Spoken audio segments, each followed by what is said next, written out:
fantastic promotion from Invisible Speed. That's right, Invisible Speed is launching a completely new touring car book very, very soon, packed with awesome info and tips from today's fastest touring car racers.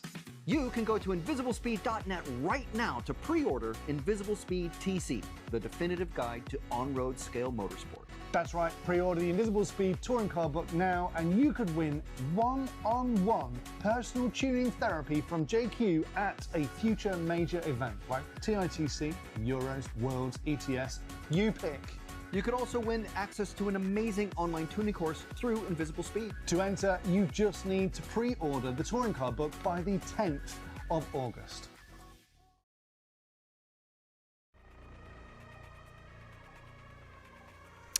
Good morning, welcome to RC Racing TV. Just joining us here in Luxembourg for the EFRA 1/10 Electric Track European Championships for 2026. It is finals day.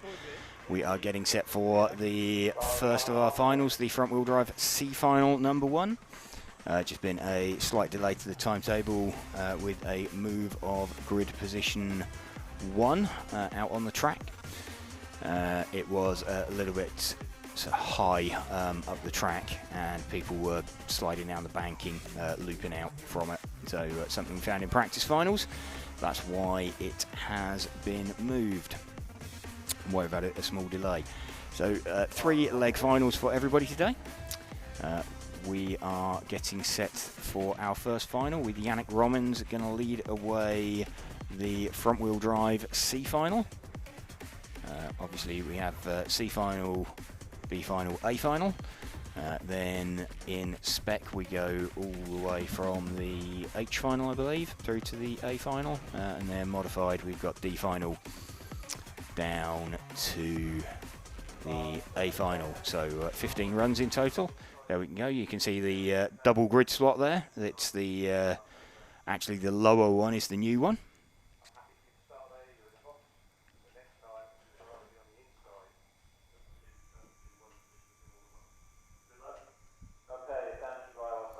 So going to watch out for Yannick Romans, see if he has issue launching off grid slot 1.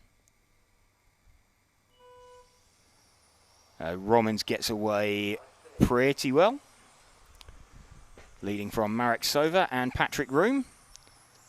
So first two already making a little bit of a break for it. Bit of a dive there from Sova as he thinks about having a move as they run up down into the bomb hole for the first time. There's been a collision between the first two, so Patrick Room now leading this one from Frankie Fletcher. So collision between the top two even before they got round the line.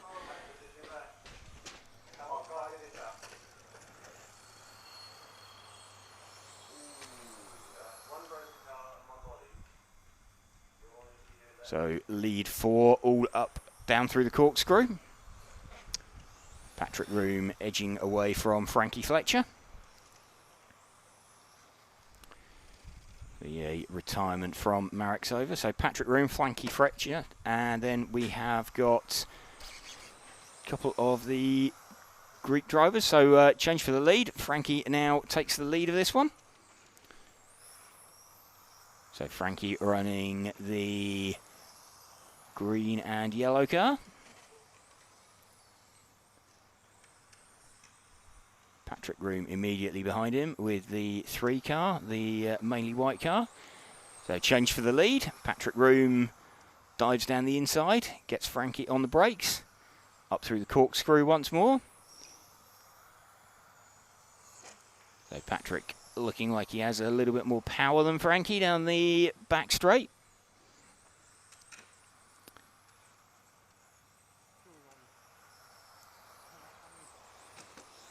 Frankie going defensive from the 5 car of Philippos Georgantis. And that's Christos Vasilopoulos up into 3rd position now. This is the battle for 2nd and 3rd we're watching between Frankie and Christos Vasilopoulos. Leader Patrick Room right in shot as well. So small mistake there from Frankie. And waits. That's given Patrick Room a bigger lead. We're running with the 6 car. No, we've picked up the lead car of Patrick Room. That is the number 3 car, the white and green coloured car, just drops into the bomb hole. Heads off down the main straight.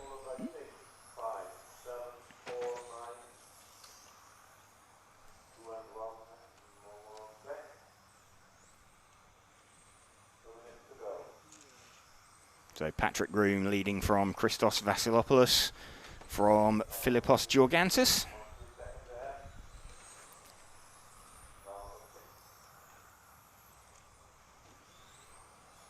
Lead gap currently 2.2 seconds. Last lap round, Christos with car 6 was a couple of tenths faster. We'll see 1.5 minutes left. See what the gaps come down to. It's still 2.3 seconds. So pretty equal that time round.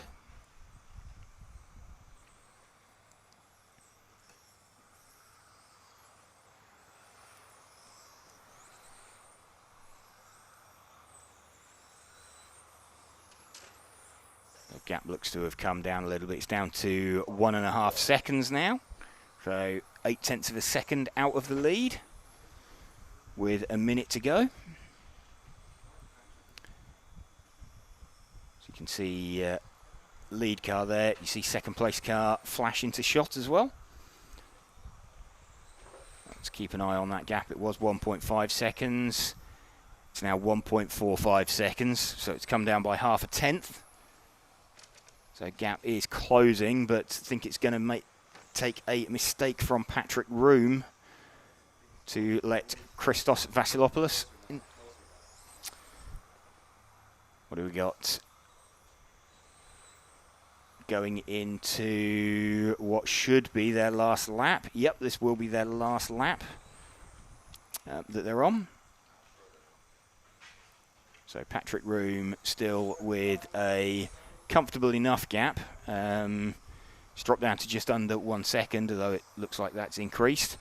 But time has expired, so they're just dropping up to the top of the hill. Patrick Room taking that first leg from Christos Vasilopoulos. And Philippos Georgantis in 3rd position. That's our first final of the day done.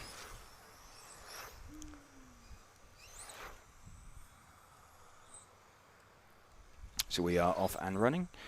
Again, welcome to you if you are just joining us here on RC Racing TV. We'll be bringing you live coverage all day of this EFRA 1/10 Electric Track European Championships from Luxembourg. I'd like to give a shout out to event sponsors Hobbywing. Also say thanks to Elsaram, Infinity, Lens Bodies, XC, ESC and X-Ray for helping us to bring you this coverage.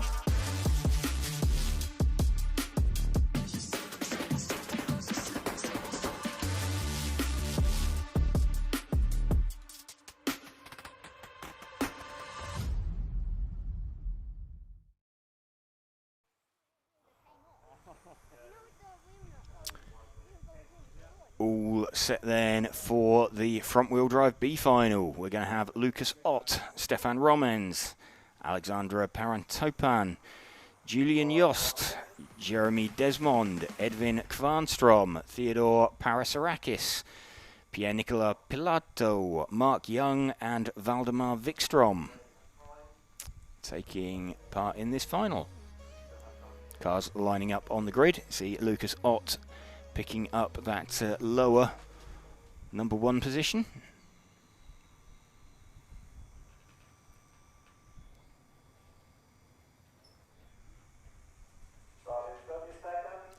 "30 seconds until the start.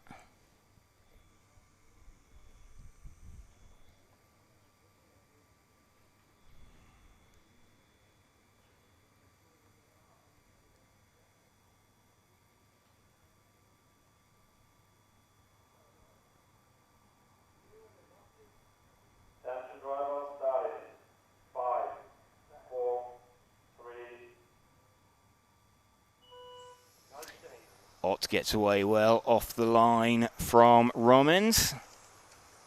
Front 3 already seem to have pulled a tiny bit of a gap. So mistake there from Romans, puts the car on his roof. That's let Ott get away from Topan. So the white and gold coloured car of Lucas Ott leads away round lap number 1.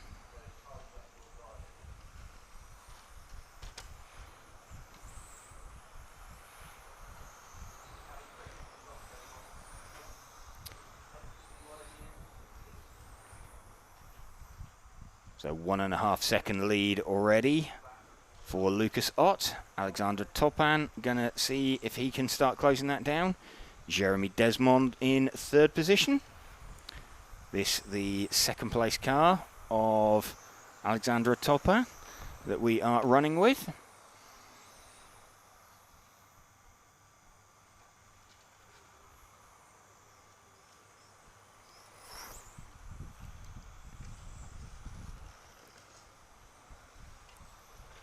So fairly big gap between the front 2 at the moment. It's 1.7 seconds already. Lucas Ott streaking away into distance as he drops down through the corkscrew.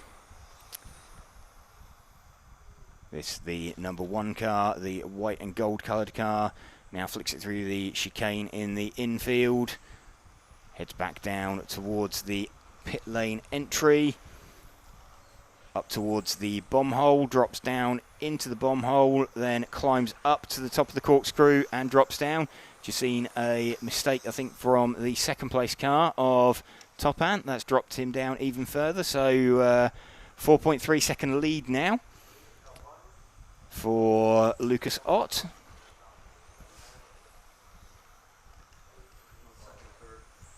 We're on the battle for 2nd and 3rd at the moment. That is Topan and Desmond. Topan, the minty green coloured car. Desmond, the white and orange coloured car.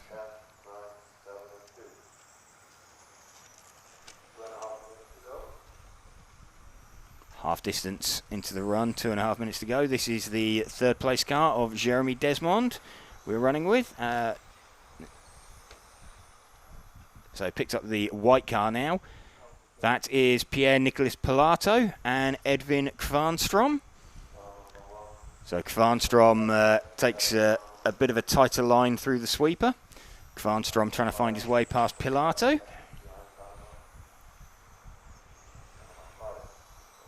Battle for 4th and 5th we're running with at the minute. So they climb up to the top of the corkscrew. Good run out of there for Kvarnstrom. Let's see if he takes that tighter line. No, a little bit more defensive from Pilato that time.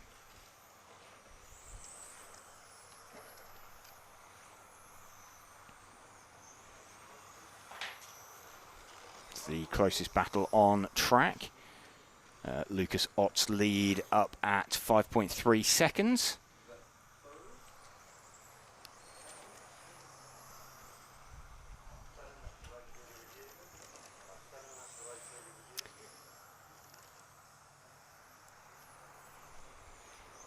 So we have a battle for 3rd, 4th and 5th coming up in shot. So 3rd place car, the white and orange coloured car. 4th place is the all white coloured car.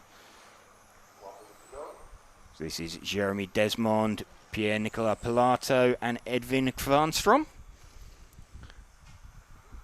Running line astern with less than 1 minute to go. Lucas Ott running away with this one. Small mistake there from Pilato. So these guys have kind of spaced themselves out a little bit.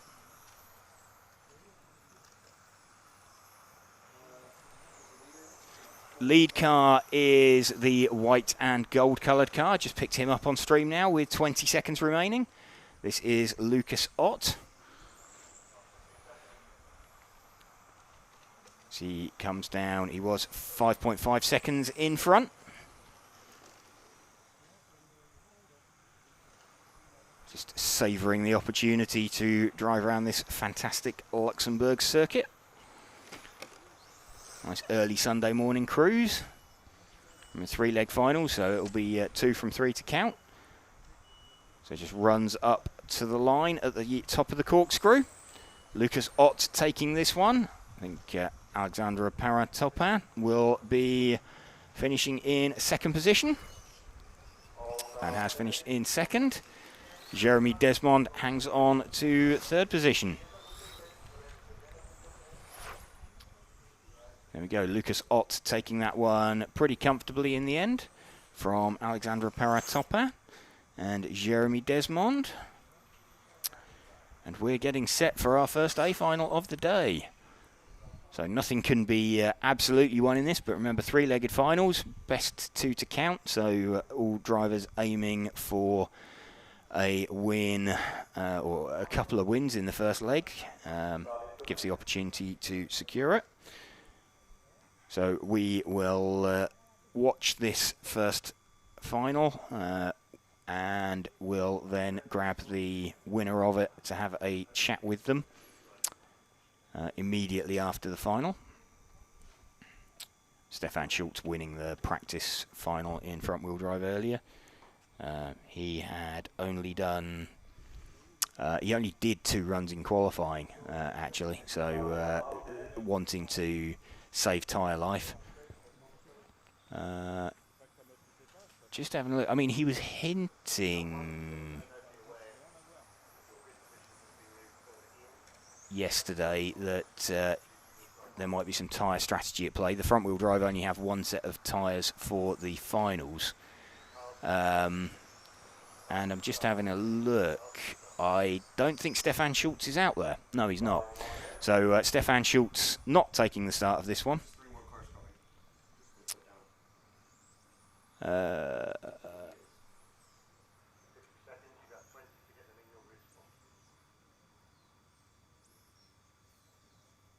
Just going to see. Oh, yes, Stefan's a late starter. So, yes, Stefan is taking the start of this one.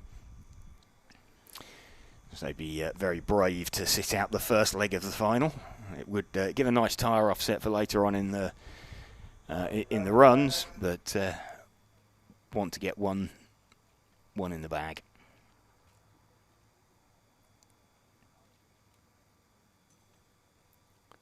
Stefan Schultz going to lead away from Marc Valent and Roman Borchel then. The front 3.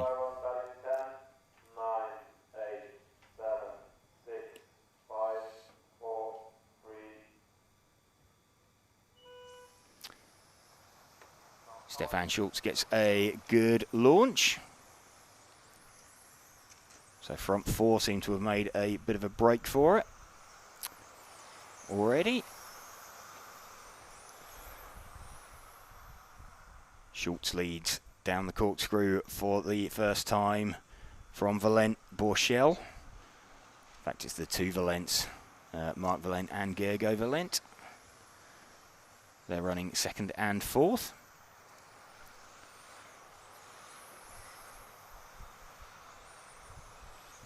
So Stefan Schultz running the magenta-coloured car, just disappearing out the top of the corkscrew. You've then got Marc Valent with the pink-coloured car. Roman Borchel is the yellow car.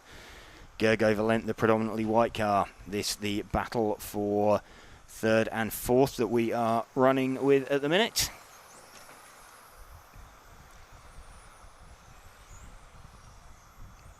Stefan Schultz disappears off down the main straight one more time. He's got about a 1.3 second gap.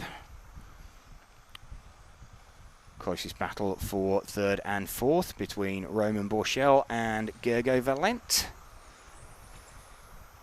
We're watching that at the minute.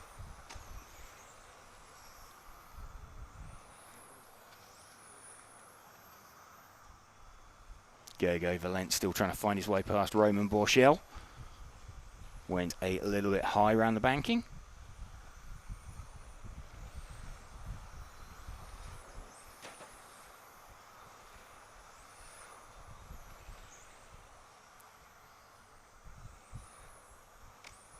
Laurent Galec asking if there's any commentary at the track beside the timekeeper. No, there is no track commentary. There's a couple of referees, but no track commentary.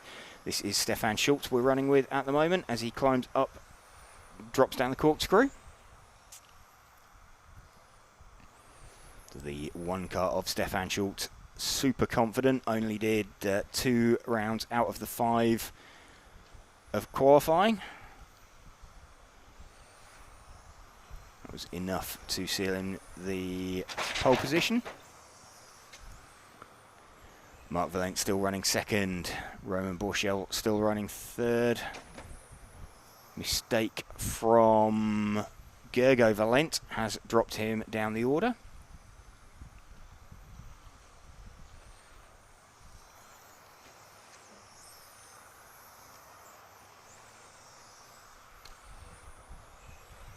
So the battle for second and third.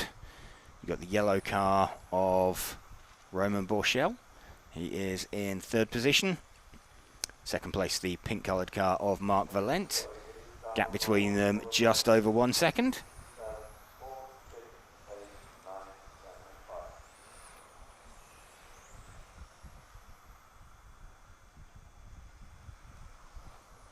Stefan Schultz's lead around 2.4 seconds. Got 1.5 minutes remaining of this final.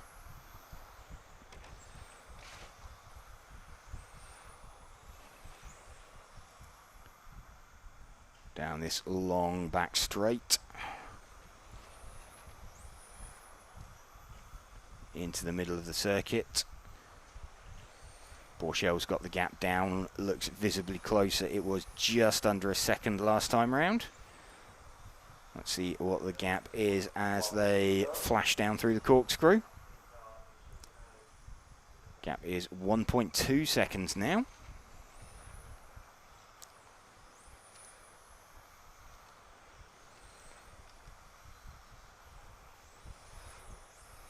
So they're well into their last minute now.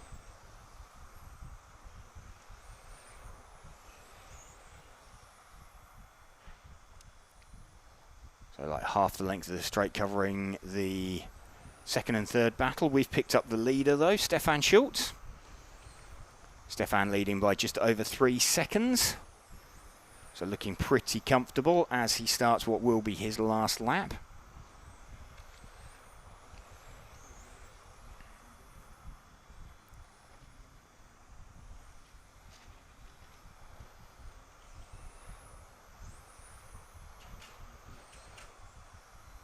Best lap for Stefan, a 21.5. It's a 21.8 for Marc Valent in second.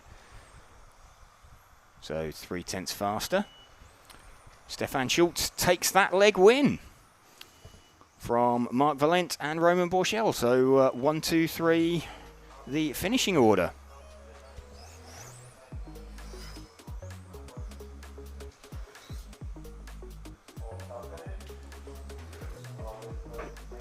So we'll try and have a chat with Stefan Schultz.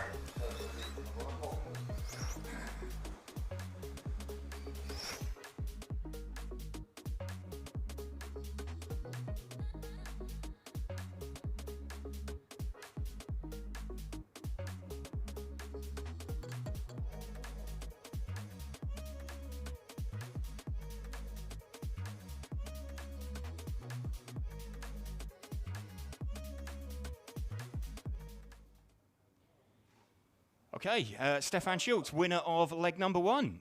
Well done. Thank you very much. Yes. And just over 3 seconds, just looked like you just sort of edged away from everybody behind you. Marc was fairly close at the start and then just sort of dropped off over the course of the run.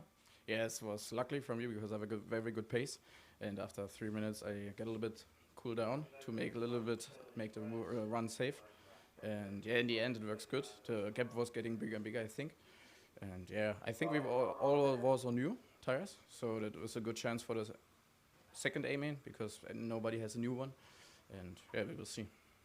Okay, so any tactics coming in, or do you think you'll just go out for the second leg of the final, try and seal it there? You know, I like a poker game, but and this time I would start the A2 for sure, because it makes a lot of sense to start in the front with the same tire and the guys behind me. And I also practiced the second run also with the tire, and it was quite good. So I think should be a good way to start the A2. We saw a move of grid spot 1 a little bit lower down the track. Was that better than it was in the practice final? Yeah, for sure, because in the practice final we start in the middle of the track.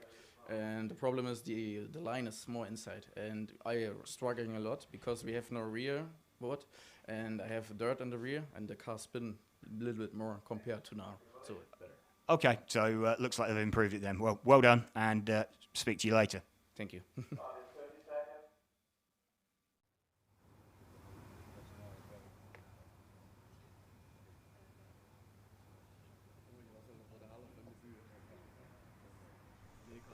Okay, back and...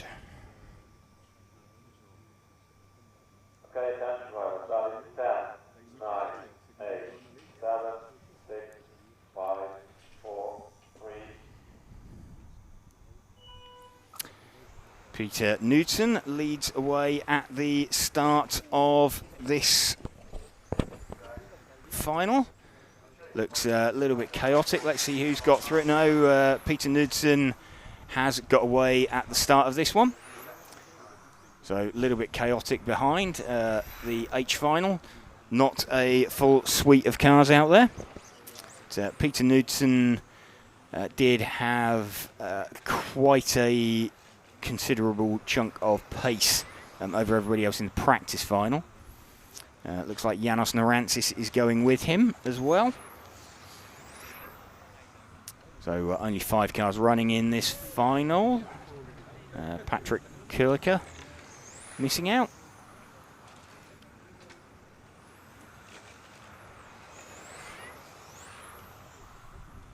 So we've got the 1 car of Peter Knudsen leading by around 0.6 of a second from Janis Narantzis. Knudsen, the blue front, white rear car, and Narantzis, the white, blue and red coloured car. Head up and drop down through the corkscrew. Small mistake there from Knudsen.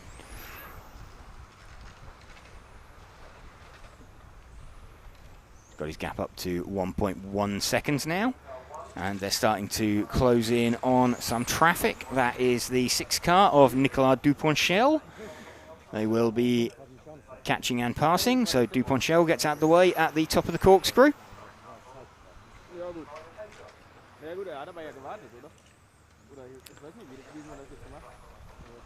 Narantzis now dropping back further. So no close battles going on. In fact, the battle for first and second is the closest battle, with 1.6 seconds between them. In fact, that's just grown massively. That's 4.5 seconds between them.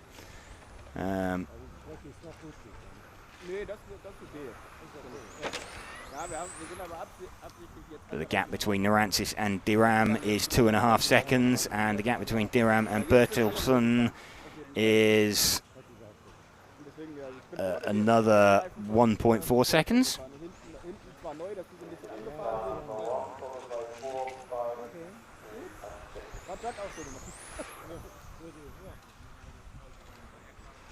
Narantzis slightly quicker last time out. He's got that lead gap down to 4.2 seconds.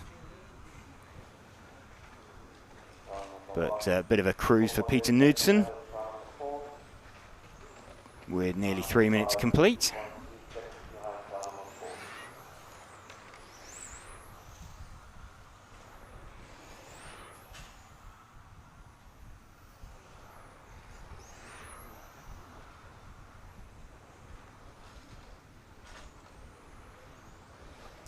Still Peter Knudsen leading this one by best part of 5 seconds from Yanis Narantzis. Victor Dayram running in third. He is 4.5 seconds behind Narantzis.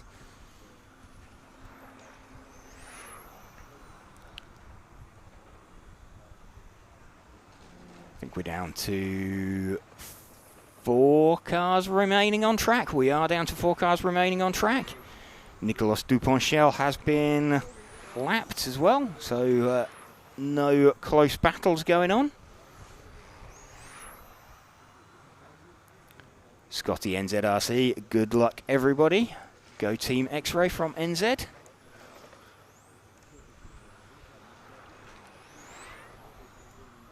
Got viewers from all over the globe tuning in to watch this EFRA 1/10 Electric Track European Championships for 2026. We're RC Racing TV and we are bringing you this live coverage of Finals Day in conjunction with Hobbywing. We'd also like to say thank you to Elsaram, Infinity, Lens Bodies, XE, ESC and X-Ray for helping us to bring you this coverage.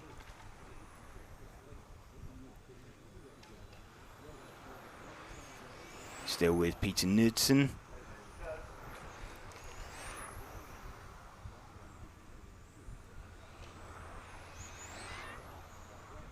He is about to start his final lap. So Peter Knudsen makes it across, and in fact he's the only driver who's going to make the 15 laps. I think Narantzis, yeah, he's going to miss out.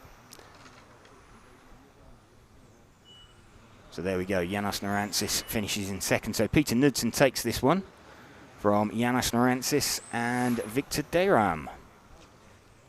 And 4 cars finishing in that final. Gets a little bit more hectic now with 10 cars in a final. So going to be a little bit more frantic. Peter Knudsen taking that one relatively comfortably in the end. Victor Dayram actually with the fastest lap, a 20.1. For the purposes of fastest lap, if anybody's wondering, the first lap round doesn't count. So it counts as a lap, as their first lap round and past the stripe, but it doesn't count for the purposes of the fastest lap because they're doing somewhere between sort of 2/3 and 3/4 of a lap, depending on where their starting position is. The actual timing line, you can see it there up in the middle of the corkscrew. So 2 meters of elevation change through that corkscrew, right from down in the bottom of that bomb hole. So they drop down into that dip and then climb up the hill. And then fire it down the corkscrew out onto the long back straight here in Luxembourg. Kenzo Hirth going to lead away in this one from Lucas Witt, Tim Espen, Philip Hoody, Fabian Bacchetti, Anthony Beve, Adam Wolinski, Christian Jensen, Max O'Donnell and Philippos Georgantis.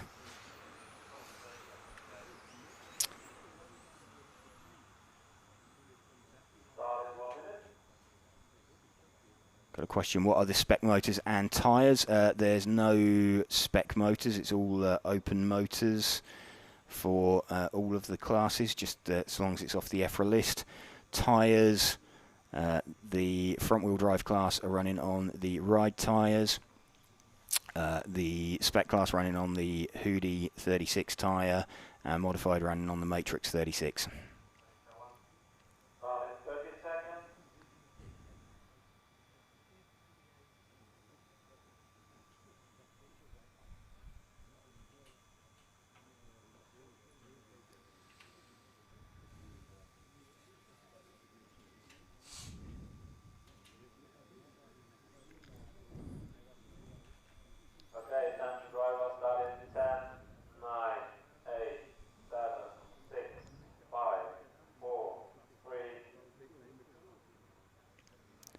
Looked like a small movement there from car 2, but didn't gain anything. So Kenzo Hirth leads away. Bit of a kerfuffle going on further down the field. But Philip Hoody up into second position as they drop down the corkscrew for the first time. Christian Jensen up into third position, all the way from 8th on the grid. So storming start from him. And mistake there for the leader. So loops out on the way out. He's in good company. Michael Olowski made a mistake there yesterday. But we now have the battle for the lead. Philip Hoody from Christian Jensen.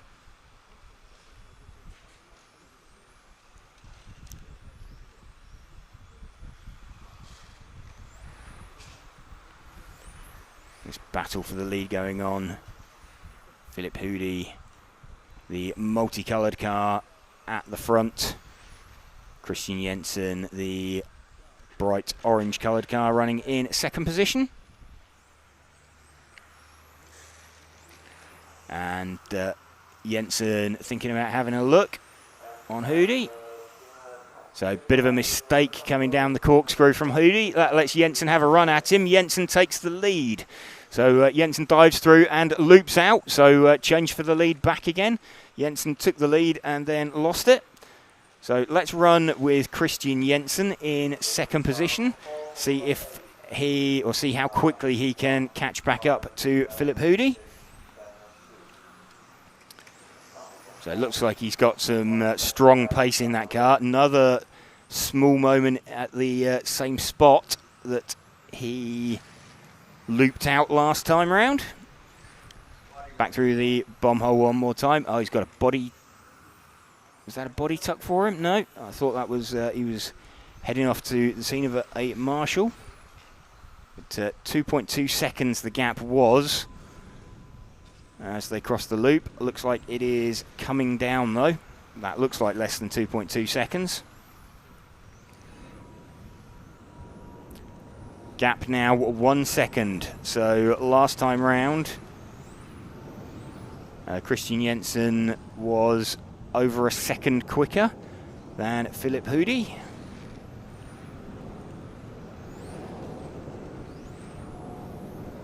So gap visibly coming down. Mistake there from Philip as they come out on to the main straight as he dropped down the corkscrew.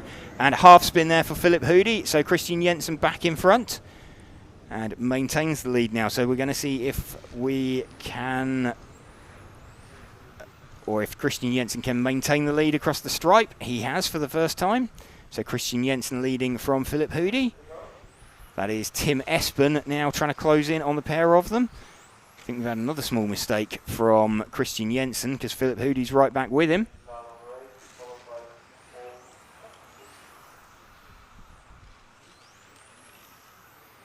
That is first, second and third dropping down. Philip Hoody making a small mistake there again on the exit of the corkscrew. Tim Espen trying to close in on him.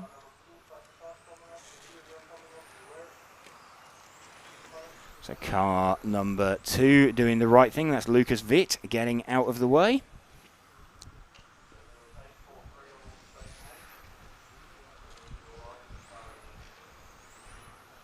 So no cars in between the leaders.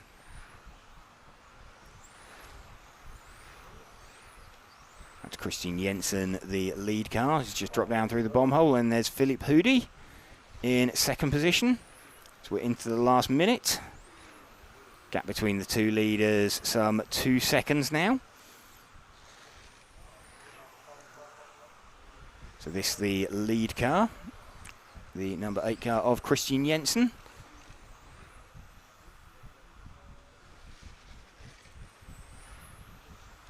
So he's got the remainder of this lap and one more. Just puts it on the grass, little half spin.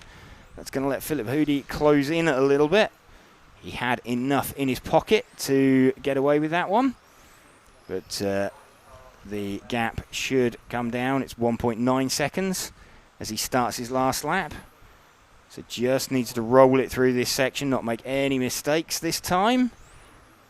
He successfully navigated it. So this is Christian Jensen then coming up to the line for his finishing time, into the bomb hole, up to the top of the corkscrew. Christian Jensen takes this one from Philip Hoody and Tim Espen. That's the first of the G finals out the way. So storming drive from the back there from Christian Jensen, all the way from P8. Great drive actually as well from Max O'Donnell. He's made it up from 9th to 4th. So quick shout out to him. That's a pretty good run. Ended up 5 seconds off the lead.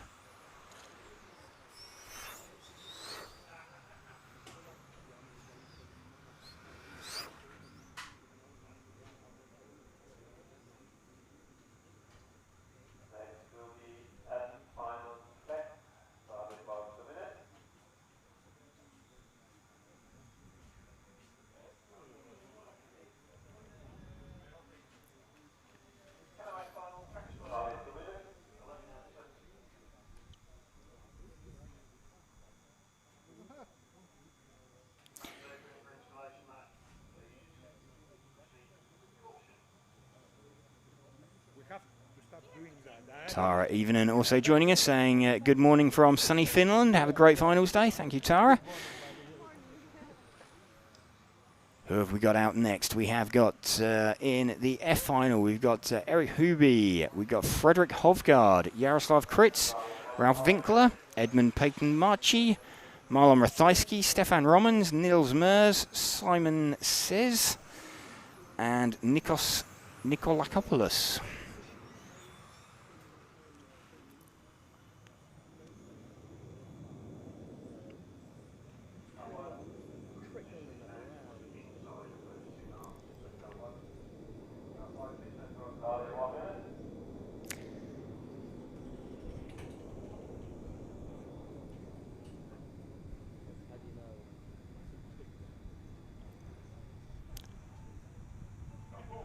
Hubel going to lead away from Frederick Hovgaard. So Frederick Hovgaard, the front-wheel drive champion a couple of years ago in Belgium. So not having a great weekend, all the way down in the F final.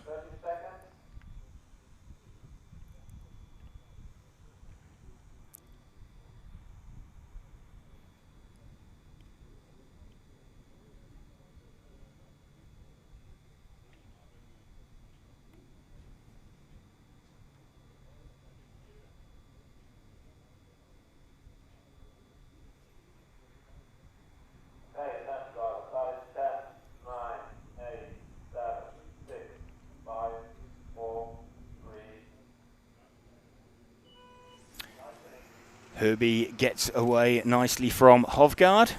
So Huby, the white, blue and black coloured body shell. The fresh looking minty green coloured car of Frederick Hovgaard in second position. Jaroslav Kritz in third.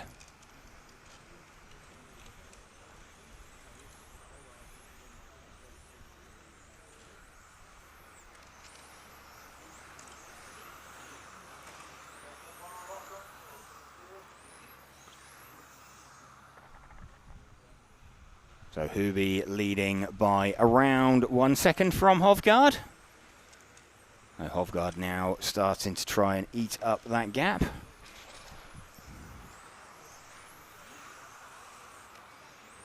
Front four already having made a bit of a break for it, and fairly evenly spaced out.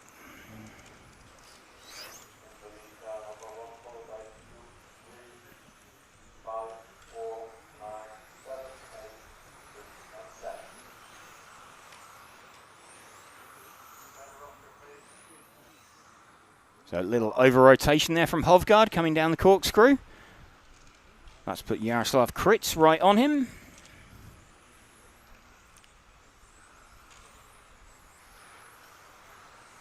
So Kritz trying to find his way through on Hovgaard. This is the closest battle at the moment.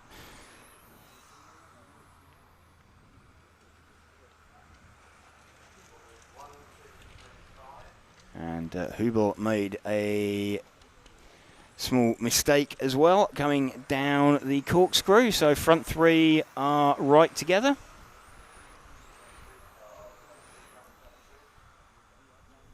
So 1, 2, 3 together through the banking. Come down towards the pit entry.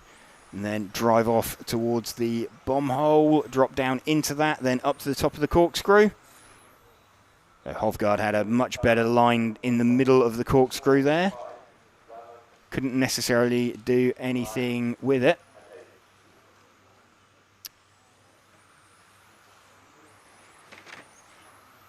Oh, actually, something weird's gone on because Hubel's transponder not registered. So we've had a change for the, well, it's not shown on the computer as a change for the lead because it didn't show the previous lap as having counted. So Eric Hubel having missed a lap out somewhere there. So a bit of a transponder problem for car number 1, but it's kind of academic anyway. He's now made a mistake, so Frederick Hovgaard, and change for the lead there. So hip and shoulders from Jaroslav Kritz on Frederick Hovgaard. Hovgaard making a small mistake in the middle of the track, and Jaroslav Kritz launched himself through that door. So we now have got Frederick Hovgaard in second position and Ralph Winkler. Though that's actually now the battle for the lead again because Kritz has made a mistake. So Hovgaard leads from Winkler.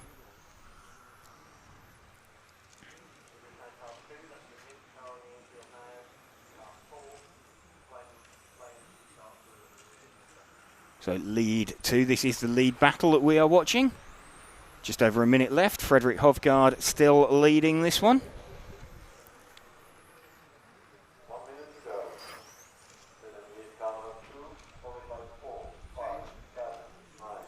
Change for the lead. So Ralph Winkler now hits the front with the number 4 car. So Ralph Winkler leading from Frederick Hovgaard and Edmund Peyton-Marchi. Hovgaard now trying to find his way through on Winkler.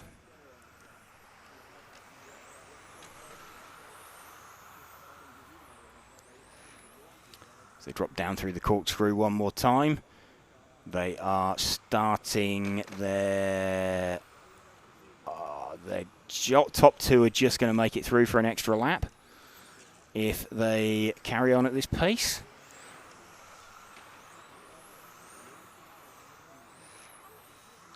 So top 2 have... Oh, in fact, no, Ralph Winkler takes that one because he made the extra lap and Frederick Hovgaard didn't. So Ralph Winkler automatically getting that one by dint of being ahead by 0.2 of a second as they cross the line. Ralph Winkler takes his victory lap then from Frederick Hovgaard. Edmund Peyton-Marchi in 3rd position.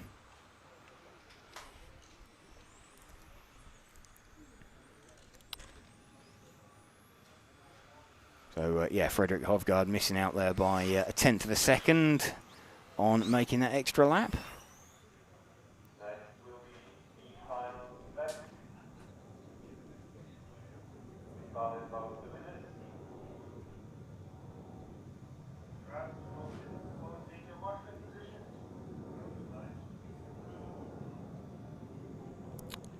So welcome to you if you are just joining us here on RC Racing TV for finals day action. It's a glorious Sunday here in Luxembourg. We're bringing you live coverage of the EFRA 1/10 Electric Track European Championships in conjunction with event sponsors Hobbywing. Also like to say thank you to Elsram, Infinity, Lens Bodies, XCESC and X-Ray for helping us to bring you this coverage.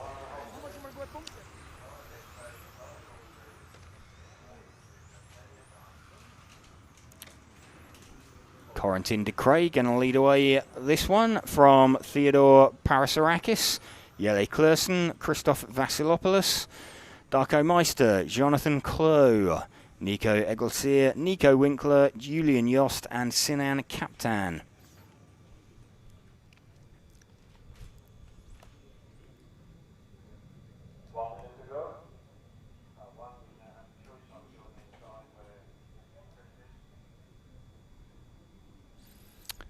De Cray pulling up and choosing the new lower grid position.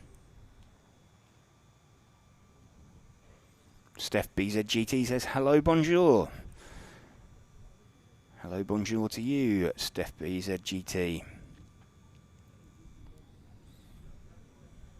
Starting 30 seconds.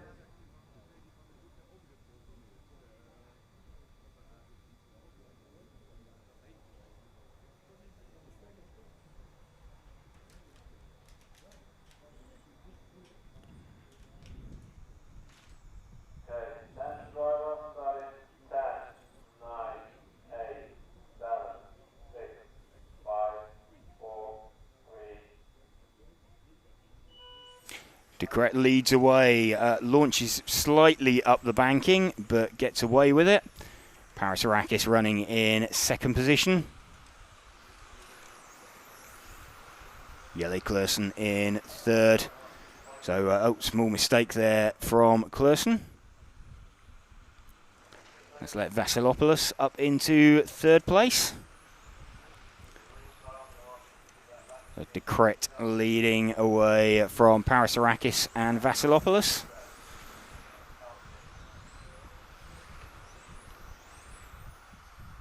The purple-coloured car of Corentin De Cray.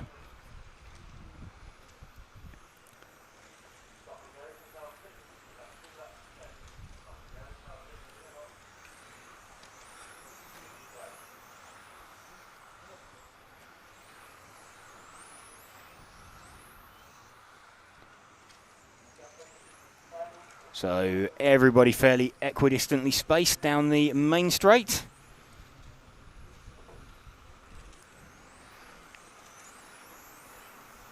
Closest battle currently is probably between second and third. That's the minty green coloured car of Theo Parasarakis and the yellow front, green centre, blue rear car of Jelle Klaassen.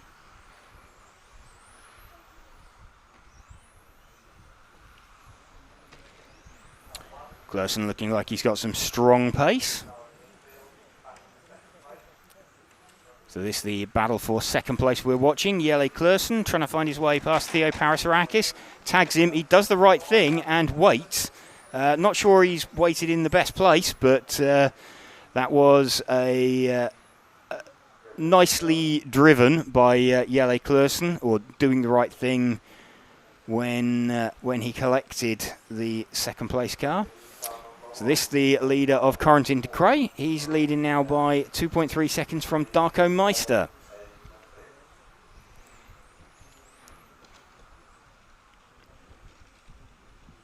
Let's kind of spread everybody else out a little bit. Darko Meister is the yellow-coloured car number 5. Gap was 2 seconds. It's now 1.5 seconds. Scotty NZRC wins the mod A main on. That is around 1 hour's time. That will be due. Corentin De Cray leading this one. Darko Meister still in second position.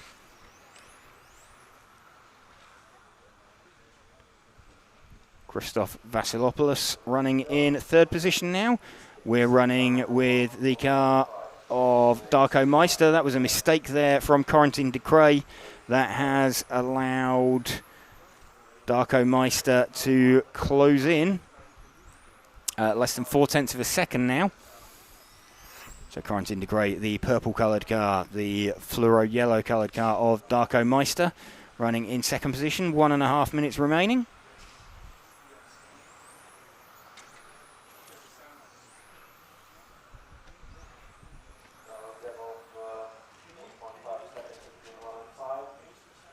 So half a second between the lead 2 and Christos Vasilopoulos also closing in.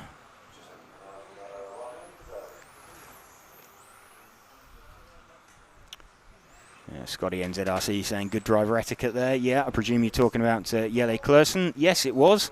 It didn't necessarily wait in the best place, but good etiquette between them.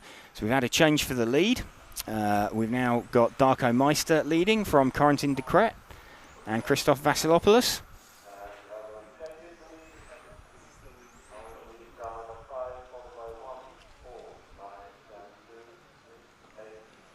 Darko Meister, the yellow-coloured car. Corentin de Kret, the purple-coloured car.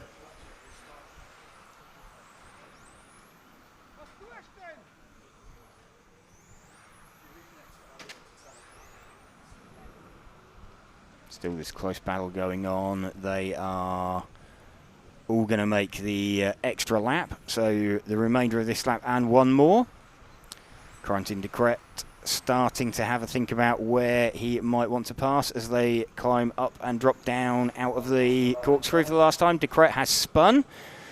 That has dropped him into third position. So Vasilopoulos up into second place now.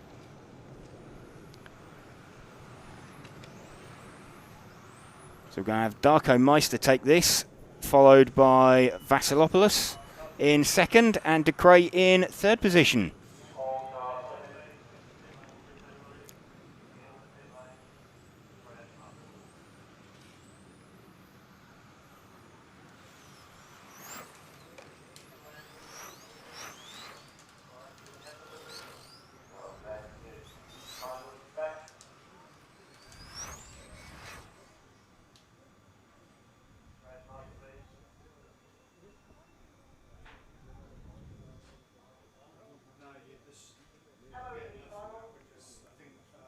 There we go. Darko Meister having taken that one.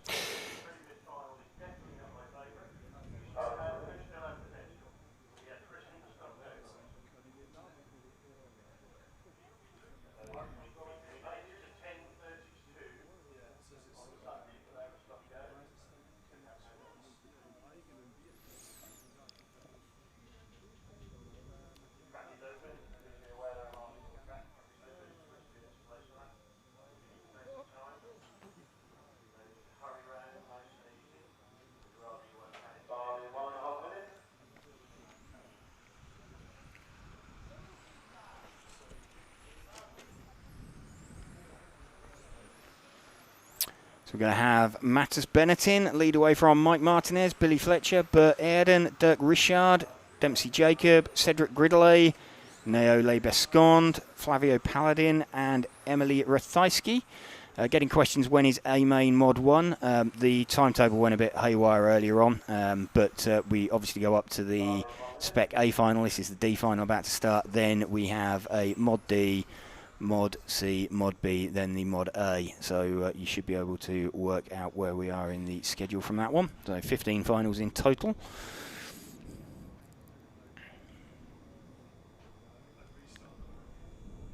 So not seeing Mattis Benettin out on pole position.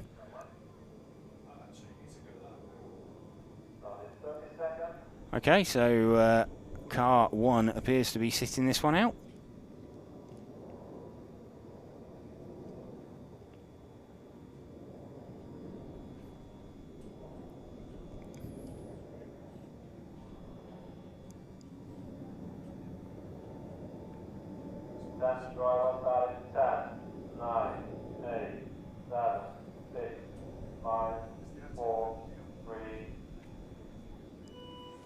So Mike Martinez leads away from Billy Fletcher. And I think Bert Aerden thought about having a look there. Decided against it. Lead 2 climb to the top of the corkscrew and drop down onto the long back straight for the first time. They've already pulled a gap. So this the orange coloured car of Mike Martinez, the white and blue coloured car of Billy Fletcher.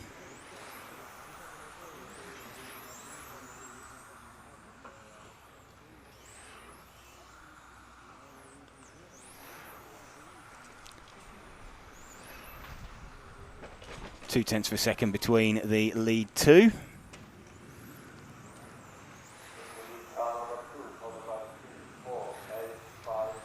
This is Mike Martinez with the orange coloured car from Billy Fletcher, the white and blue coloured car. 1 minute in. Gap between them just under 0.3 of a second last time round. Fastest lap, an 18.9 flat for Mike Martinez, a 19.0 for Billy.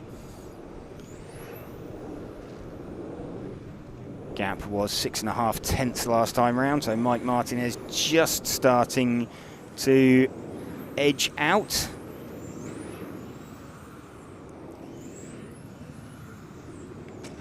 Still lead to length of the main straight away, and Billy's had a better run there down there off the banking. So gap was just under 0.7 of a second. Looks like it has come down visibly. It's down to half a second.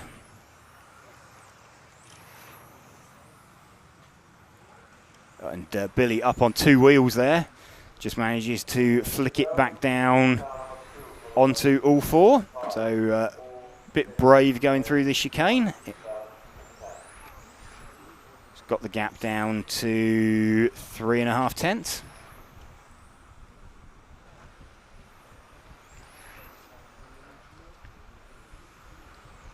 And Mike Martinez looks like he's stretched that very slightly this time around. He's doubled his lead up to 0.7. Mike Martinez, the orange coloured car. Billy Fletcher, the white and blue coloured car.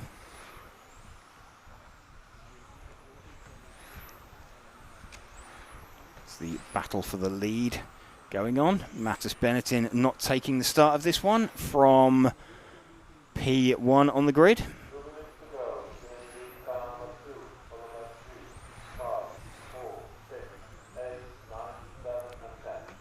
So gap remaining fairly constant, something around the 0.7 of a second mark.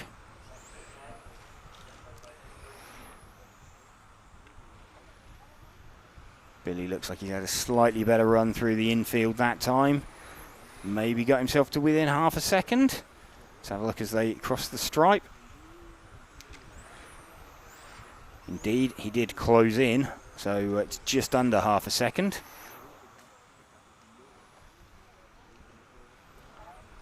Still watching Mike Martinez defending from Billy Fletcher. Billy seeming to get a second wind now. So they drop down the corkscrew out onto the main straight one more time. A little bit high around the banking for Billy. So 2 lines you can take there. Billy looks like he's now trying to shape up a move. Looks like he's got a little bit more pace at this stage of the run. Doesn't get a brilliant exit out into the corkscrew, but manages to take it higher up the banking and get some kind of corner speed. That was unfortunate, just collecting a spun car in front of him.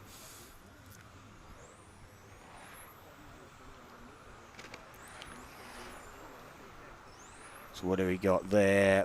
Both going to make, or quite comfortably make, a 16th lap. So the remainder of this lap and one more. No small mistake there for Billy. That, I think, is going to give it to Mike Martinez. So they start their final lap. Gap between them 1.2 seconds now. So we're running with Mike Martinez, the lead car. Billy Fletcher put up a valiant fight, but don't think he quite had enough to get there. He was having to overdrive it in an attempt to pass. So Mike Martinez gets that one from Billy Fletcher. Dirk Richard looks like he is heading for 3rd position.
C final coming up next.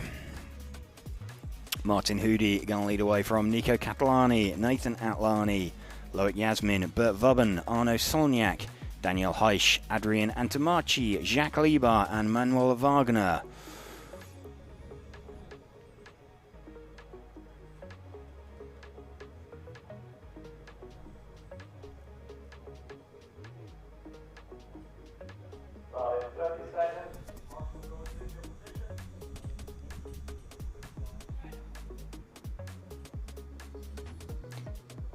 Oh joy, 2 white cars at the front. It's alright, Martin Hoody's got black wing and fences.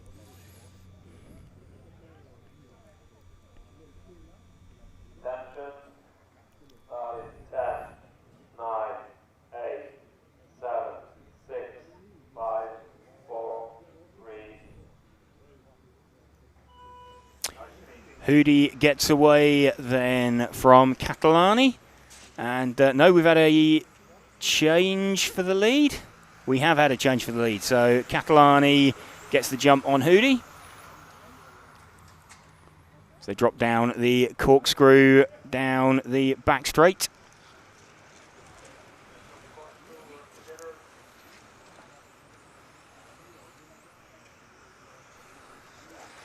So the 2 white cars leading away. Nico Catalani leading from Martin Hoody.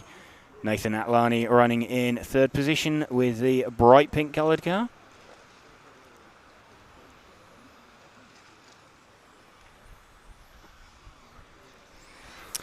This the battle for 3rd and 4th. That is Nathan Atlani with the bright pink coloured car. You got Loic Yasmin with the pink and white coloured car.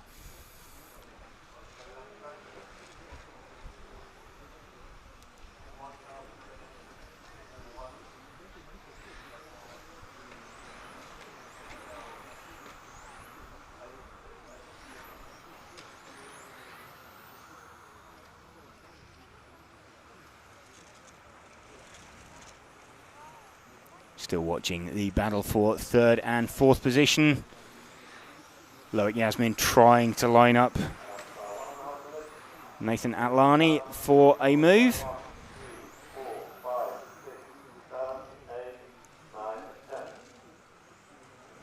So had a change there as Nathan Atlani dropping down the field a little bit. So Bart Vubben with the pink and purple coloured car up into 3rd position.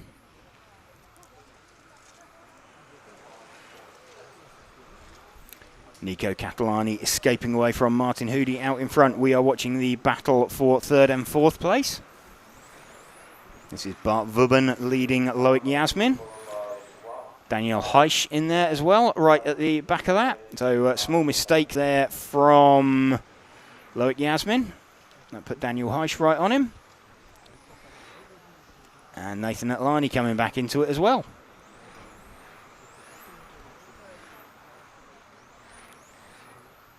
So battle for 3rd, 4th, 5th, 6th raging. Length of the back straight covering all of them.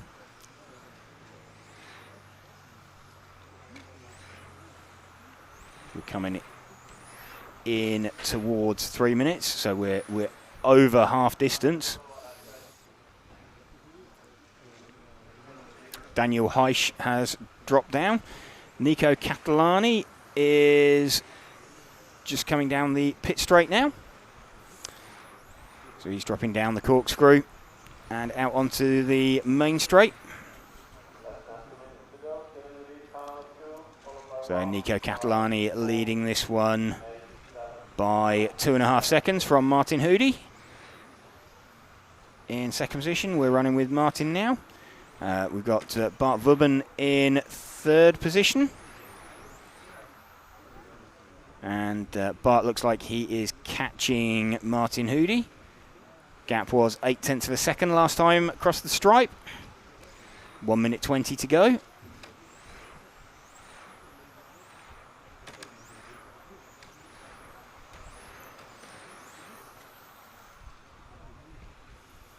And lead gap down to 2.2 seconds.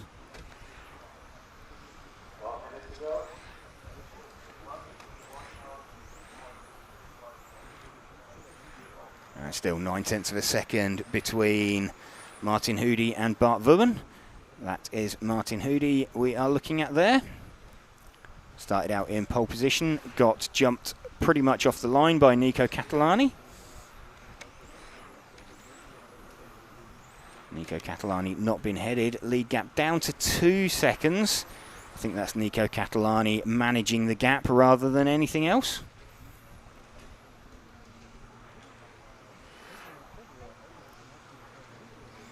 Bart Vubben is in 3rd position. He is the pinky purple coloured car. Just drops down the corkscrew, so they're on to their final lap now. Nico Catalani then we have picked up as he comes down past the pit entry for the last time. Drops into the bomb hole, up to the top of the corkscrew, crosses the line to take the win there. Martin Hoody finishes in 2nd position, Bart Vubben in 3rd.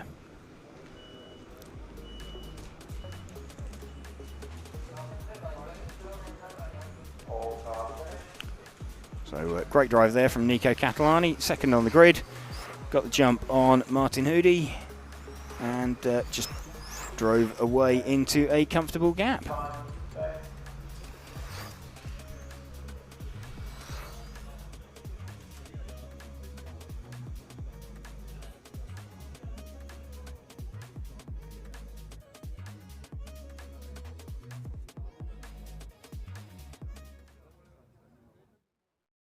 Super excited to share a fantastic promotion from Invisible Speed. That's right, Invisible Speed is launching a completely new touring car book very, very soon, packed with awesome info and tips from today's fastest touring car racers.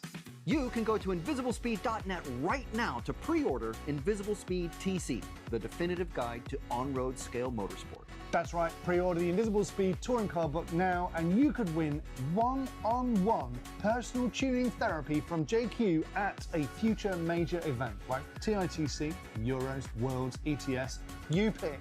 You could also win access to an amazing online tuning course through Invisible Speed. To enter, you just need to pre-order the touring car book by the 10th of August.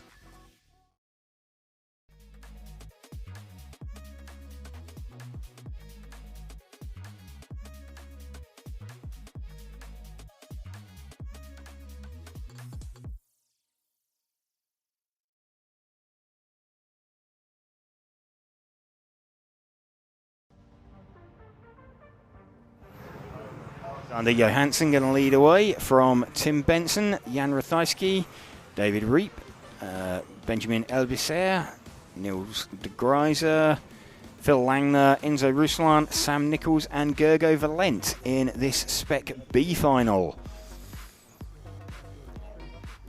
So Spec B final, then we've got the first of the Spec A finals coming up. Max Mackler starting from pole position in that Spec A final.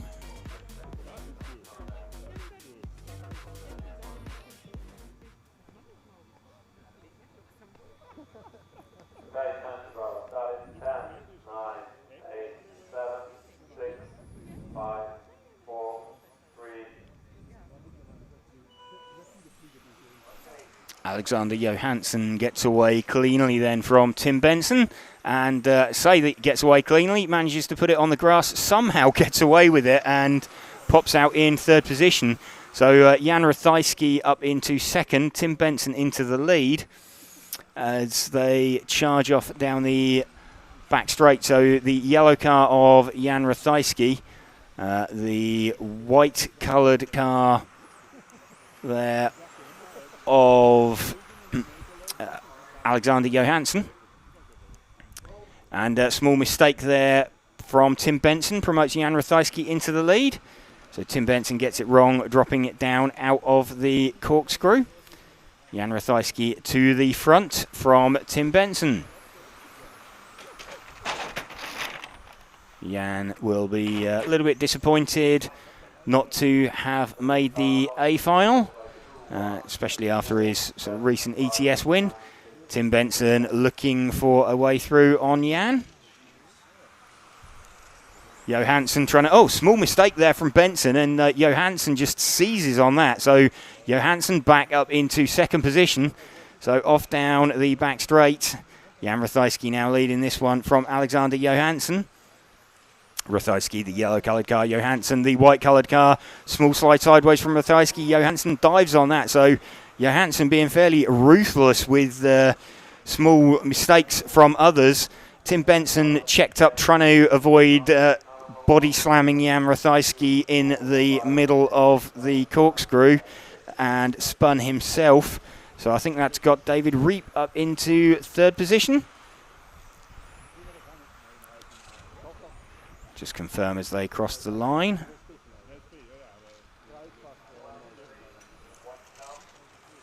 No, that's still Tim Benson. Oh, so it was David Reap that span actually up earlier on in the corkscrew. There's too many sort of plain white-ish looking coloured cars. We are watching Alexander Johansson, though, out in front by around 2/3 of a second from Jan Ratajski. Looks like gap's come down very slightly now, actually. Johansson running the white car out in front. Jan Ratajski running the yellow-coloured car in the middle.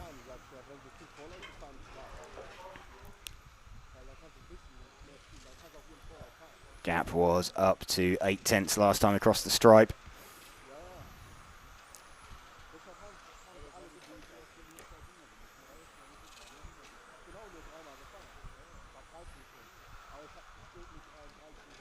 And a small mistake there from Johansson.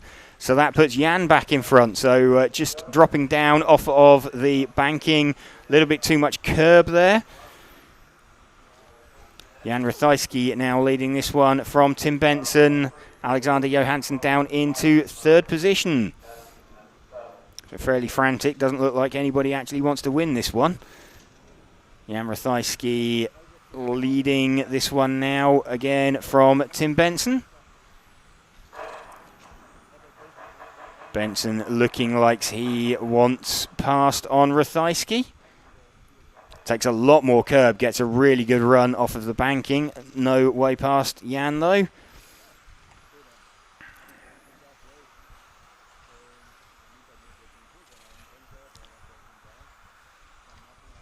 And Johansson joining in as well. So right in this battle. Top three covered by less than 0.6 of a second. Ratajski having to get really defensive. That's let Johansson right in. So Benson having a look, trying to check up. So superb driving from these three. Johansson had a good run on Benson then down the back straight, but Benson then has a better run on Ratajski off of the sweeper. What have we got? 40 seconds left. So great action in this Spec B final. Jan Ratajski with the yellow-coloured car leading. Tim Benson with the white, blue and white-coloured car. Alexander Johansson, the all-white coloured car, in third position. So it's going to be this lap and one more, I think. Yes, so they're on to their final lap now. And Benson slow there at the end of the main straight, but gets a good run off the banking. So Ratajski hanging on to this one. Small sideways moment from Benson. Alexander Johansson says, thank you very much, I will have that one. Although Johansson then has to give that one back from a call from the ref. So Jan Ratajski takes that one from Tim Benson with Alexander Johansson in third. That was a bit all action. Jan Ratajski taking that from Tim Benson and Alexander Johansson. Johansson managing to get through on Benson, but it was a bit hip and shoulders, and instructed by the referee to give that place back on the pit straight.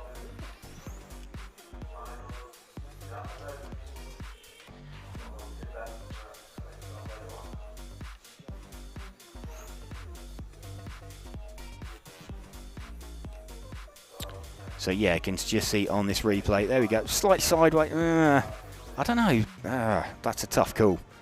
That was I don't know. Tim Benson had made the mistake there and had the car sort of sideways. So not sure that Alexander Johansson did an awful lot wrong there, but he gave it back.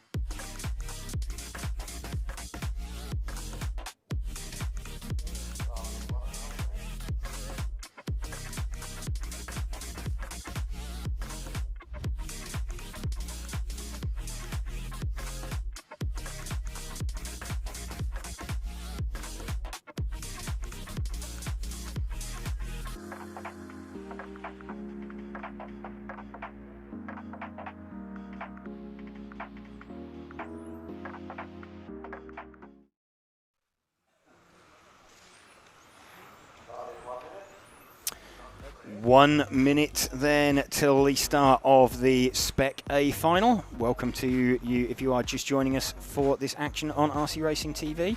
We're bringing you live coverage this weekend of the EFRA 1/10th Electric Track European Championships from Luxembourg. Quick shout out to event sponsors Hobbywing, and also say thanks to Elsram, Infinity, Lens Bodies, XC, ESC and X-Ray for helping us to bring you this coverage. So taking part in this, we have Max Mackler on pole, Ollie Bultink in second, Lewis Kretschmer in third, Adam Isay in fourth, Jesper Rasmussen starts fifth, Mark Valent sixth, Lucas Ellerbrock seventh, Stefan Schultz eighth, we've got Jaroslav Kritz ninth and Matthias Nedrabo 10th. We don't have Stefan Schultz though. He is, as he said earlier, he likes a gamble. Max Mackler gets away, gets a really good start actually over Ollie Bultink. So Ollie Bultink caught napping slightly, and Max had a really good launch off the line. Lewis Kretschmer running in third position. So Max running his white, blue and orange body shell. Ollie Bultink the full orange body shell. Lewis Kretschmer the white, purple and pink body shell. And the teal bluey coloured car of Adam Isay. Adam Isay, defending champion from last year. Max leads down the corkscrew down the long back straight for the first time. Bultink has closed the gap, and great drive there off of the sweeper for Ollie. So Ollie and Max well experienced racing with one another.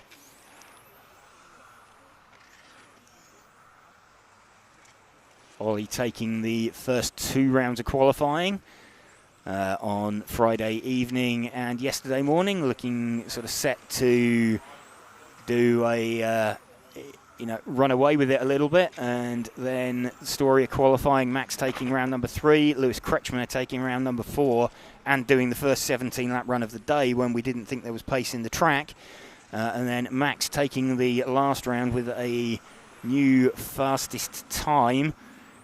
So Max saving his tyres for the end of the run. So Max looks to have stabilised the gap to Ollie Bultink.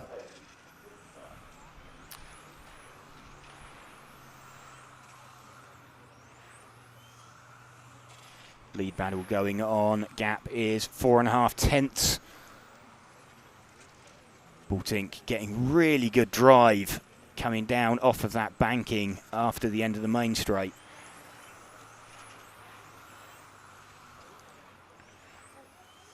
That's where he seems to be able to gain.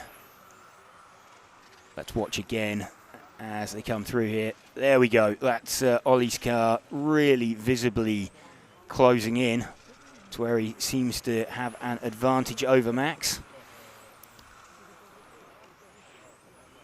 Lewis Kretschmer, though, now has got rid of Adam Isay and is fighting with Ollie Bultink. So top 3 covered by less than a second. Lewis Kretschmer, the white and pink coloured car. Ollie Bultink, the all orange coloured car. So the battle for second and third we're running with at the moment. Let's just given a little bit of breathing space to Max Mackler. What have we got? 2 minutes left.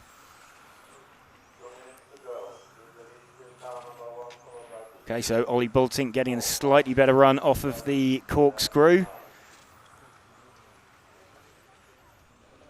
That's allowed him to close in very slightly. Gap was 3/4 of a second last time round between Ollie and Max.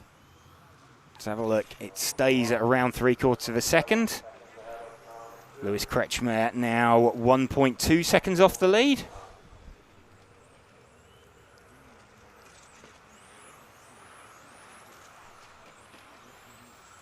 And small mistake there from Ollie Bultink actually as he dropped down into the bomb hole.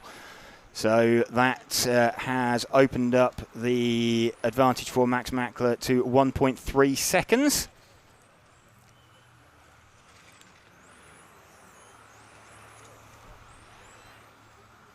So you can just see Max disappearing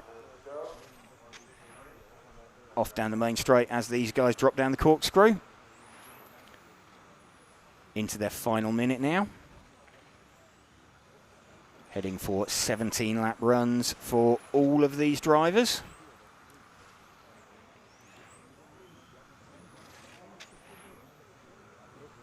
.4 seconds now, Max's lead.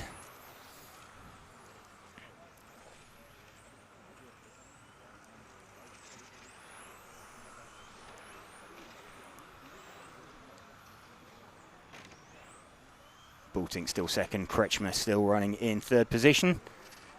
So it's as you were off the grid. Not any changes for positions. We've got Adam Isay in fourth, Jesper Rasmussen in fifth.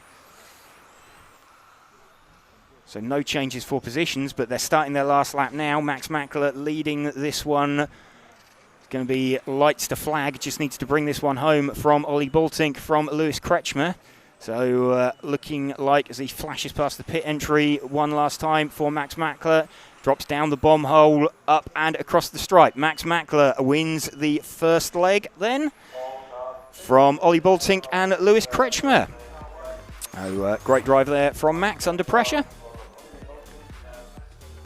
from Ollie Bultink.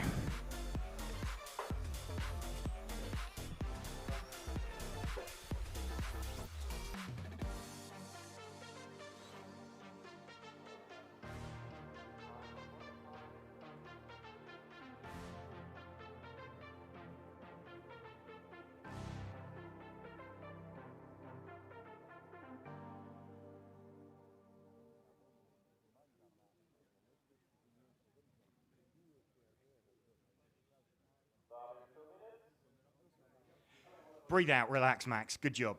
Thanks a lot.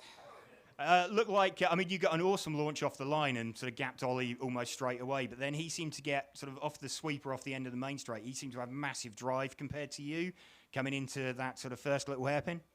It felt to me like this time around, end of the straight in the long bow and going into the downhill chicane and in front of the driver's stand. I had somehow less grip, so I need to be more cautious to not spin out. And I had it 2 times going out of the middle chicane that when I hit the white line, the car got loose. So I needed to be very cautious, and yeah, it worked out to the end. Okay, and better starting position, sort of slightly inside on the grid, that new P1, a little bit better than the old one? Yeah, much improved, because now we start on the line. Before it was really horrible, but even like the EFRA guys saw it as well, and I told my team manager as well after the practice start. They fixed it, all is good now. Okay, so well done. That's leg 1 out the way, so try and get wrapped up in leg 2. Thanks a lot, I try my best.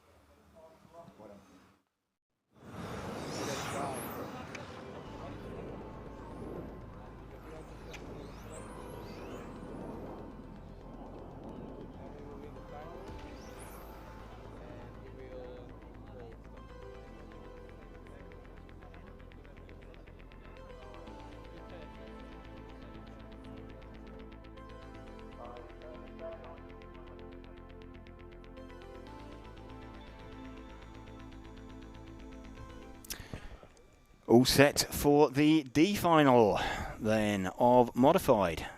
So into modified now, D final through to A final. Razvan Stroh going to lead away. Okay, time to drive up at 10, 9, 8,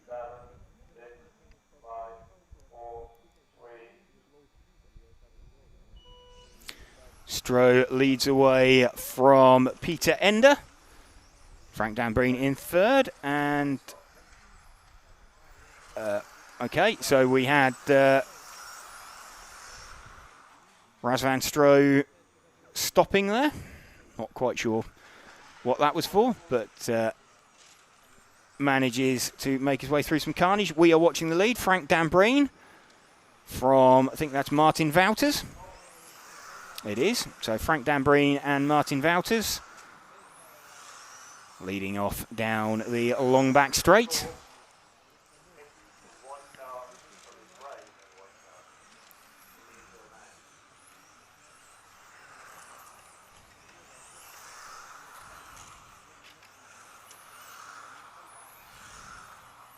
Change for the lead there, down through the corkscrew. So great drive from Martin Wouters down in the middle of the corkscrew. So change for the lead will reflect as they cross the stripe this time. Martin Wouters from Frank Dambreen.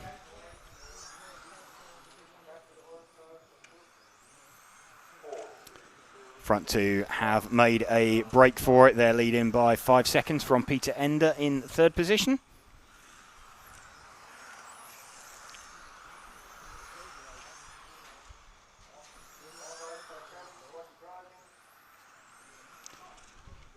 And Martin Wouters now starting to edge away.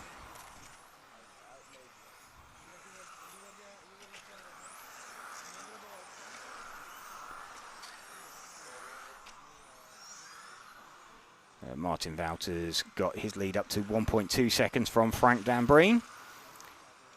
He in turn is 5.5 seconds in front of Maurice Indovino.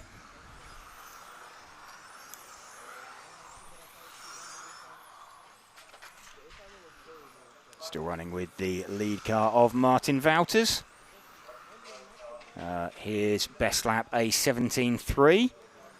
Next best lap out there is Frank Dambreen running in second place. There's 17.9, so 0.6 of a second on a hot lap. Martin Wouters quicker than anybody else. So Martin fairly severely under-qualifying, I think. Looking at the pace he's got in that car relative to everybody else. Coming up to, where are we? Around 2 minutes remaining. Martin Wouters just trying to find his way through some traffic. 3.6 seconds to the lead now.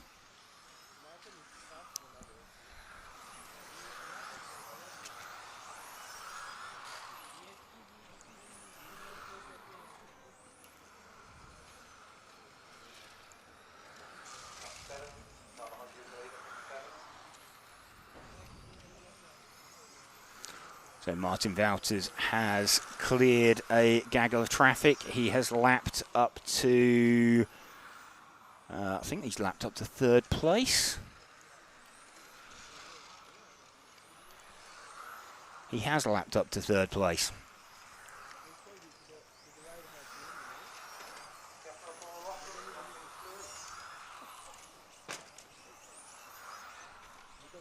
So Martin Wouters streaking away at the front of this one. Now 6.5 seconds in front of Frank Dambreen.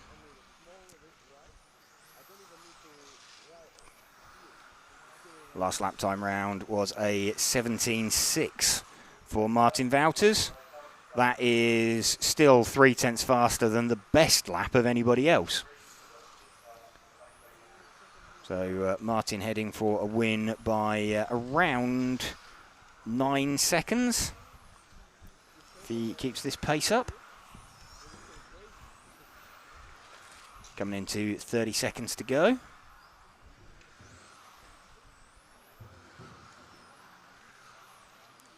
So Martin Wouters going to be a little bit disappointed that he's qualified down in the D final when he's got this sort of pace in the car. He started he's on his last lap now. You don't want to be doing that, Martin. Frank Dambreen 9 seconds behind. But Martin Wouters going to cross the line to take the leg win.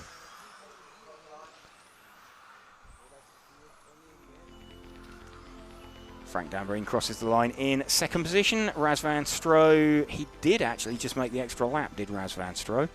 So not quite 1 lap down, but 15 seconds off the lead. But good, strong win there for Martin Wouters.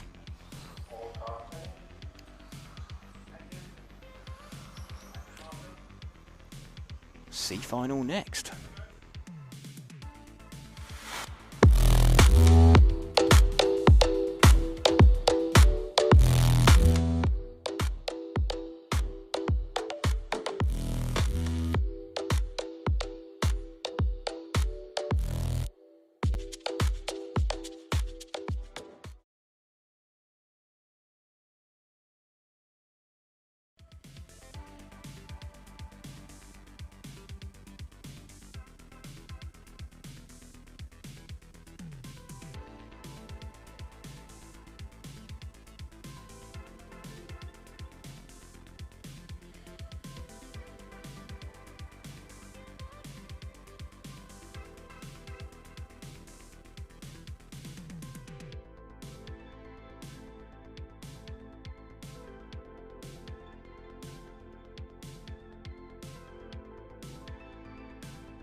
One minute to go. Soren Sparbeer going to lead this one away. That'll be a bit painful for him down in the C final. From Jose Pereira, Tim Kerman, Dai Sakaguchi, Benjamin Gibera, Andreas Bryn, Thomas Sova, Liam Tyrrell, Daniele Piccini, and JQ. Starting P10.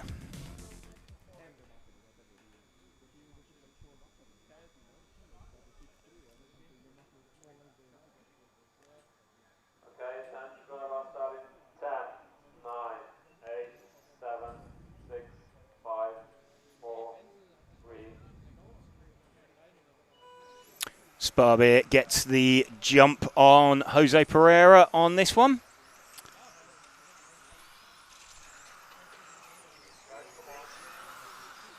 Bit chaotic in the background, but front two have got away cleanly. So Sparbeer leading from Pereira. Andreas Bryn making the start up from P6 on the grid up to P3.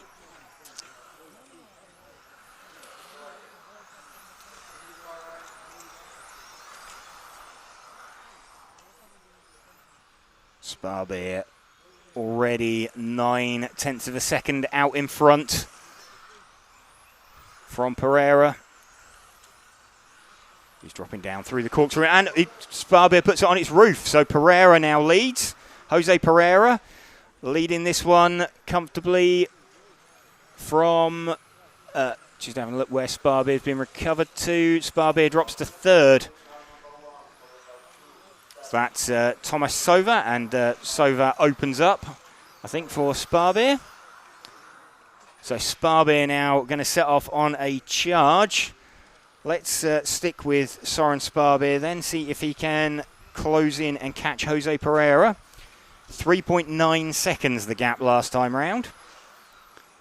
So let's monitor this gap. 3.4 seconds. He's taken half a second out of Jose Pereira already. So we're running with Soren Sparbeer, current second place man.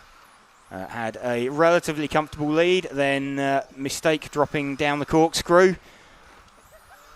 Too much curb, put the car on its roof. 3.3 seconds now the lead.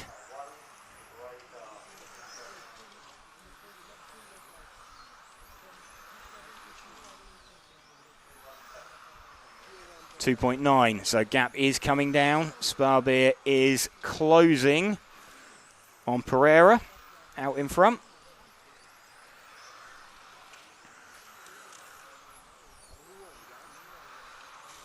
.3 now the lead gap. We're half way through the run. Best lap, a 17.2 for Soren Sparbeer, a 17.6 for Jose Pereira. 2.2 second now the lead gap between these two. So Soren Sparbeer charging. Jose Pereira will be aware of him.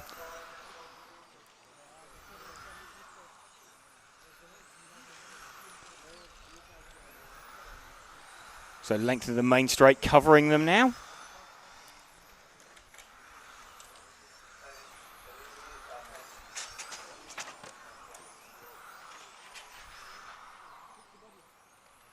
So looks like Jose Pereira got a little bit balked by JQ there. The ref not calling JQ out of the way. So Soren Sparbeer now right back with Jose Pereira. So lead battle is joined.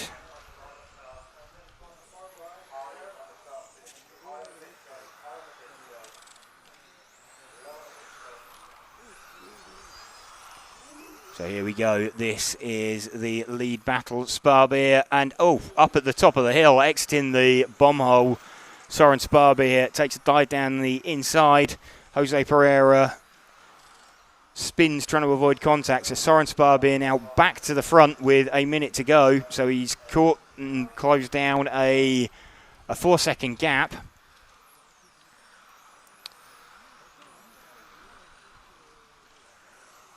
And his lead is now 1.9 seconds over Jose Pereira. In turn, Andreas Bryn is 5 odd seconds behind Jose Pereira in third position. So everybody pretty evenly spaced out. We're still running with Soren Sparbeer as he's going to start his last lap. So he's going to come within half a second of making the extra lap. I think without that roll coming down the corkscrew earlier, Soren Sparbeer would be looking at an 18-lap run. But instead, it is a 17-lap run, misses out by 0.7 of a second. So, yeah, that was costly, but Soren Sparbeer does what he needs to. He chased down Jose Pereira to take the win.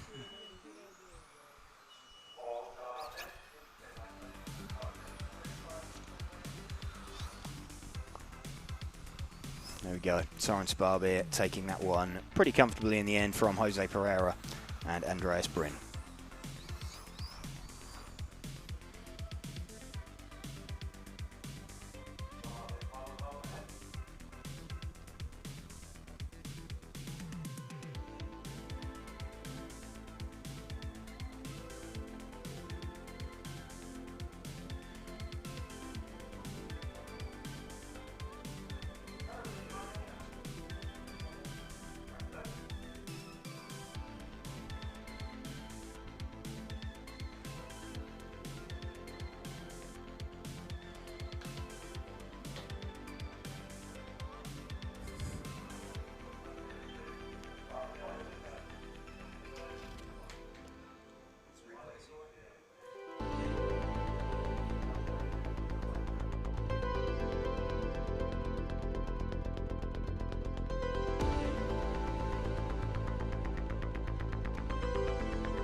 Leads away at the start of this final from Patrick Gollner.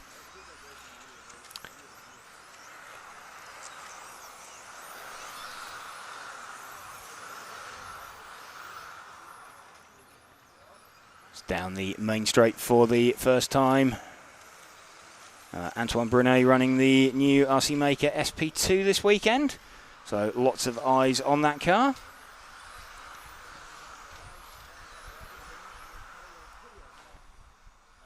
Patrick Gollner running in second, Michele Manzo in third. So Brunet running the sort of teal green coloured car.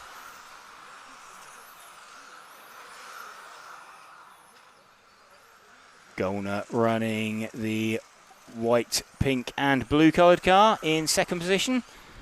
Third place Michele Manzo, the all orange coloured car.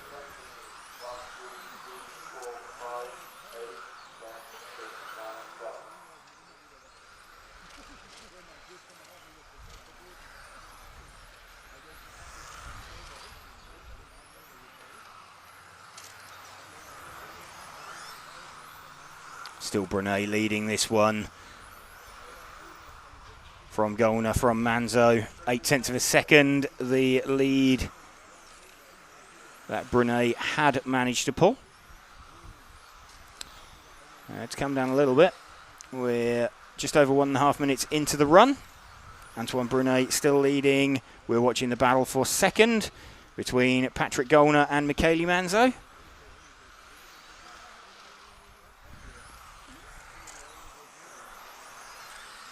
Gollner, the white, pink and blue coloured car. Manzo, the bright orange coloured car. Down the back straight one more time.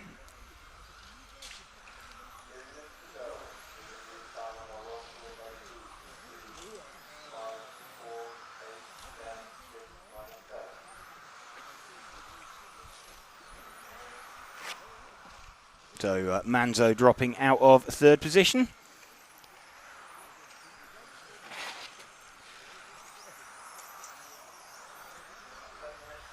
And Brunet can't quite escape the attentions of Gollner. 6/10 of a second, the lead gap. And looks like it's a little bit closer this time round. Let's see as they cross the stripe. No, it's still 6/10 of a second. But, Gollner looks like he is closing in. Certainly off the end of the main straight.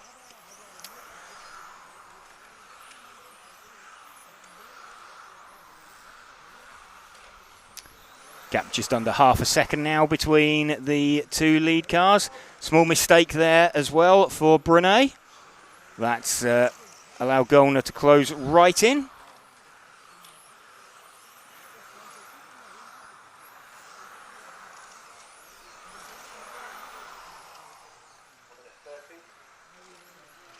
One and a half minutes left. Antoine Brunet still leading from Patrick Gollner. Alessio Menicucci up into third position. So Gollner makes a small mistake and drops further back. He still maintains second position.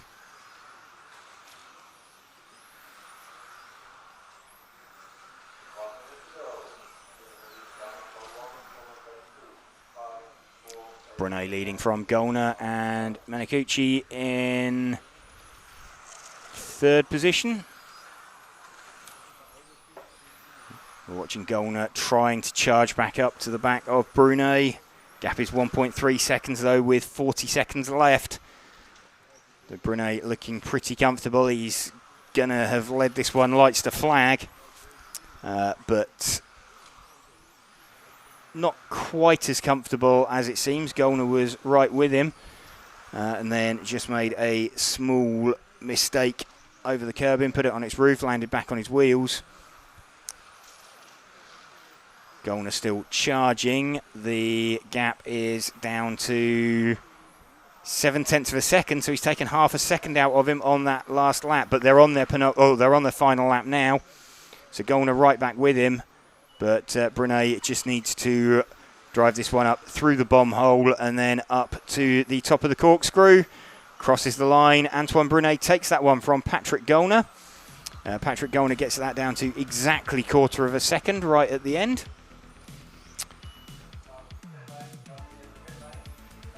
that is the B final done.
Okay, welcome if you are joining us for this modified A final, leg number 1 of the EFRA 1/10 Electric Track European Championships from Luxembourg.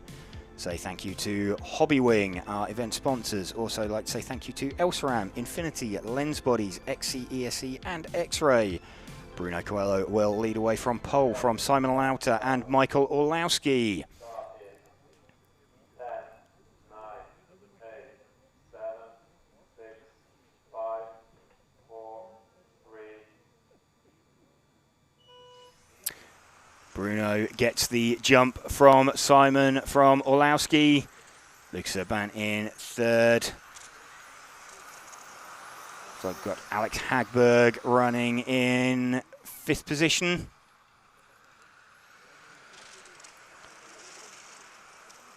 So it's as you were off the line. Mark Reinhardt's running race paint as well, I can see out there. But Simon already... So, yeah, Orlowski off to the back of the field. He tried to put a pass on Simon Lauter. There's Bruno Coelho leading from Simon Lauter, leading from Lucas Urban.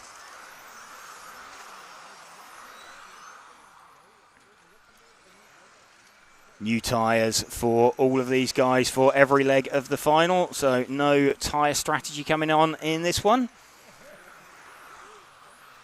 Bruno already leading by 1.2 seconds from Simon.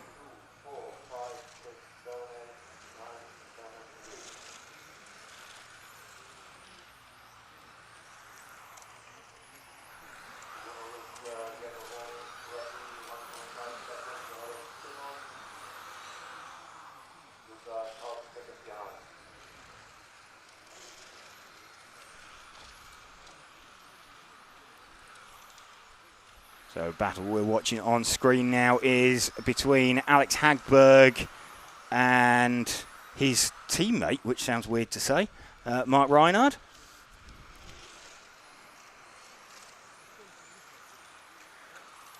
They're hugely experienced, these two.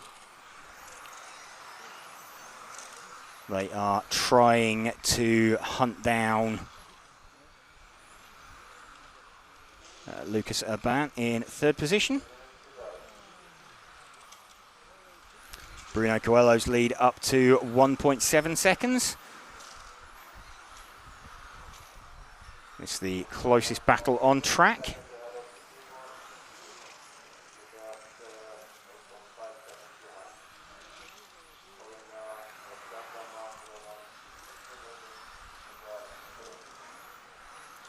So 0.3 of a second. So this is Simon Lauter running in 2nd position, the orange coloured car.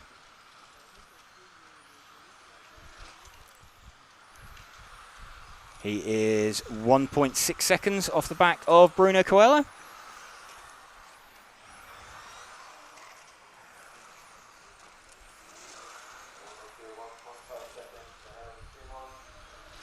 Gap looks like it's coming down very slightly. We're watching Bruno at the moment.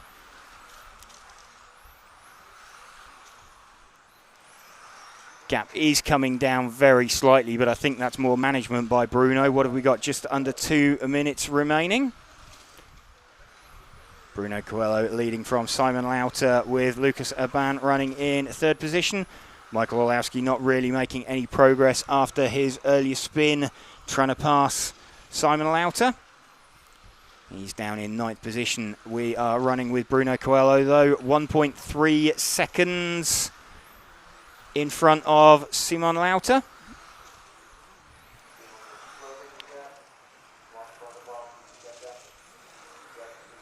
The gap is coming down. 1.1 seconds now, with a little over a minute left. If Bruno is managing his pace, he doesn't want to get it much closer.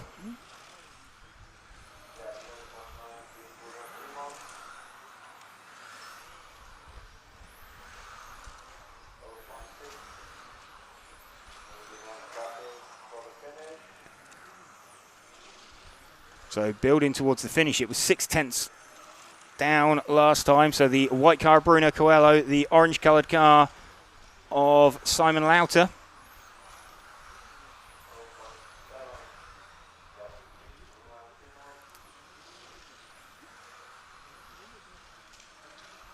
So top two heading for a 19-lap run. They're just going to make it through at this rate on to the extra lap. Lucas just going to miss out. Bruno Coelho still leading. So one more time across the stripe. We think it's going to be pretty close. They make it. Lucas misses out. So we have our 1 and 2. It's currently Bruno Coelho from Simon Lauter. It's the only drivers to make the extra lap. Bruno is just about going to take that one, but Simon put in a hard charge at the end, got to back to within half a second of him. So Bruno Coelho takes that one from Simon Lauter.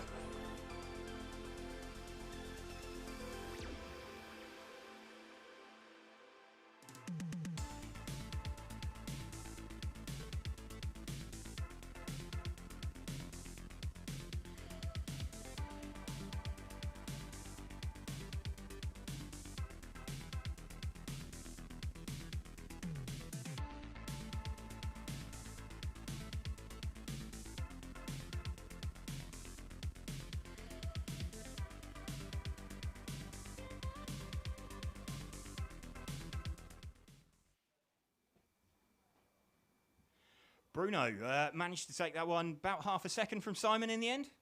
Yeah, it was a tough one. I had a little bit of drop. I believe everything was kind of overeating. So at the beginning I was really pulling away and I felt really good.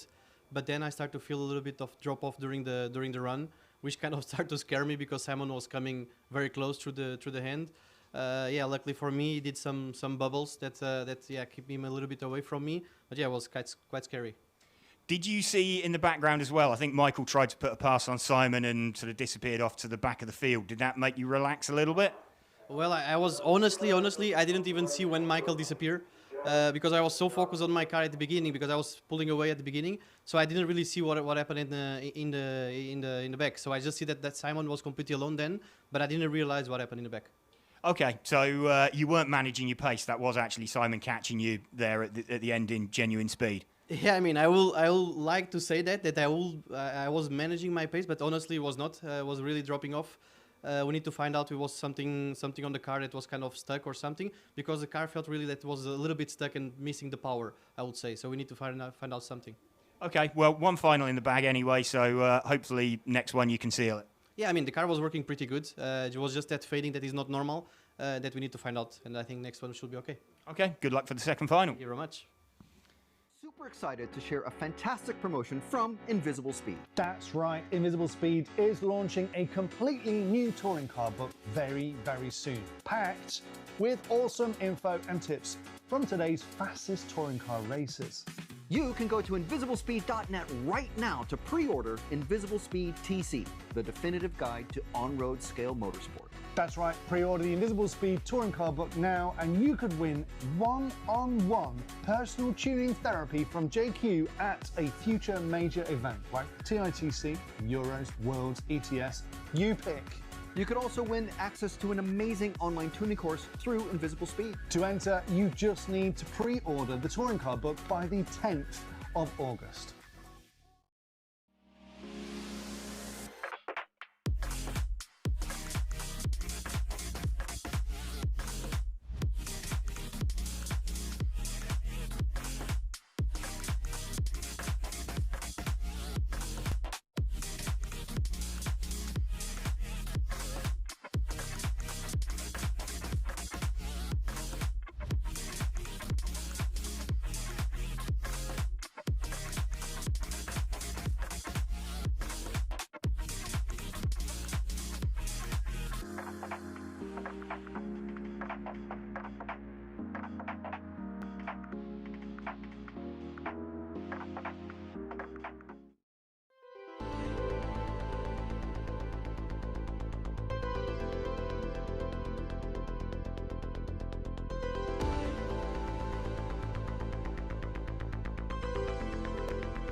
C-final leg number 2 having just run. Sorry, we've just got back from our lunch break. So there's a short break in the schedule. We took that as an opportunity to grab some refreshments. We will be back with you for the rest of the day now. So another 2 legs of finals to go. Lucas Ott going to lead away this one.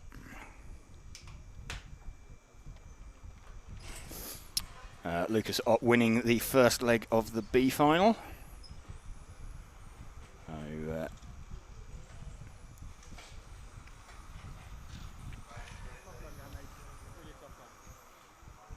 then later on we're going to have the second legs of all the A finals. Got some brief driver announcements before each of those, so they're in the time schedule for round number 2. But had all finals won from pole position, all A finals won from pole position so far.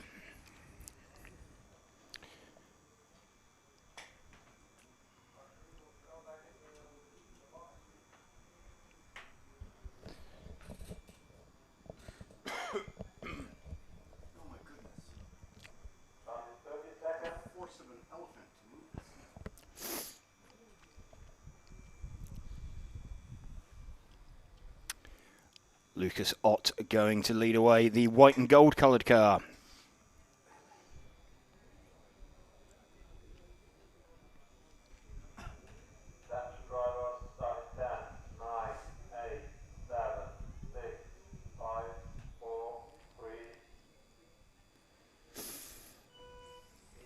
Lucas Ott gets it off the line. Can't really be described as a launch, but Stefan Romans holds on to it in second place this time. Into the bomb hole for the first time, up and over the corkscrew. Out onto the long back straight. And slightly better exit there from Stefan Romans in second position. Lucas Ott maintaining the lead. Remember, Lucas Ott winning the first leg of this final. So if he can win this one overall, he's got 2 legs out of the 3 in his pocket.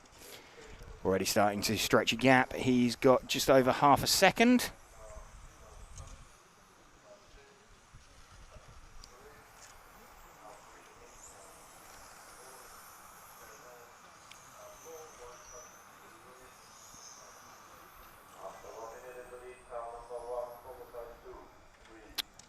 So big overspeed there from Alexandra Topin in third position. Looks like he's got quite a lot more horsepower than Stefan Romans.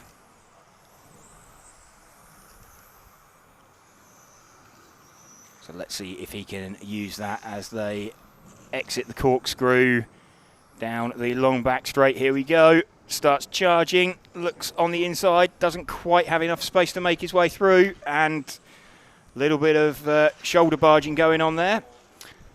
That was unfortunate that Julian Yost came off worse out of that one. No call from the referee. So Alexandra Topin hanging on in third position. And already right back with Stefan Romans. So super close. He's in danger of giving Stefan Romans a body tuck. He won't want to do that. Oh, great move down through the corkscrew. So managed to just straighten up the car, dive straight underneath Stefan Romans. So Alexandra Topin up into second place. That's going to have let Lucas Ott get away in front of this one, though. Lucas Ott's lead gap 3.7 seconds.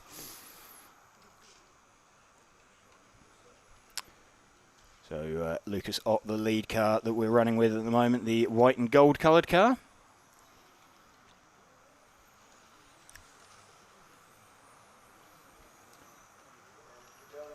He sets off down the main straight. He's got about the length of the main straight lead. It's 4.4 seconds now over Alexandre Topin. Last lap time round a 22.6 for Lucas Ott. It was a 23.3 for Alexandre Topin.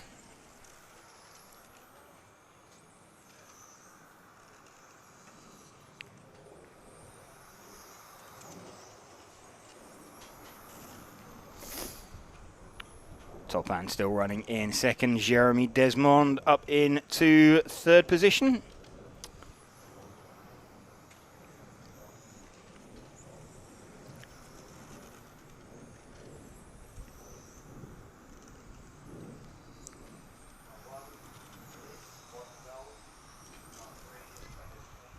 So front three fairly well spaced out. 4.7 second lead for Lucas Ott over Alexandre Topin. Jeremy Desmond, 7.5 seconds off the lead. He is around 2.7 seconds off of third place. So we're well into the final minute now. Lucas Ott leading this one pretty comfortably.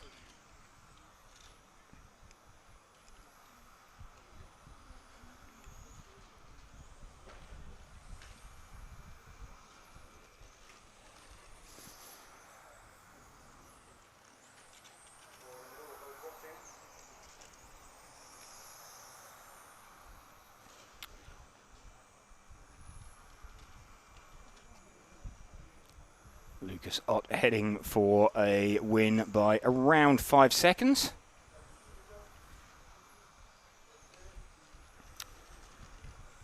And then here we go, he's on his last lap. 5.3 second lead currently.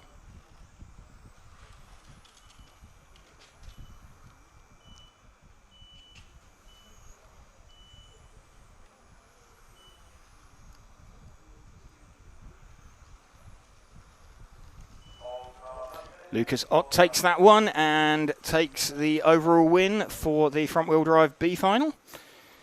So we've got coming up next, the front-wheel drive A final, though there will be a driver presentation first. It's the first opportunity for Stefan Schultz to take the European title for 2026.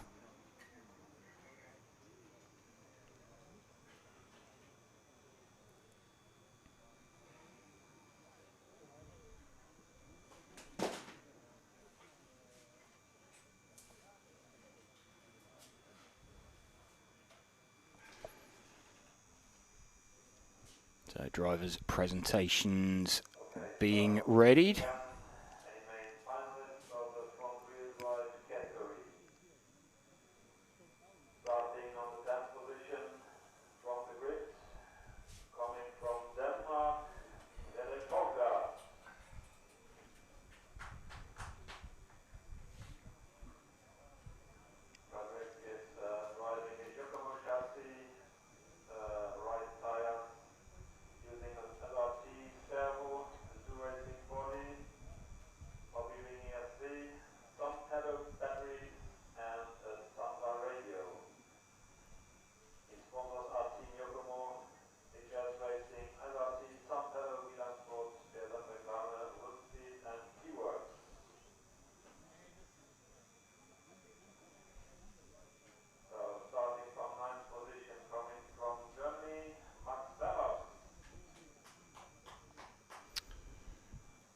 So drivers just being announced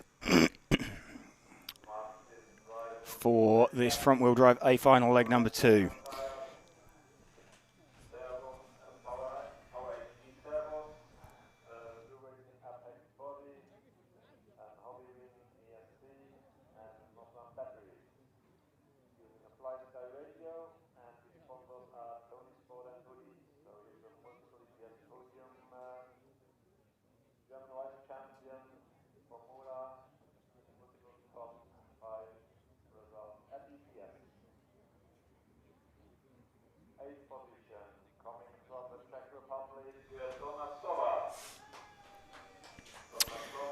Driver announcements just taking place, so there is 10 minutes in the schedule for these, for each of the A finals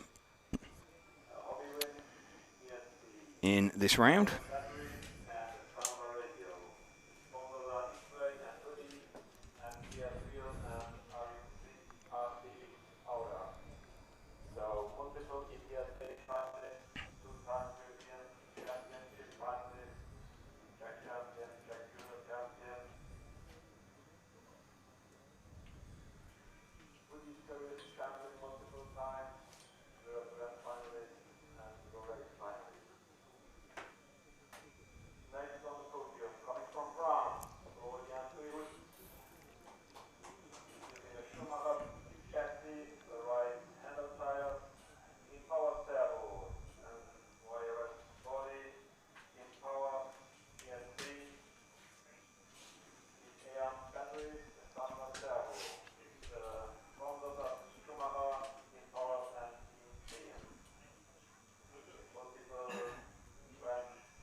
Just seeing the drivers get called up on to the drivers' rostrum. So this is something more for trackside.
Stefan Schultz, TQ man, leg one winner, being called up on to the driver's rostrum.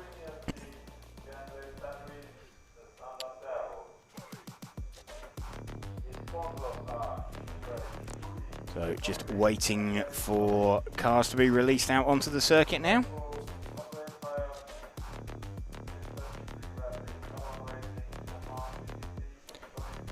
Remember, if Stefan Schultz wins this leg, He is the overall winner, having won leg number 1.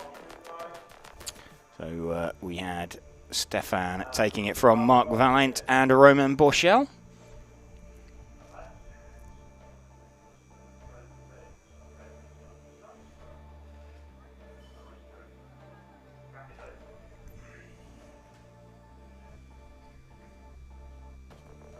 So track has been called open for a warm-up lap for the drivers.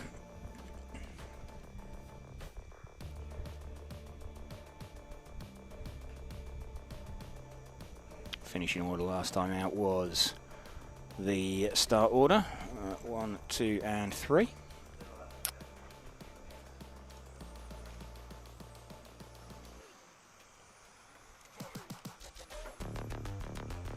So we know everybody out there on second run tyres, of course.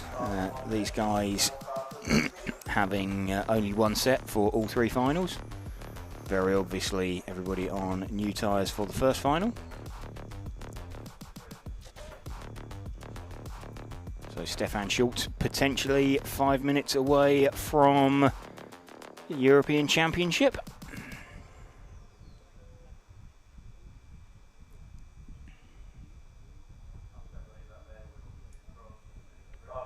Seconds. 30 seconds till the start.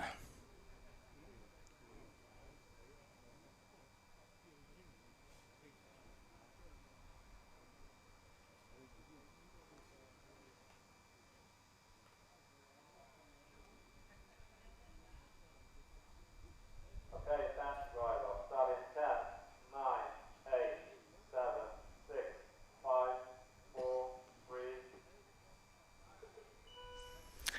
Stefan Schultz gets a decent launch off the line. Leads away from Marc Valent. Romain Bourchel hangs on to 3rd position.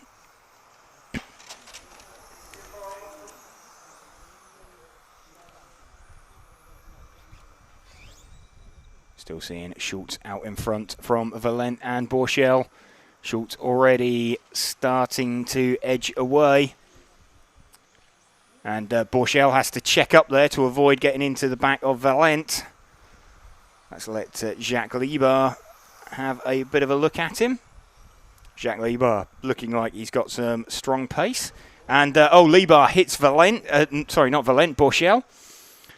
So Jacques Libar stopping and waiting, but that's dropped the pair of them down the field. That's dropped them to 6th and 7th, potentially.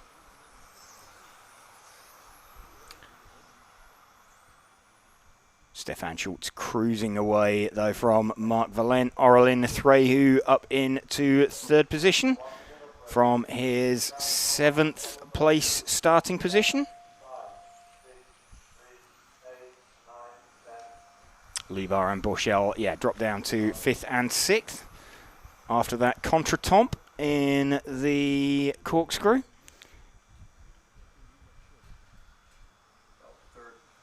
So we're looking at the battle for 3rd position at the moment. This is Aurélien Thréhus and Cédric Gridelet.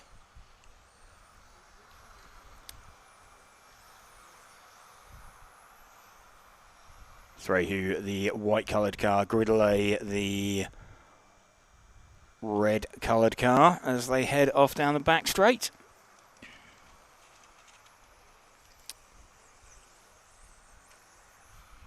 Schultz leading this one by 2.1 seconds currently.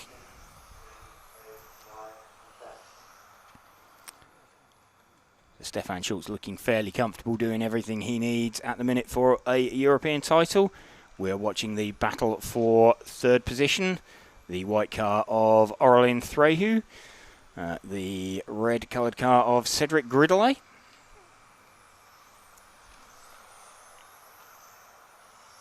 Down into the bomb hole, up over the corkscrew once more. Gridelet looking to get a good run on Thréhus. Down the back straight, not quite coming together. Searching for some kind of an opening.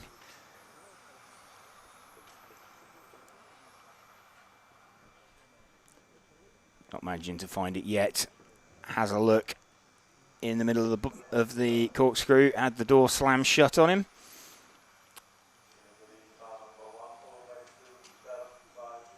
Stefan Schultz up to 2.3 seconds in front now, with 1.5 minutes to go, or just over 1.5 minutes to go. So looking pretty good for Stefan out in front. We're running with the battle for third position currently. Aurélien Thréhus and Cédric Gridelet.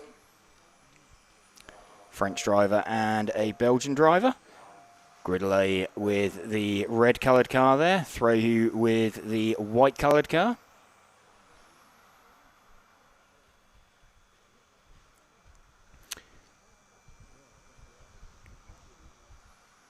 Around the banking once more. Good run, good drive from Gridelet, but he doesn't have quite enough. In fact, he had a bit of a poor exit from the corner there. That's put Jacques Liebard right back on him. And mistake there from the fourth place car of Gridelet. That drops him back.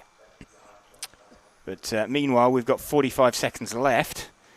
So this is Stefan Schultz not being headed, and he is heading for a leg 2 win, having already won leg 1.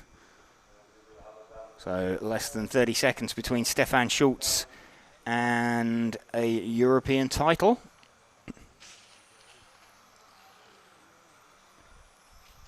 Lead was 2.3 seconds. It's up to 2.6. He is on his last lap. So Stefan Schultz, a few more corners to go between him and European title. Just needs to keep it clean. Drops into the bomb hole for the last time, up over the corkscrew, and Stefan Schultz is your European champion for the front-wheel drive class for 2026. So we're going to see if we can have a bit of a chat with him now.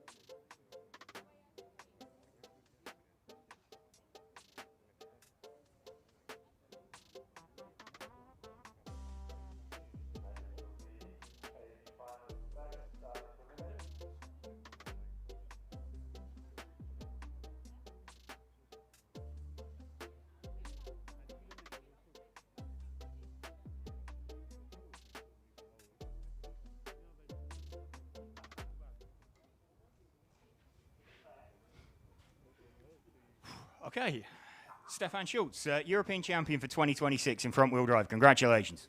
Thank you very much. So maximum efficiency, I guess. You've done 4 runs on track, and that's all you needed to do. Yeah, that's crazy. It looks really stupid for somebody, but it was my goal to focus on fronty, and I think now it's paid off. So. Yeah, so absolutely. So fantastic drive from you, and I think you got Martin Hoody here wanting to congratulate you as well. So, yeah, so absolutely really well driven, and going to sit out the final leg? I have luck that I think Mark was not the best start. He has some trouble, but then I have a good gap, and I think I want to make not mistake, that I make a little bit softer pace, and the gap was like a little bit closer, but it was, I think, 2 seconds away, so. Yeah, it was 2 seconds in the end, so fairly comfortable in that one. So you're going to sit out the last leg, or you think you're going to run it? No, it's the plan is that I run stock now. So now focus on stock, and we will see what happened there. Okay, well done again. Thank you very much. Thank you.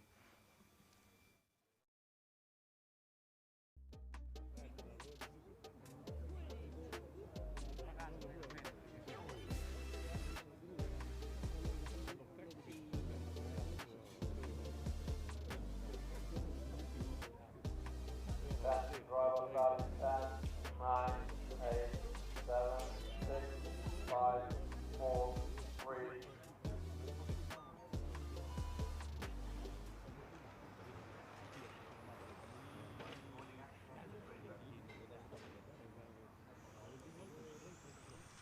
Okay, we have got the Spec H final underway. Peter Knudsen leading this one from Patrick Kolliker. Patrick Kolliker not out there on track, so no car 2. I think that's Kent Bertilsson in second position. It is. So Peter Knudsen versus Kent Bertilsson. Danish driver versus a Swedish driver. So a bit of a Scandinavian battle going on down the back straight at the moment. Bertilsson looks like he's got a little bit more horsepower at this stage than Knudsen. Just checking, Knudsen won the first leg, I believe. He did. So Petter Knudsen winning the first leg, and a small mistake there from Bertilsson. Dropped him off the back very slightly.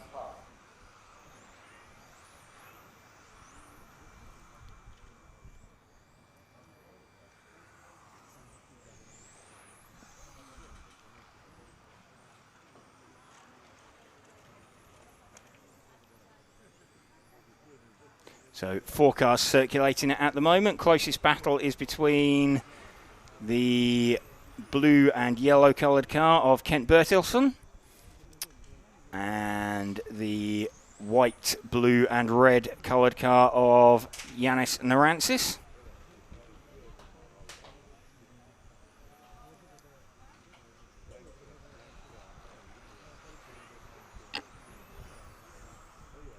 Nicolas Duponchel running in 4th position at the moment, but these two running around 1.5 seconds off of the lead car, so actually fairly close between the top 3 of them.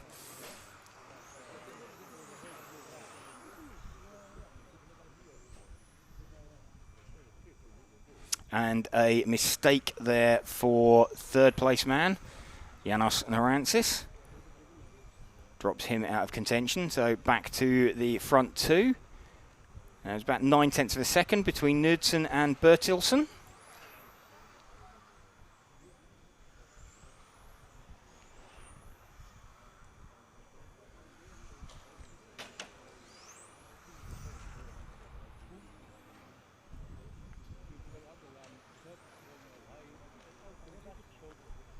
Still this lead battle going on. Half a second now between Knudsen and Bertilsson. Down through the corkscrew one more time. Yeah, Knudsen not looking like he has the pace he did have last time out.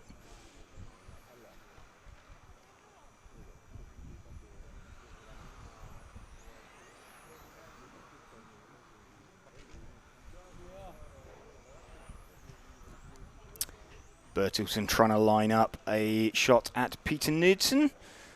We've got a little under 1.5 minutes remaining.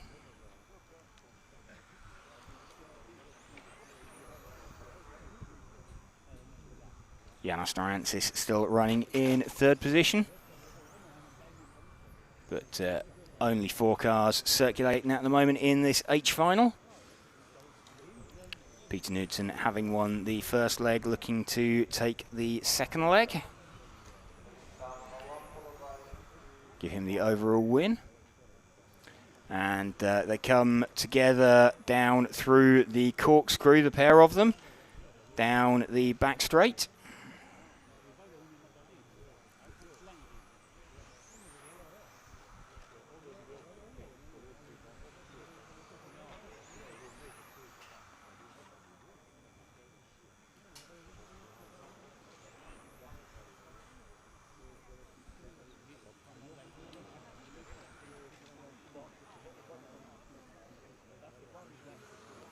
Petter Knudsen still leading as they head towards the start of their final lap.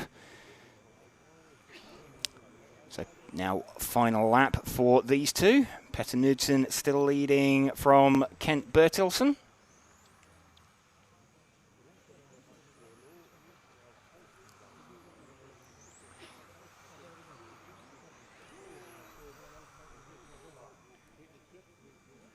And across the line, so Peter Knudsen taking that one from Kent Bertilsson. Janos Narantis in third position.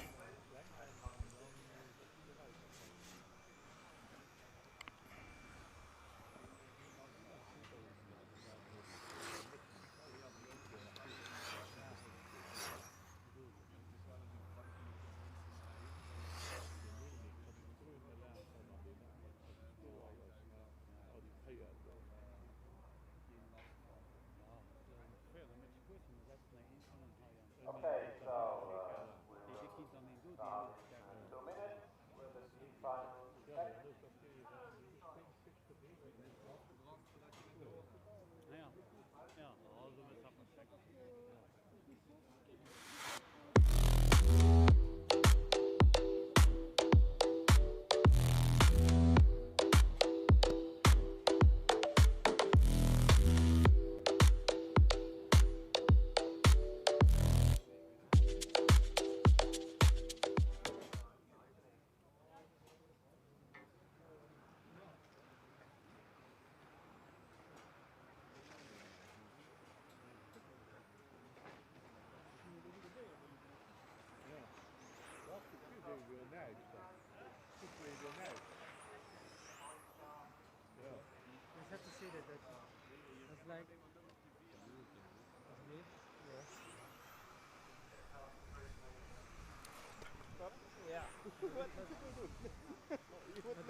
Right, Spec G, final number 2 coming up on the track now. There's runners and riders, some of them running from neutral countries apparently, so I can't go through the countries there.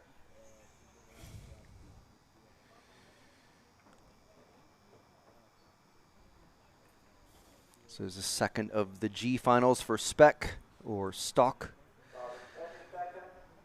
Just use your favorite term.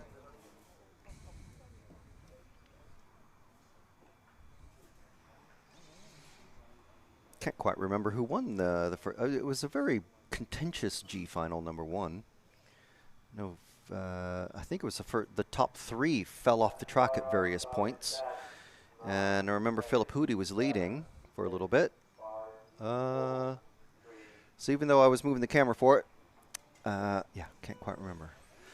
Whoa, and number 2, that was Vit. Spins off the track right from the get-go. Philip Hoody challenging for second and already into second. And now challenging for third, going into the bomb hole and up and around the corkscrew.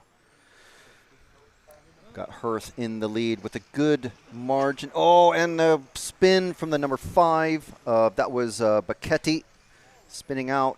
Philip Hoody chasing down that number 1 car of Hirth with the number, I think it's the number 8 of Jensen. Yeah, in third. So that is Hirth, Hoody, and Jensen in the lead. Got about a half a second or so back to the green car in fourth. That's the number 6 of Bevet. And then we have Walensky, Bacchetti, Dragantes, O'Donnell, Espen, and Vit, who spun off right from the get-go. Oh, and Hoody gets spun out going up into the corkscrew. And now that number 6 has got a body tuck, and we have a hugely, actually, no, we've got Hoody out in the lead. Chaos going down the straight. 2 cars off, 1 car upside down, and it looks like there's a tire out in the middle of the straight. So we've got Philip Hoody going up into the corkscrew with a huge lead. And what's the gap there? 3.2 seconds. Goodness, back to Hirth, who spun out. Who was it that he spun out? I think it was Espen. So number 4 car of Hoody leading this one. Hirth in the number 1 and second, being chased by the number 3 of Espen going up into the corkscrew section. And Hoody is who we've got on camera now, going into the infield and into this very, very tight chicane that, if you're confident, you can straight line it, but most drivers don't. Over the timing line, over the second timing line, down through the corkscrew. Across the starting grid once again, and into the infield, catching up with lap traffic already. That is going to be the number 0 of Jensen, who was in 4th place, I believe, for just a very short time. Referees have called him to pull over, and he does obediently. And now there's a huge amount of clear air in front of young Philip Houdy. We talked to Philip in the opening ceremony last night. You can watch that on the EFRA Facebook page. Make sure and check that out. Just search for RC Motorsport Europe on Facebook. Very interesting chats with at least one driver from each of the countries, as young Philip is trying to chase down and lap the number 2. Wow. Number 2 car is the next one to be lapped. That is going to be Vit. Actually, he's going to lap whoever's just flipped over at the top of the corkscrew. Very bad luck for that driver. Taking some liberties with the curbings there, but he's got plenty of time behind him. 3.1 seconds back to Hirth. It's Kenzo Hirth down into the bomb hole, across the finish line once again. Around the Hobbywing corkscrew, down the main straight. So it's 1.5 minutes left in this one. Philip Houdy, he was looking strong in the first one, but he didn't win it, so I don't think there's an outright winner for this one in the G final.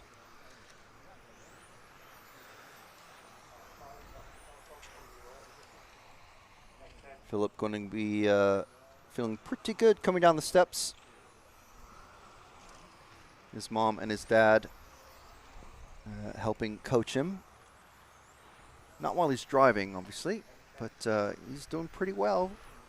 Very young racer, possibly the youngest one that we've got here, I think. I'm not really sure, but he's definitely one of the youngest racers. Into the infield once again, past the penalty box. He's not making up any time on the number 2 car, Vit, but he doesn't need to. He's got acres of space behind him, loads of space in front of him. Basically just running a time trial on his own, no pressure. Next car behind, still 4.6 seconds now back to Hirth, who I think has just flipped over behind him. No, that was a lap traffic car. So Houdy slowly catching Vit in the number 2. So just see him just ahead on screen potentially as he's coming into the infield. 10 seconds left. So I think this is going to be the last lap now. 5 seconds. Is he going to make it? No, he's going to be caught here at the line. And that is Philip Houdy finished, taking the win in the G final for Touring Car Spec here in Luxembourg. And, geez, it's still a mess. There's a car upside down on the pit straight, but everyone is finished, luckily. So it's Houdy, Espen, Hirth, Walensky as the top 4. Pass it back over to James. And we're seeing some of the racing action in that one. Early race hairpin action. Always a very tight section here. Basically everywhere you go on the Luxembourg circuit. And here's that corkscrew.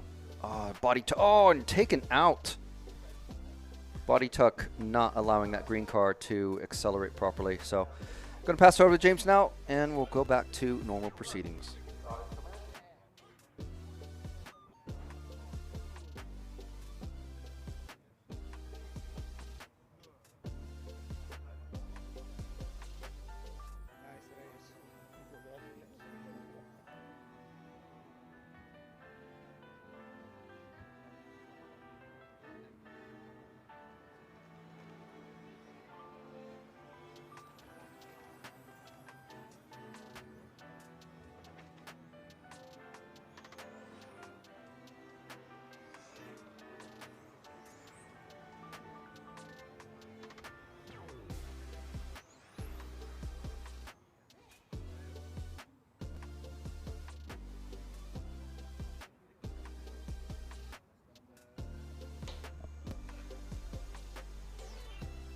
Okay, getting set now then for the F final. Eric Houdy going to be leading this one away.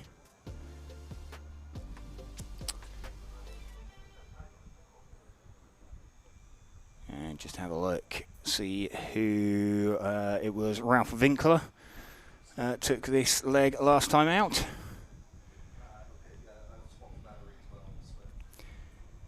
So Eric Huby going to lead away from Frederick Hovgaard, Jaroslav Kritz. It was Ralph Winkler from P4 on the grid who won this one last time.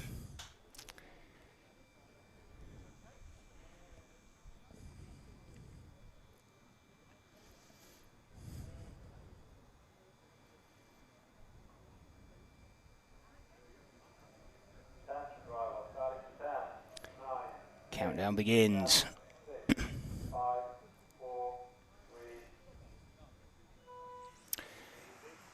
Eric Huby leads away from Frederick Hovgaard. Hovgaard thinks about having a look at Huby, but checks up, backs out of it. Leg one winners got away in 4th position. And, contact at the bottom of the corkscrew there between the lead 2. So that's going to put Jaroslav Kritz out in front from Ralph Winkler. So Kritz with the yellow and white body shell, Winkler with the multicoloured body shell. So they go down the back straight. Huby in 3rd position. Currently trying to get a run on Winkler. Not quite managing it. So it's Kritz from Winkler from Huby.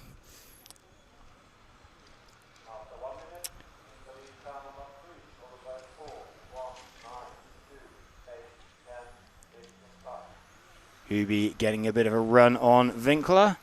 So they went down towards the hairpin. They dropped down into the bomb hole. And now down the corkscrew out onto the main straight. Kind of top 3 equidistant from one another.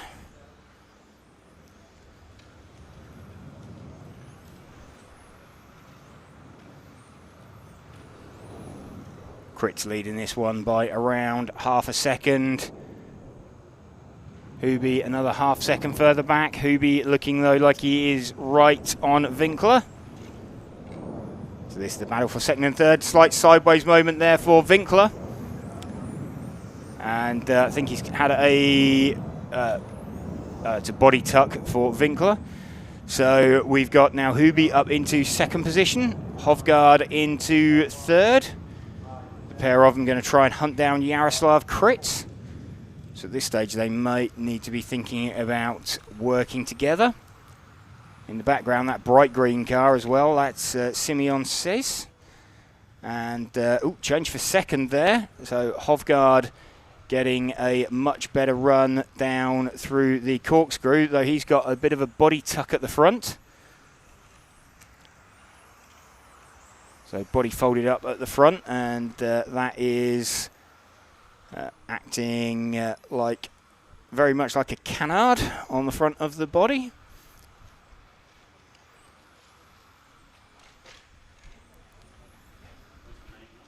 That is the canard in the English sense, not in the canard as in a duck. Kritz still leading this one, though Hovgaard has closed in. So Hovgaard closing in massively on Jaroslav Kritz, the leader.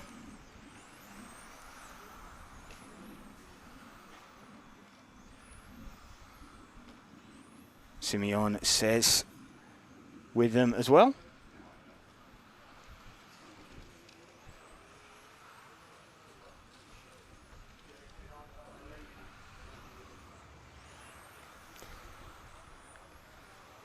Hovgaard still trying to find his way past Jaroslav Kritz. Still over a minute left. Simeon Says has dropped out. Hovgaard through to the front. So Frederick Hovgaard now leading this one from Kritz, from the 9 car of Simeon Says, and Says ends up turned over on his roof.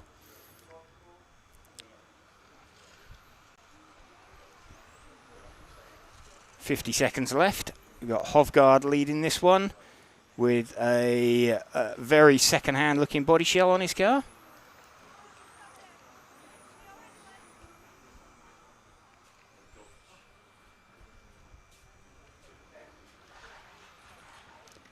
Still Frederick Hovgaard leading. Still a very, very second-hand looking body shell on his car.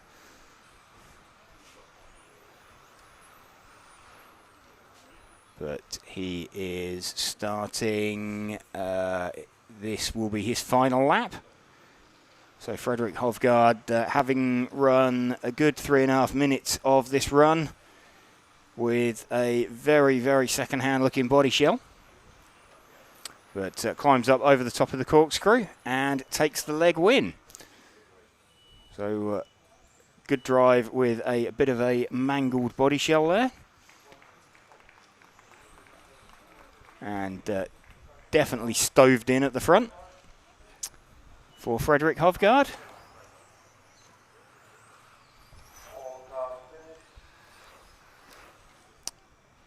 Frederick Hovgaard taking that from Yaroslav Chris and Nikos Nikolakopoulos in third position.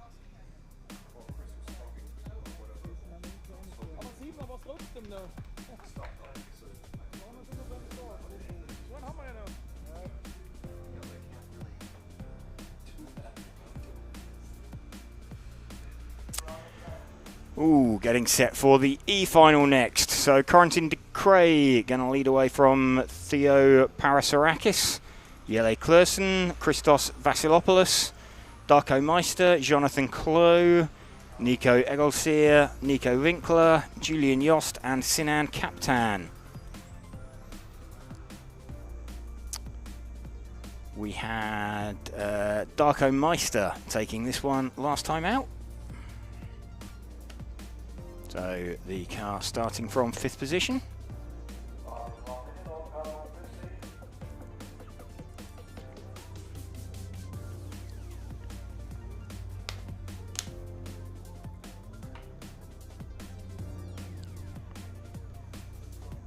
Corentin de Cray going to lead away with the purple coloured car.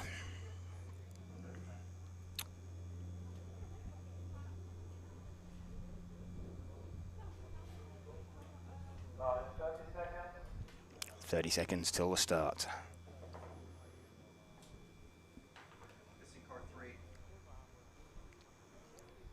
Jelle Kleursen not taking the start.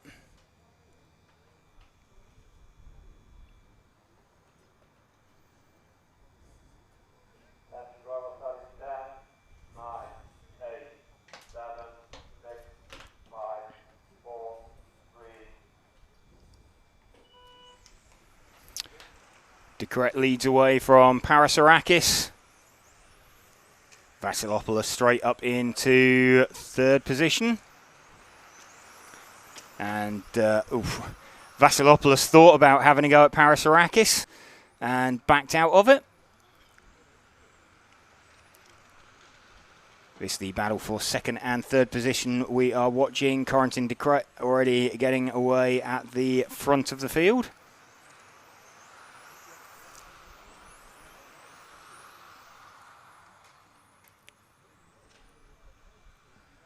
Actually, Parasarakis looking to close de Cray down.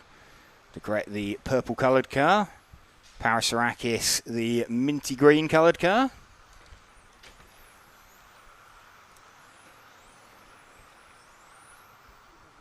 Down the corkscrew once more, out onto the long back straight. Torture for these motors screaming at the end of the straight there.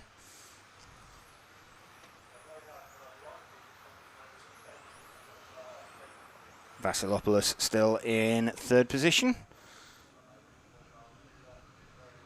We are running with second place man, the mint green coloured car of Theodore Parasarakis.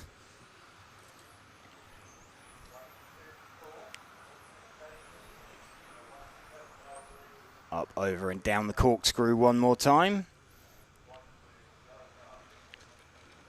Gap between the top three is less than 1 second. Vasilopoulos keeping a watching brief in third position.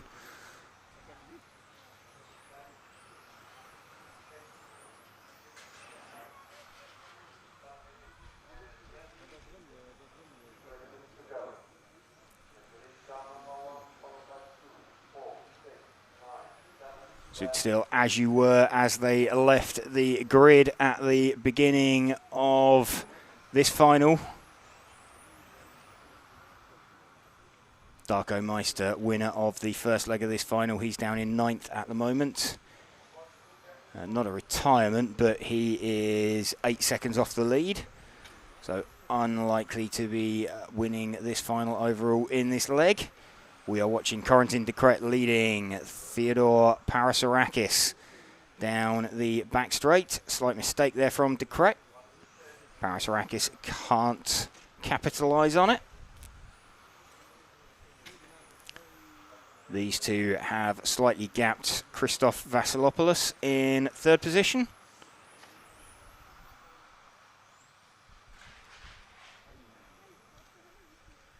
Good run off the banking again from Parasarakis.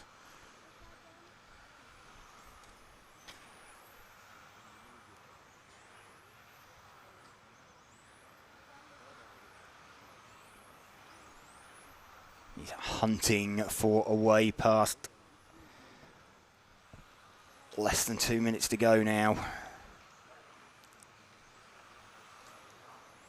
De Kret will be thinking it feels like a long 2 minutes. Parasarakis will be thinking it's a very short 2 minutes. Oh, and a mistake there from de Kret in the middle of the bomb hole. And that has promoted Vasilopoulos into the lead. So the white and yellow car now leading.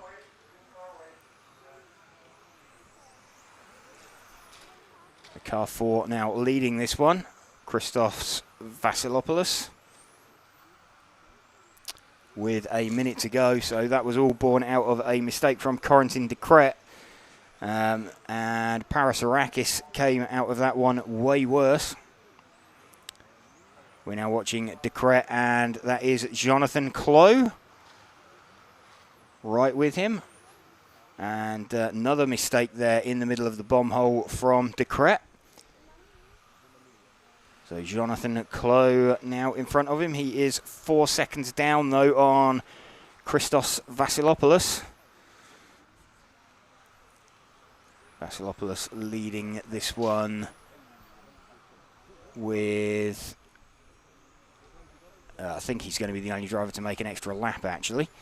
So he should just sneak across by about 1 second. So that's always a really good feeling, being the only driver across the line, which he has. So there you go. Christos Vasilopoulos will take that one from Jonathan Clough. And Darko Meister, having said he was nowhere, he's managed to pop up into third position. So Darko Meister showing the value of perseverance. But Vasilopoulos round to cross the line. The only driver onto a 16th lap. Christoph Vasilopoulos taking that one from Jonathan Clough and Darko Meister.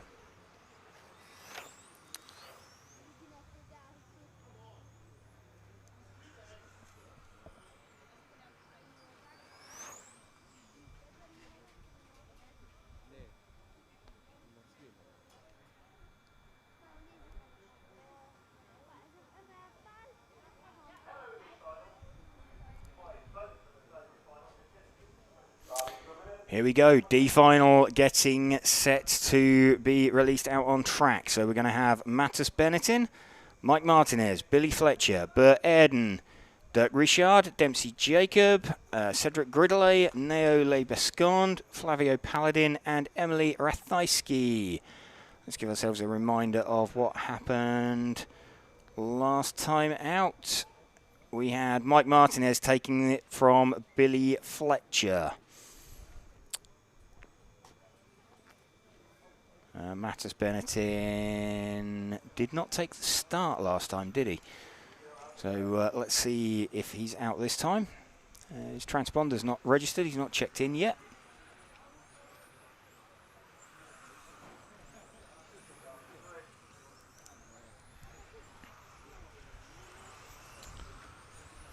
So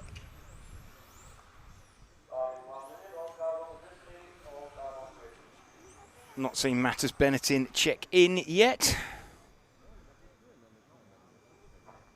So I think he might well be sitting this one out.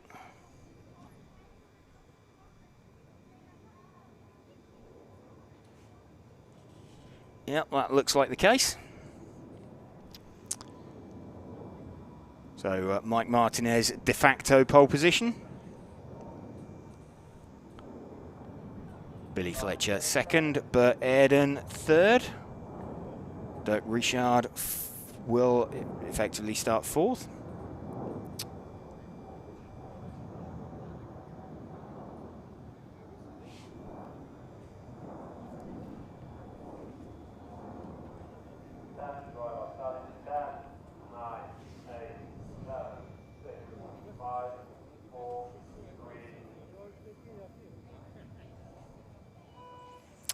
Mike Martinez gets away from Billy Fletcher at the start. Remember, these two ran and hid last time out in this final. I wonder if that's going to be kind of the same thing again. The pair of them disappear off down the road and then sort it out amongst themselves.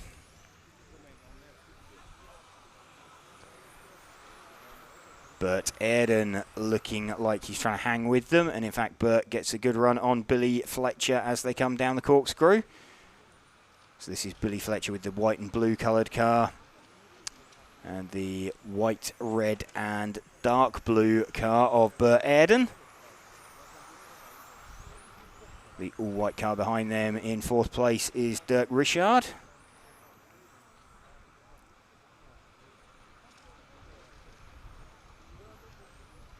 Top four covered by 1.3 seconds. And actually, Billy looks to have started closing in on Mike Martinez out in front. So they come down the corkscrew, down the main straight. So Billy Fletcher now trying to find his way through for the lead on Mike Martinez.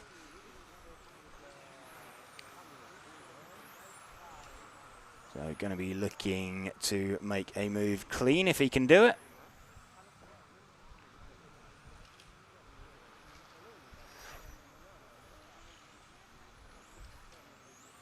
Just trying to find the drive. He's super close. Has a little nibble. Backed out of it. So just unsettled Mike Martinez. That was probably a little bit closer than Billy would have liked. Sure he would have been in there fully clenched on the brakes. Down into the bomb hole once more, up over the corkscrew. He can't quite seem to get a run over that side of the track. His advantage looks to be drive out of this corner down towards this little hairpin here. Seems too open and flowing at that end of the circuit to do much. Again, closing, closing, closing. He's almost too close there. Tries for the cutback, doesn't quite work. So Billy Fletcher winding the pressure onto Mike Martinez. Actually dropped away very slightly there in trying to line up a move down through the corkscrew, but he's back with him now. Great racing action between these two. Less than 0.2 of a second between them.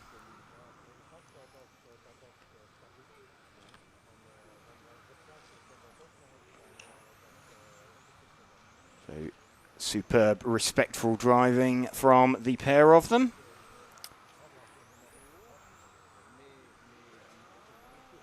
Billy, oh, very, very nearly.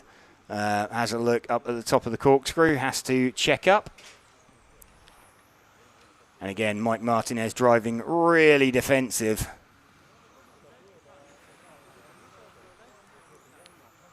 (1:10 to go. Slightly better exit out onto the back straight for Mike Martinez that time. Got his lead up to half a second. But Billy closing it all the way back down again.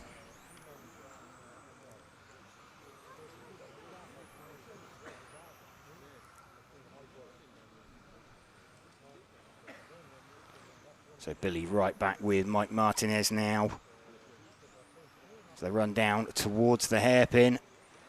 Gets slightly tighter, better drive off there into the bomb hole. Has a look around the outside going down the corkscrew. Doesn't quite make it. Into the banking again once more. Middle chicane.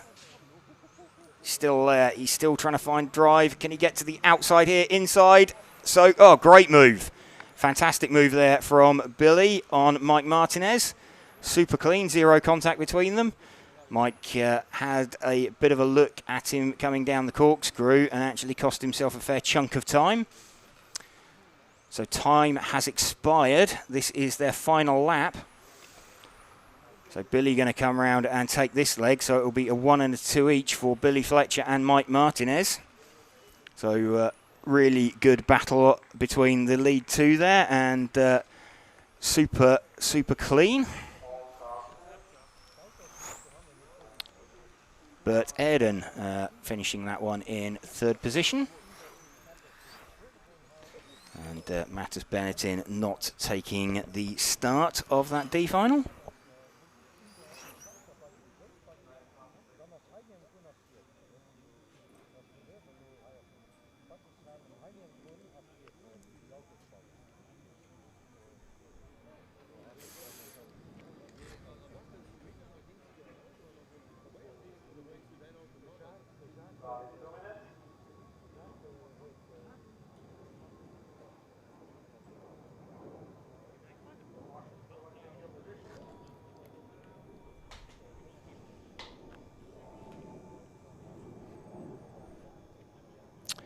C final coming up next. Martin Hoody will lead away from Nico Catalani, Nathan Atlani, Loic Yasmin, Bart Vubben, Arno Solniak, Daniel Heisch, Adrian Antomarchi, Jacques Lieber and Manuel Wagner. What did we have last time out? Nico Catalani took it from Martin Hoody. That was right, he got the jump, didn't he, on lap number 1, did Nico Catalani, and just sort of edged away. Pair of them were running plain white body shells.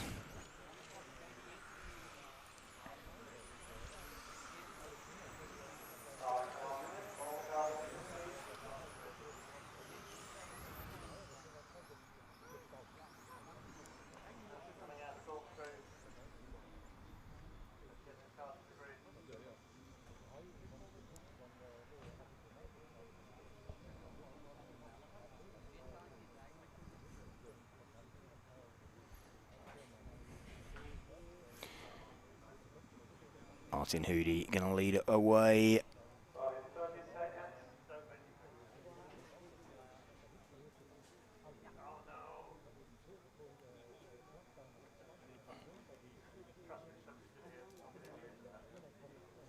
Martin Hoody will lead away from Nico Catalani. So Martin Hoody with the black wing end fences on his body shell, compared to the clear ones on Nico Catalani.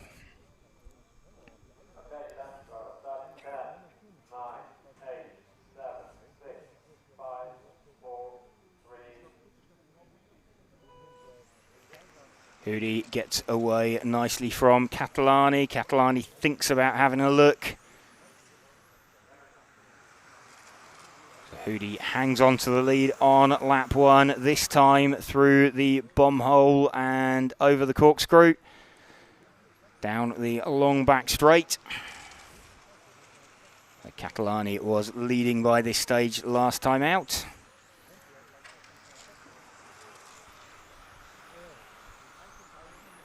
Catalani running in second position. And, oh, mistake there from Martin Hudi on the exit of the corkscrew. Drops the car, so that has promoted Catalani into the lead. Nathan Atlani will be second. Loic Yasmin will be up into third position. Costly mistake there for Martin Hudi. Drops him all the way down to the tail of the field. And actually trails in to the pit lane to retire. So 9 cars in a train at the moment. Closest battle, the one we are watching between Loic Yasmin and Bart Vubben. Loic Yasmin, the pink front, white rear. Bart Vubben, the pink and purple body shell.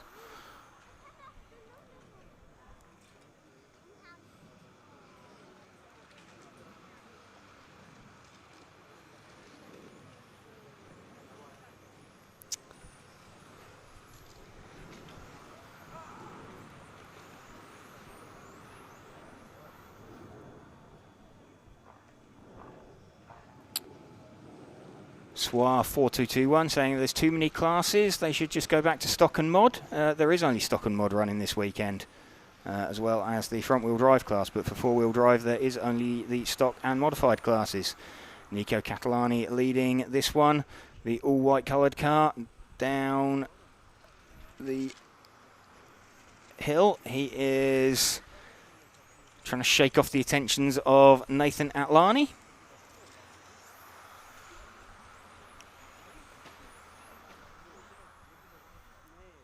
Nathan Atlani, the pink coloured car we've just seen disappear out the front of shot. This pink front, white rear we are watching is Loic Yasmin with Bart Vubben, the pink and purple coloured car. Just making a little bit of a hash of that chicane down towards the hairpin. That the lead battle. Nico Catalani, the white car. Nathan Atlani, the pink coloured car. Gap between them just over 0.8 of a second.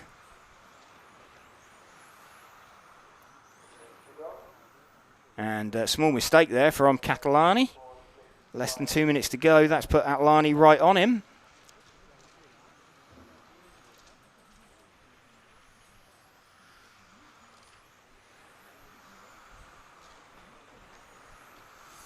Nathan Atlani trying to find his way through on Nico Catalani. Down the back straight, he's got some good power.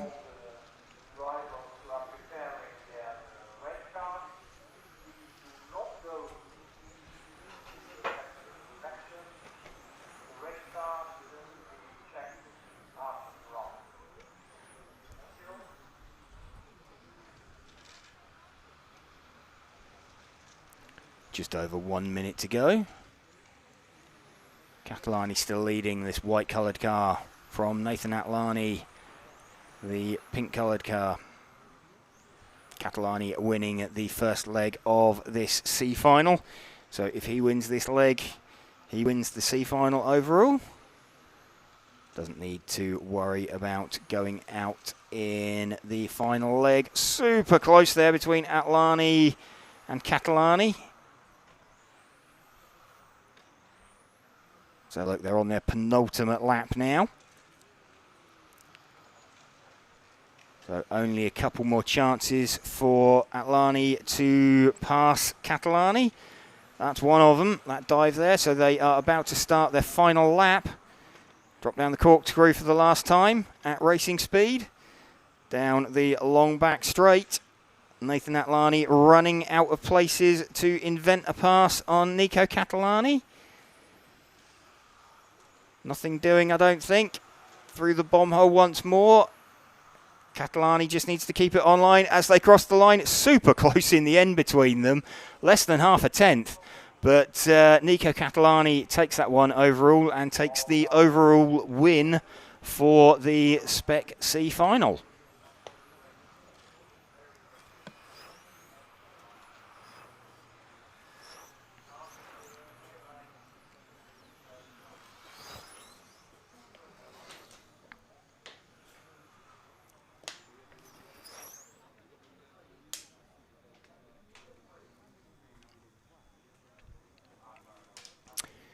So, yeah, you can see at the end of that one, very close between those top two.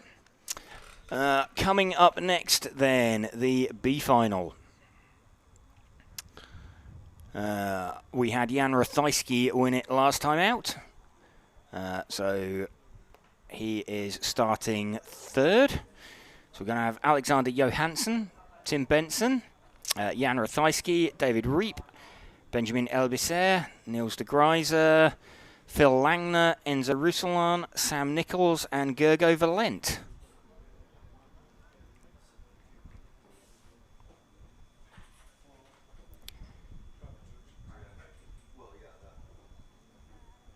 So after this B final, we're going to have a driver's presentation for the A final, for the Spec A final.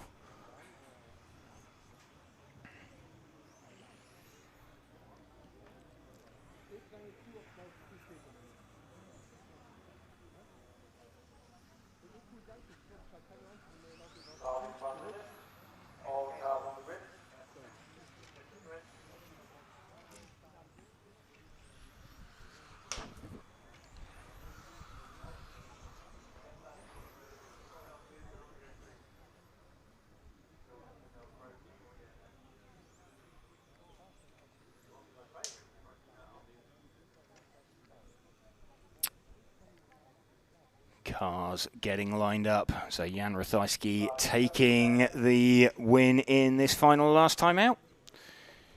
Jan will be a little bit disappointed to be down in the B final, but will be hoping to win it overall if he can.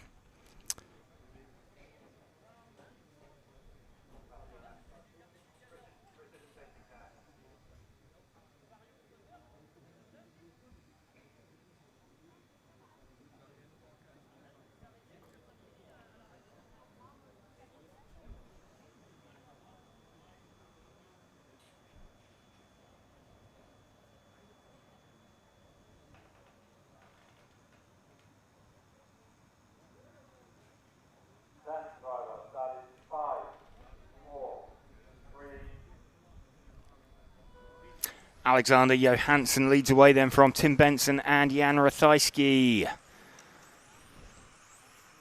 See if Johansson can keep it together this time.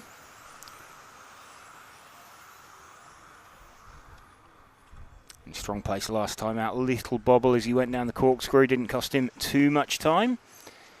Slightly high line from Tim Benson on the exit of the sweeper. That's put Rathajski right on him.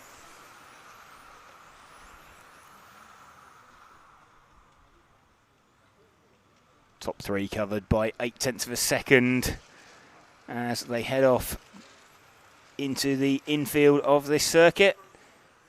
Tim Benson now looking pretty racy, trying to line up Alexander Johansson.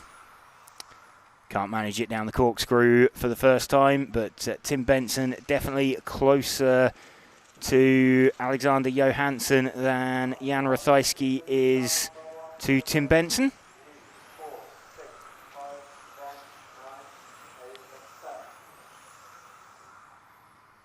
Down the hill once more. Long back straight. 0.3 of a second between the top two last time out. Great drive off the corner there from Tim Benson. Couldn't do anything with it. Into the bomb hole once more. Up, over, down the corkscrew.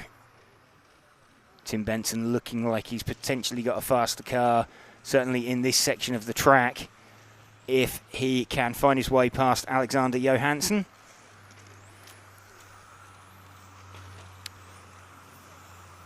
He's just moving around behind him, trying to unsettle him a little bit.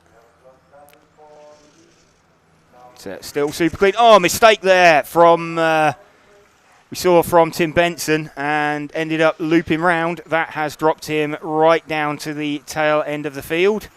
So broken car there for Tim Benson. Super unlucky for him. Alexander Johansson then leading from Jan Rathajski now. And gap is 1.6 seconds. So Tim Benson super unfortunate in that one.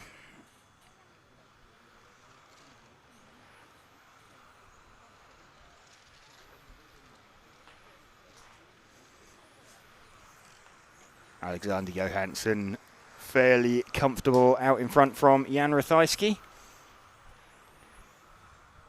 We've got a little over 2 minutes left.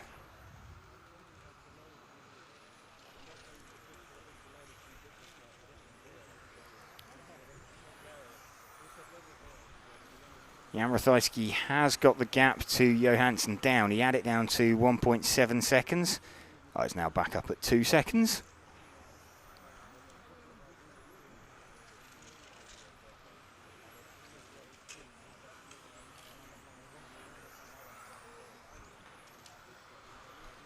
So we're running with Jan Rathajski at the moment, winner of leg number 1.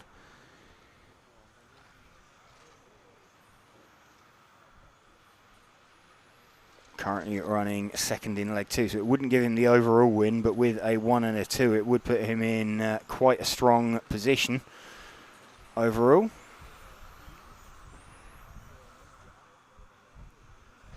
Remember, Jan won it from Tim Benson and Alexander Johansson. So if things stay as they are, we'd have Alexander Johansson with a 1 and a 3, Jan Rathajski with a 1 and a 2.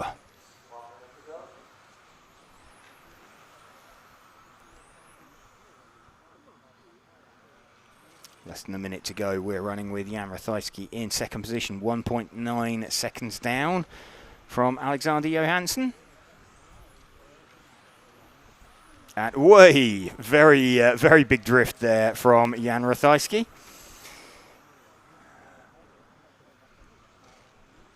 So car looking pretty loose. Gap down to 1.5 seconds. So Jan won't want to be doing that too many more times. Would have caught his attention.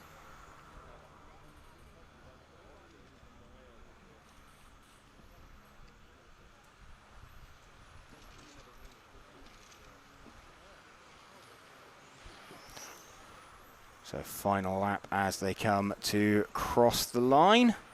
Alexander Johansson takes that one then from Jan Rathajski. So good drive. Unfortunate retirement there for Tim Benson. He was right in the mix as well. So we've already had one European champion crowned for today with Stefan Schultz. Let's just have a look, see if we've got a replay there of, oh, this was Jan Rathajski's epic drift that chucked the back out. Clearly got the gain on that gyro turned up nice and high.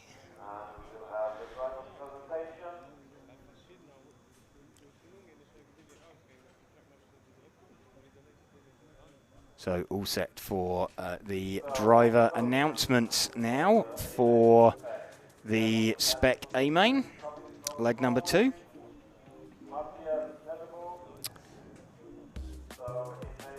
So first up we're going to have Matthias Nedrebo. And also Matthias's birthday, he's running X-Ray.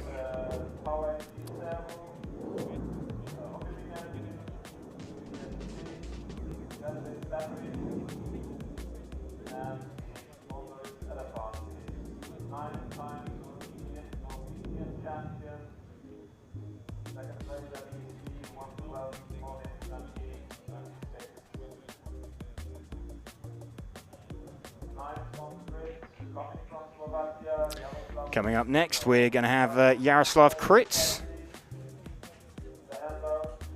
So Yaroslav Kritz, again, X-ray runner.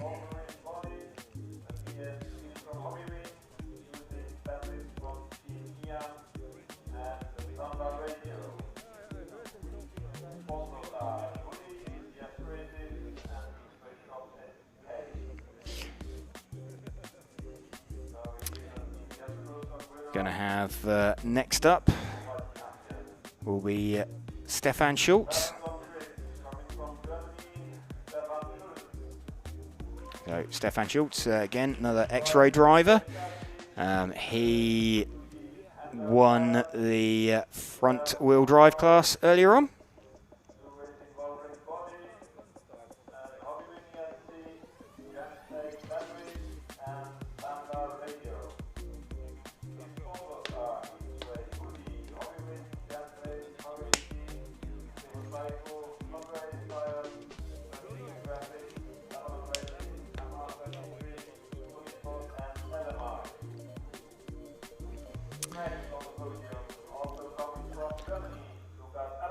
So Lucas Ellerbrock up next, the automatics driver.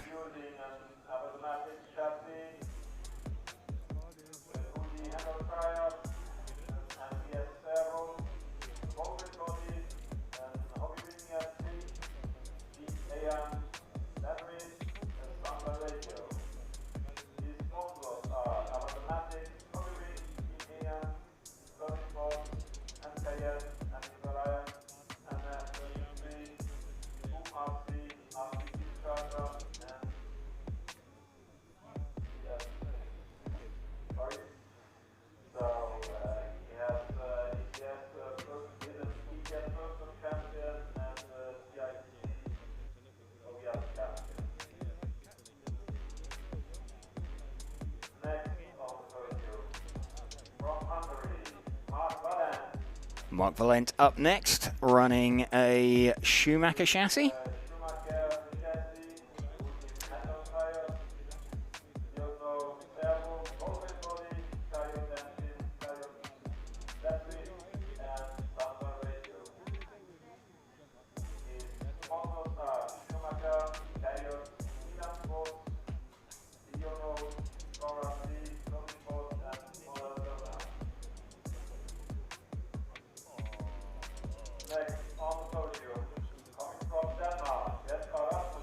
Jesper Rasmussen up next, also running Schumacher.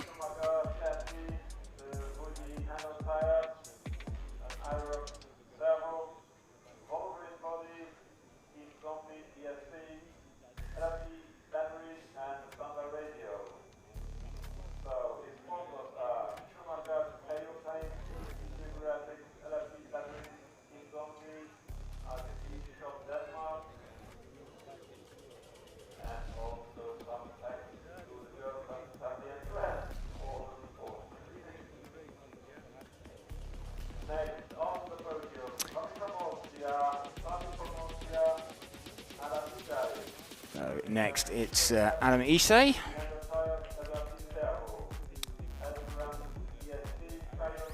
Running an X-ray chassis. If he wasn't, his boss would have a word with him. Adam, defending champion from the Netherlands last year.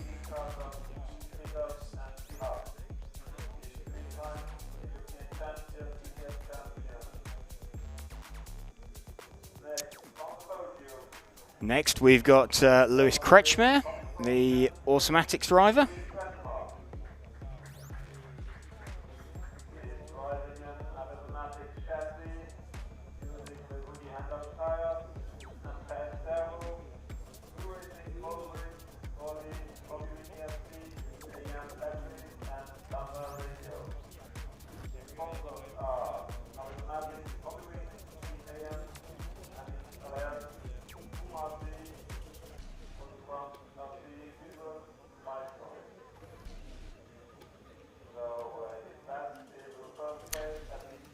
Next up, we're going to have Ollie Boltink, multiple champion.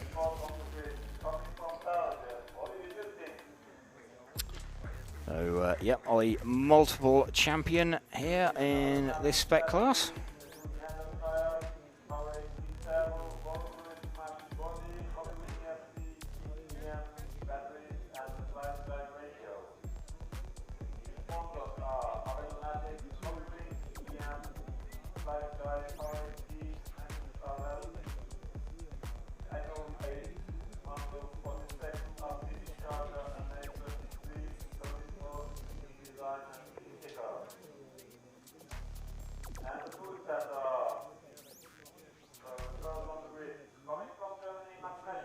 And then Max Mackler, TQ, and winner of the first leg. Max, also a former champion in this class, won that in 2018 in Wiener Neustadt.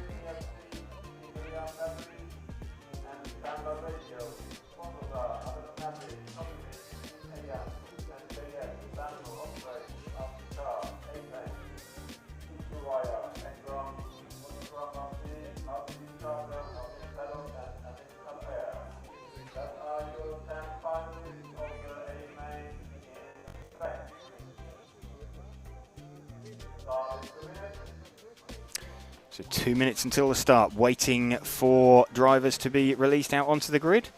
So welcome if you are just joining us here on RC Racing TV for this EFRA 1/10 Electric Track European Championships. We are set to go live with Spec A final leg number 2. Thank you to our event sponsors Hobbywing, and also shout out to Elceram, Infinity, Lens Bodies, XE, and X-Ray for helping us to bring you this coverage. So Max Mackler winning the first leg. If he wins this second leg, he is European champion.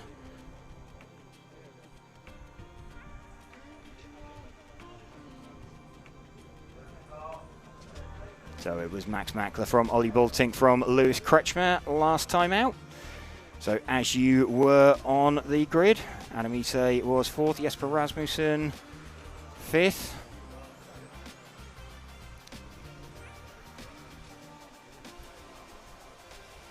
Really, it was only a little bit of action towards the tail end of the field.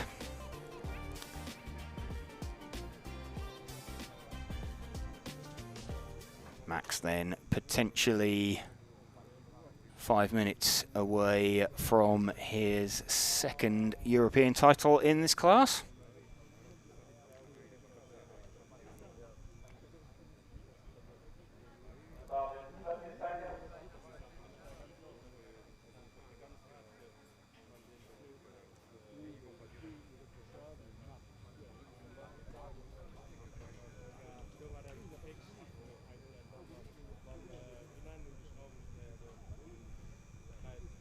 Getting set to go.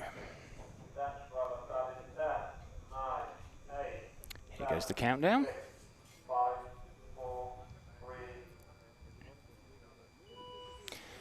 Max gets a decent start away from Ollie Bultink, and a little bit wide there. Ollie Bultink checks up so as not to run into him. So Ollie probably a bit kinder than he would have been if that wasn't a teammate and his team manager directly in front of him. But Max gets away with that one through the infield quite nicely. Some kind of kerfuffle at the back of the grid. But top 5 are away in grid order. In fact, top 6 are away in grid order.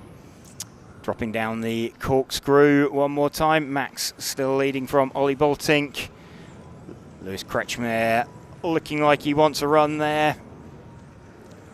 Ollie Bultink stuck between a rock and a hard place at the moment. He doesn't want to put a risky move on Max. Lewis Kretschmer gets a good run on Ollie down the back straight. Still super tight out there. Adam Ise trying to line up a run on Kretschmer, but he in turn gets much better drive out down the corkscrew on Ollie Bultink. So Max just edging away at the front of this one. And it looks like Ollie Bultink is holding up Lewis Kretschmer.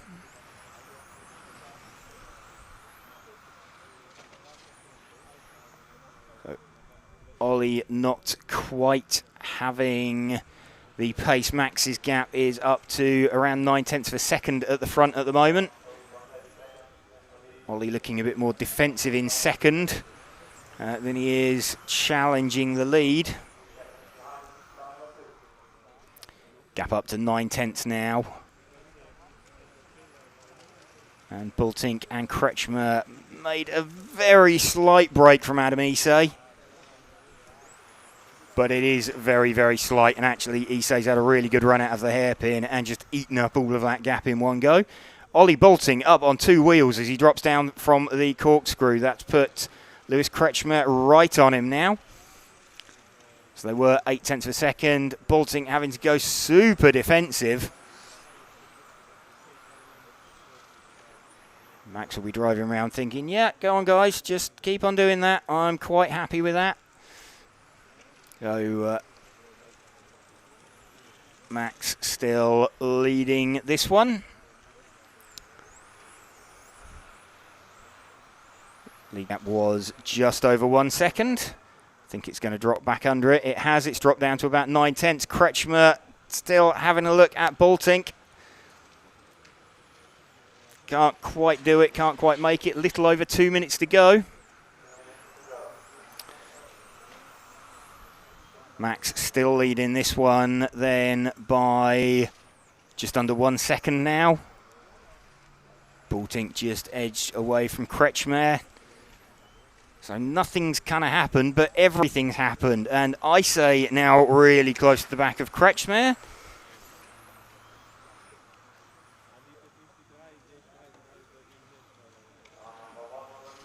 90 seconds remaining. So this, the second, third and fourth. Max Mackler got the lead gap up to just over 1 second. He's down the corkscrew one more time. Very wide on the exit of the corkscrew from Ollie Bultink. That's let Lewis Kretschmer have a run on him. Little over 1 minute to go.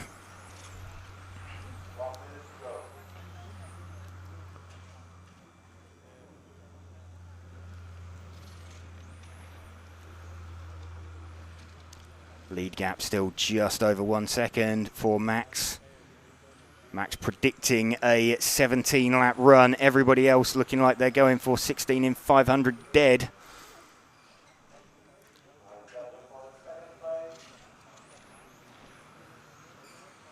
So, battle for second. Oh, great move there from Lewis Kretschmer. Pops up into second place, so great move on Ollie Bultink. But are they going to run out of time? Let's just have a look.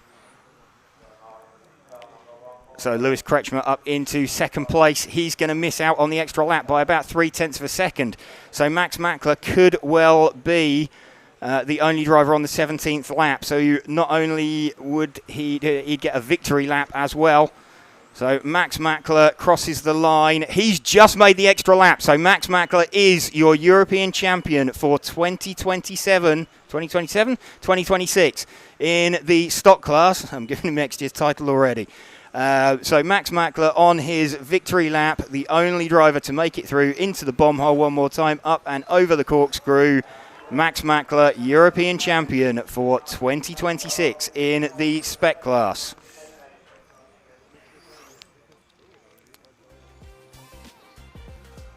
Puff of the cheeks there from Max. That's, yeah, you can see he's happy. Congratulations from Ollie. And congratulations from Lucas Ellerbrock, Lewis Kretschmer.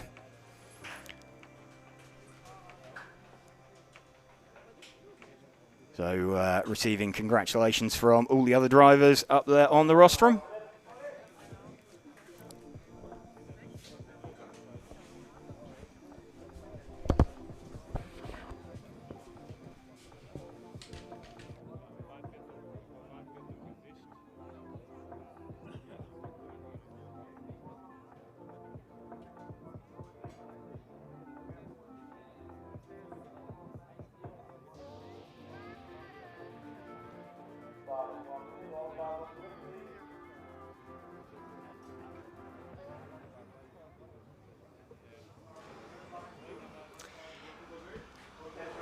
Okay, Max. Well, you made that one quite comfortably. The only driver to make the split at the end.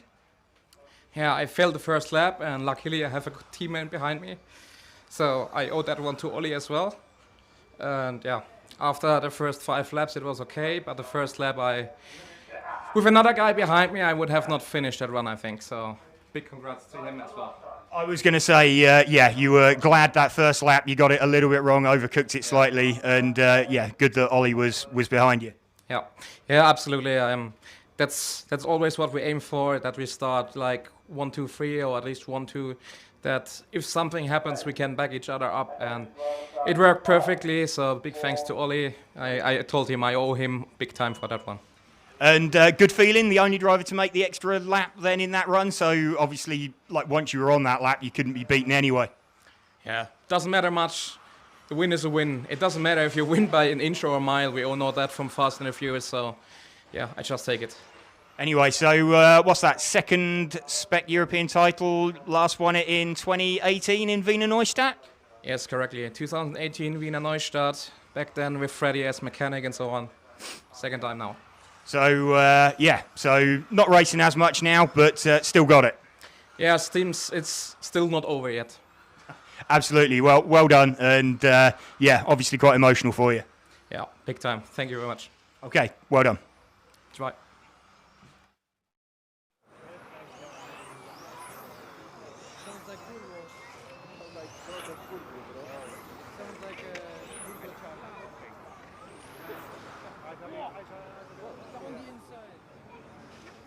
That's how it goes. Showing the big Frank Dambreen how it goes. Okay, good to have a catch up with Max then. So we've had 2 titles decided already. We are watching now, looks like Martin Wouters on screen. He's got away from Frank Dambreen.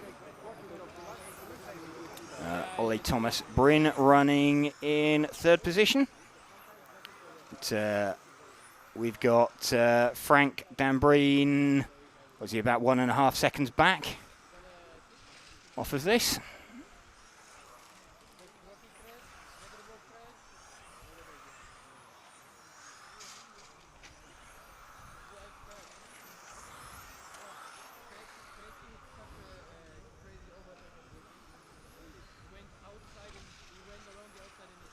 Still Martin Wouters leading by best part of 2 seconds now from Frank Dambreen. Ollie Thomas Bryn running in 3rd position, but everybody sort of super spaced out in this D final.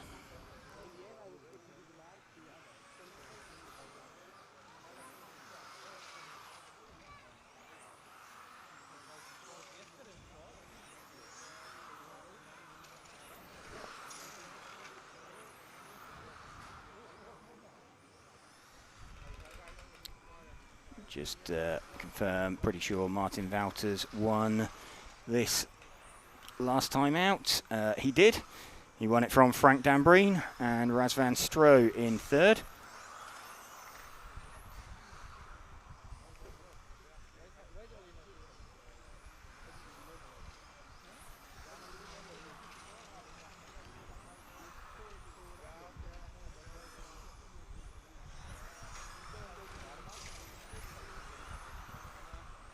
Still Wouters out in front with a little under 2 minutes remaining.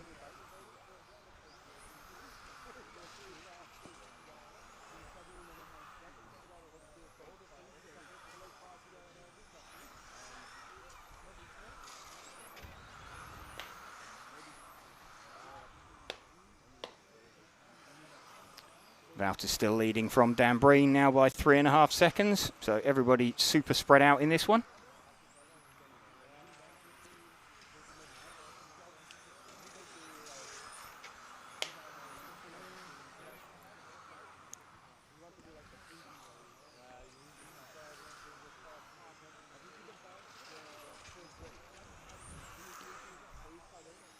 Wouters down the long back straight. See these modified cars got quite a lot more power.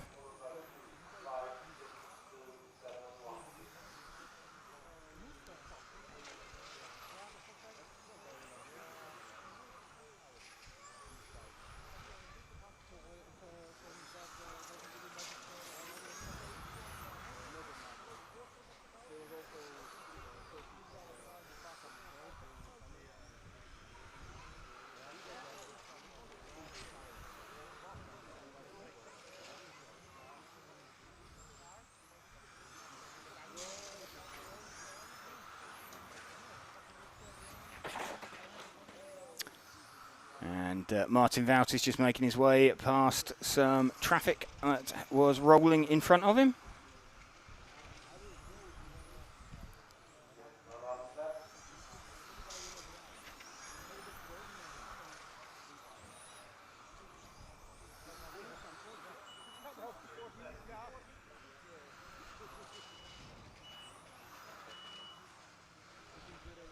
Martin Wout is taking that one then from Frank Dambreen.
Yeah, but they're not in order, I think.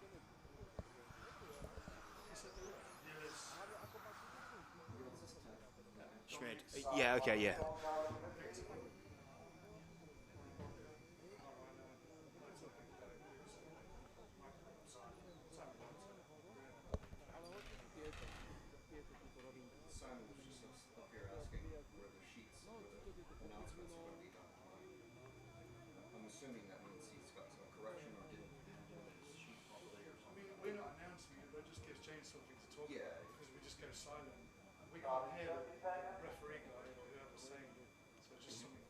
I've been able to call the chassis. If you want him to be able to say a bit more about them, they are in order, right?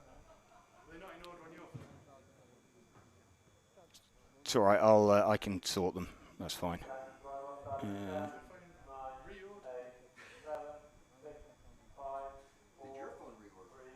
No, the messages have come through in a different order.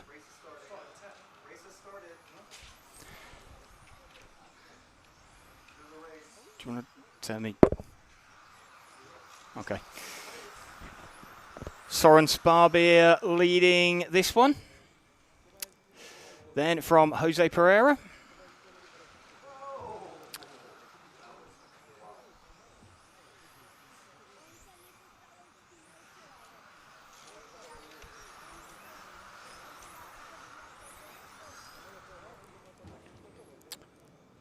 Tim Kerman up into second position now. It's Soren Sparbeer leading this one away. And let's have a look. Soren did win it last time out. So a win here for Soren would give him the overall after 2 legs.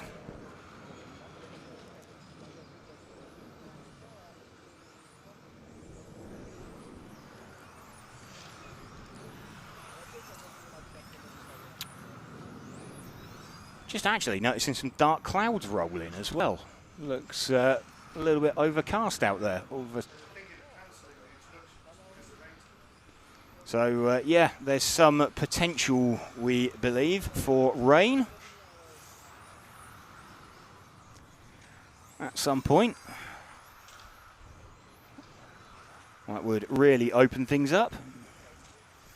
I mean, I'd imagine, given how hot it is, that everything would evaporate as soon as it hits the track, unless it was super heavy.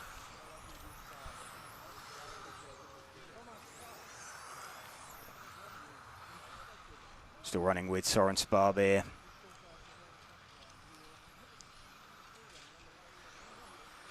Three minutes of the run remaining. This Mod C final leg number 2. We're running now with the battle for 3rd, 4th, 5th and 6th. That was Thomas Sova, we just saw getting that slightly wrong in the background.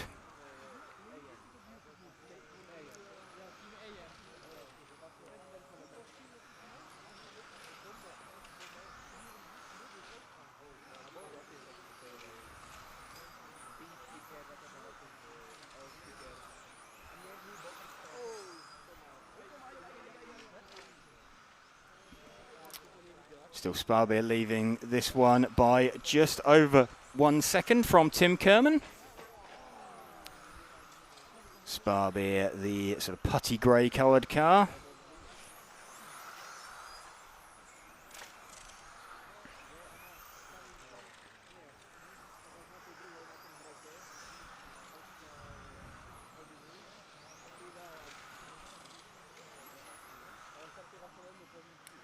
Soren enjoying his car one of the last times round on this circuit this weekend.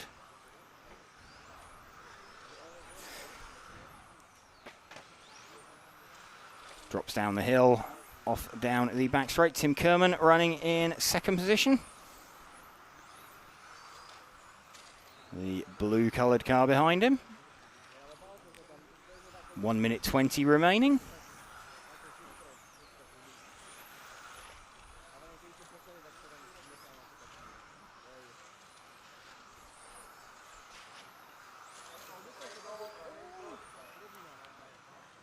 So Sparbeer still leading this one, 1 minute to go.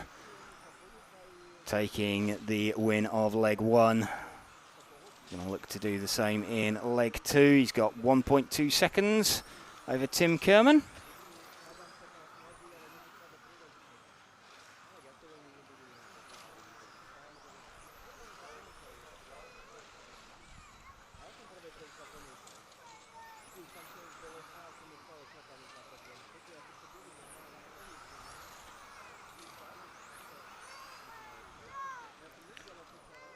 Running towards the tail end of this. I think he's going to be starting his last lap now. He's going to miss the split by about 1/10, I think. So this should be Soren Sparbeer's last lap.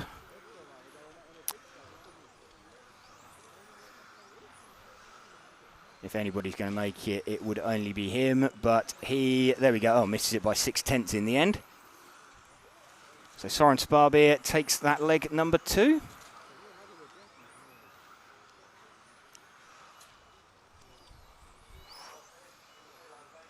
And yeah, can see some of those dark looking clouds rolling in. And breeze does feel like it's picking up slightly out there.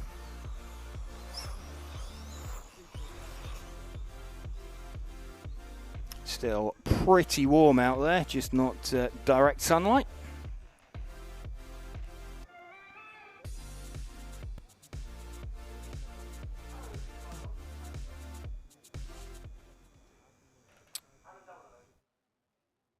Super excited to share a fantastic promotion from Invisible Speed. That's right, Invisible Speed is launching a completely new touring car book very, very soon, packed with awesome info and tips from today's fastest touring car racers.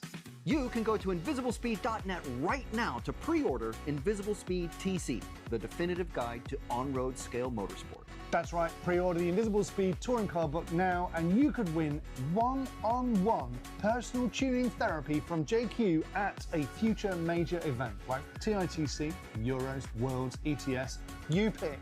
You could also win access to an amazing online tuning course through Invisible Speed. To enter, you just need to pre-order the touring car book by the 10th of August.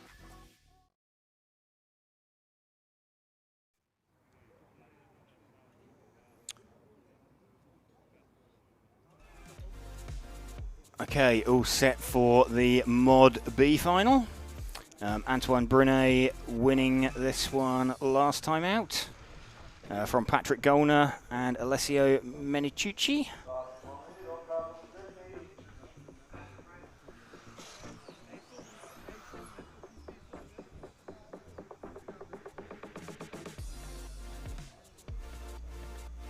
Mod B final getting ready.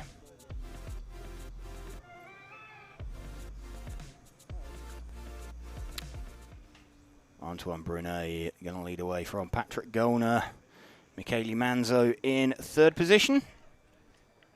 Cars being formed up on the grid.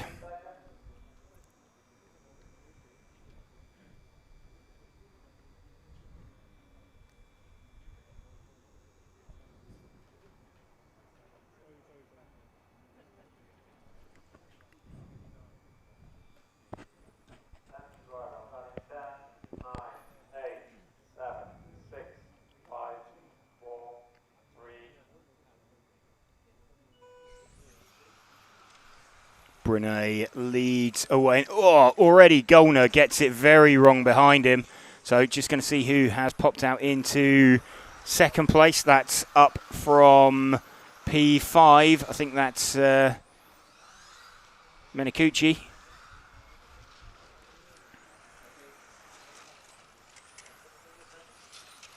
Menicucci up into second position.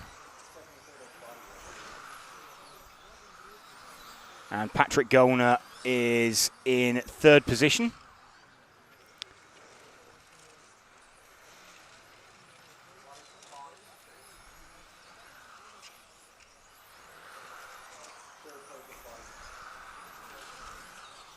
So Patrick Gollner got some kind of issue with a body tuck as well.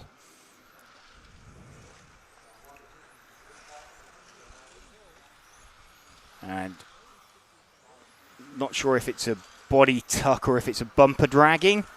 He had some kind of come together at the start. It sounds a little bit too severe for just a body shell. So it may well be a dislodged front bumper, something like that, that is scrubbing on the tarmac.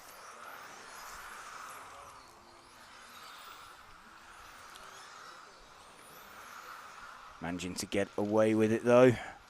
Antoine Brunet will be rubbing his hands together. He is well away out in front. Alessio Menicucci in second position. That's Antoine Brunet we are running with at the moment. Number one on his car. Won the first leg of this final.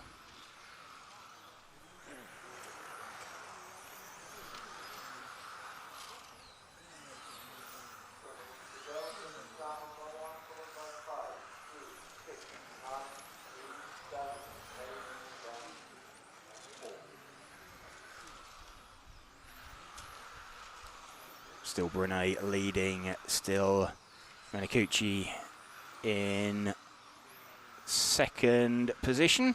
Patrick Gollner still in third despite that body rub or whatever it is.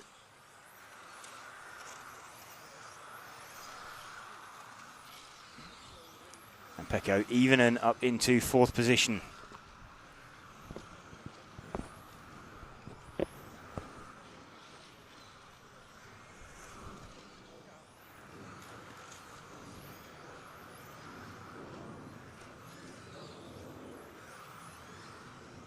Antoine Brunet with a little over 2 minutes of this modified B final to go.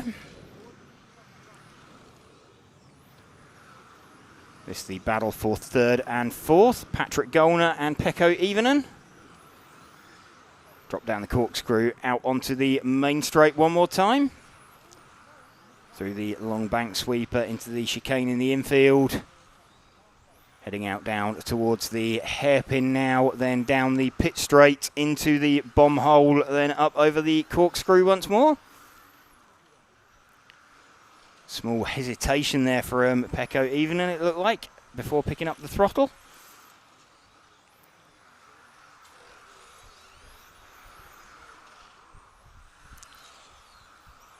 Brunet still leading this one by around 2.5 seconds from Menikuchi.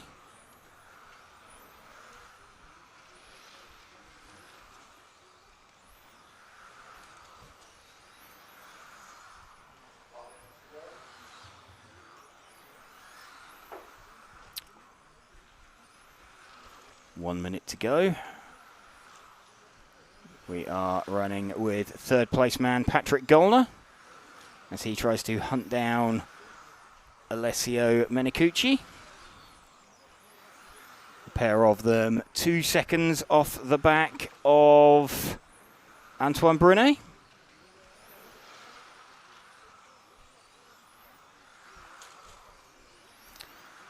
So there's our lead car as we come into the last 30 seconds of Antoine Brunet. Took the win in the first leg. So going for the win in leg number 2.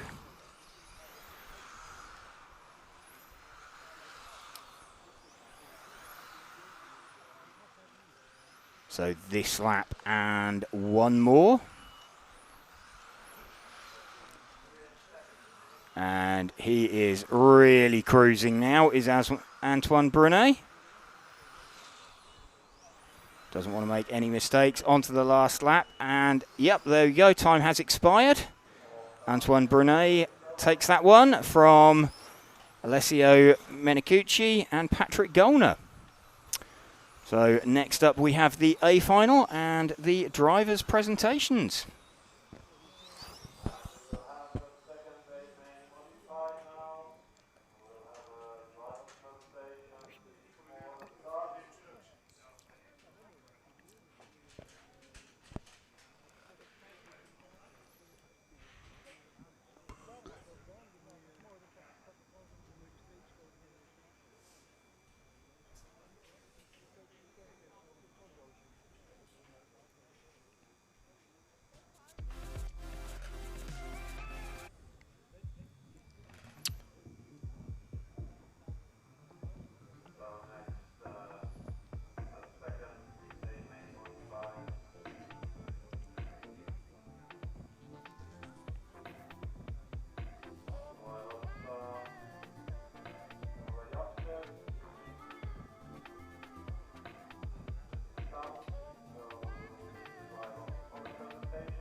So getting set for the driver presentations.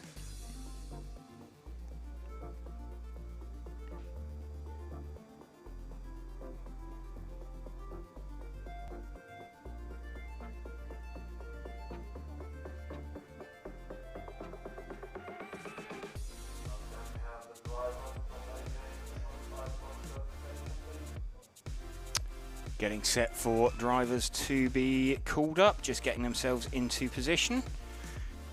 We are just getting shots of the sponsor sheets for them as well, so that we can give you some guide to what they are running.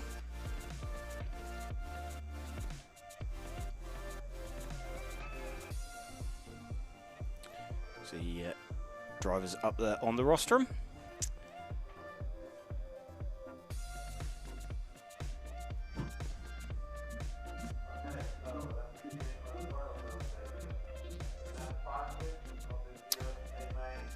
So first up we're going to have Gilles Groscamp running Infinity with a Sanwa servo. And he's running a Avalon Vortex body shell, a Coyote 4.5 ton motor, and a Coyote 6800 battery with a Sanwa radio. Sponsored by Infinity Creation Model, Coyote, SMJ, Sanwa and JG Racing. Two-time IFMA World Champion, two-time EFRA European Champion, and he's a multiple ETS and ENS winner.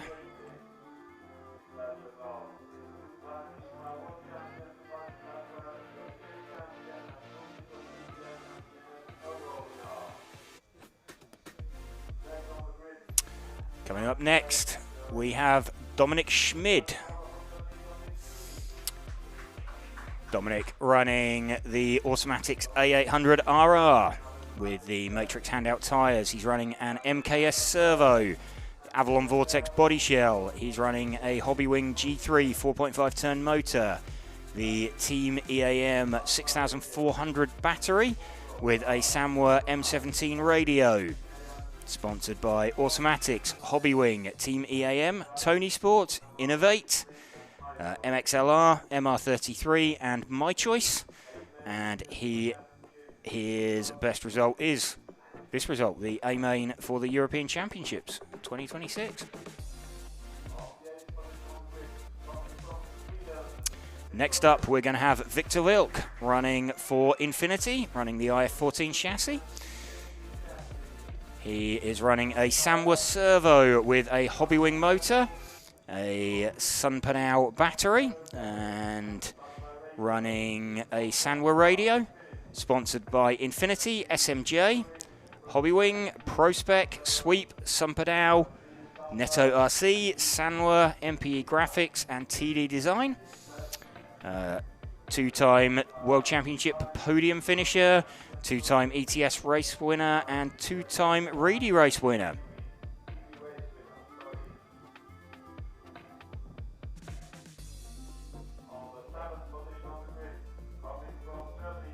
Next up, Ronald Volker. He is running a Mugen with a highest servo, Avalon Vortex body shell. He's running LRP FlySky radio, sponsored by Mugen, LRP, FlySky, Highest, Aeromax, Axon, Mibo Sport, Takashima D13, 1UP, Innovate, Vigor, VP Designs and MPE stickers. And obviously former world champion, 9-time European champion, multiple national champion and 8-time ETS champion. Next up, some guy called Mark Reinhard that may have heard of. He's running the X-Ray X426, Power HD servo, Avalon Vortex body, Coyote 4.5 motor, Coyote 6800 battery, the FlySky radio, sponsored by X-Ray, Tony Sport, Coyote, FlySky, Power HD, Extreme, Matrix, T-Works, Innovate, MR33, A-Paint, Hara Racing and 33 Graphics, a 5-time world champion and multiple European champion.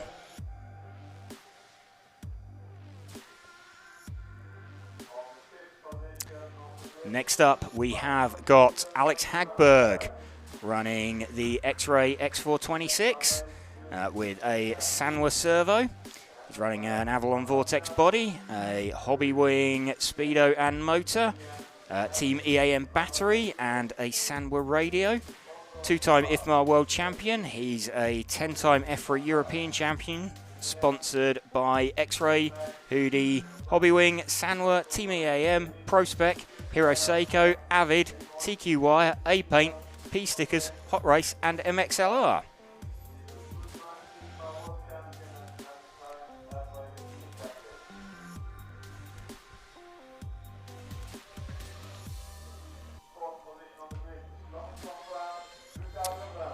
Next up, Lucas Urban, running an Automatics A800 RR with an MKS servo, the Avalon Vortex body shell. He's running an Orca speed controller and motor, an Orca battery and a Samwa radio. Sponsored by Automatics, Orca, Tony Sport, MR33, MXLR, MKS, Innovate, Manzo 46, 1UP Racing, A-Paint and MRC Longv. Next up, the Polish driver Michael Olowski, running the Schumacher MI10 with a Power HD servo, running an Elsaram speed controller and Coyote battery and motor, Sanwa radio. He's world champion, 7-time European champion, 2 times TITC champion, 3 times ETS champion, 10 times EOS champion, and 2 times FCC champion. Sponsored by Schumacher, Elsaram, Team Coyote, Power HD, One Up Racing, Hot Race, Lens Bodies, MR33, Tony Sport, Sanwa, Core RC, Trish Bits, 33 Graphics and VP Design. That's Michael Orlowski.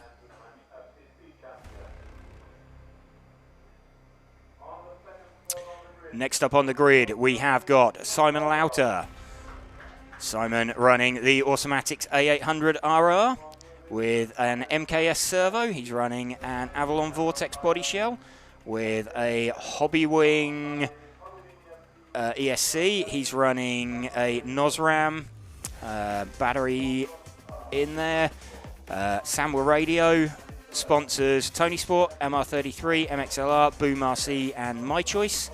Best result, he is stock and European champion, or stock, world and European champion.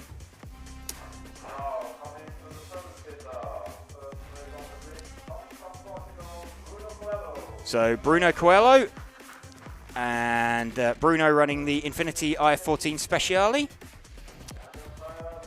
with the Avalon Vortex body, Hobbywing electronics, Sumperdow battery, sponsored by Infinity, Hobbywing Extreme, Creation Model, MKS, Sumperdow, SMJ, Monaco RC, Ficina RC, Doobie Design, DF Creative, RC Discharger, TRC, and Bruno RC.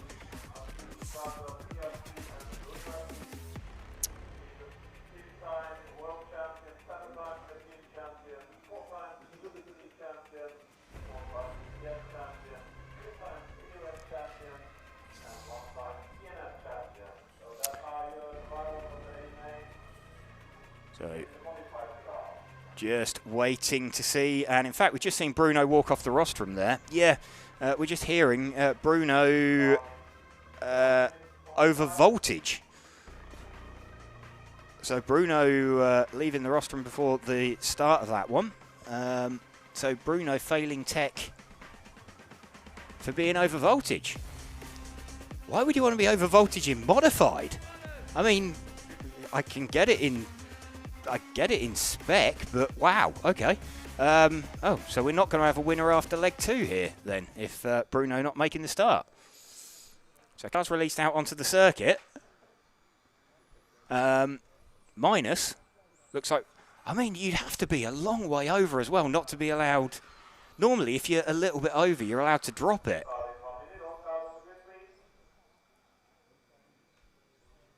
Wow, okay.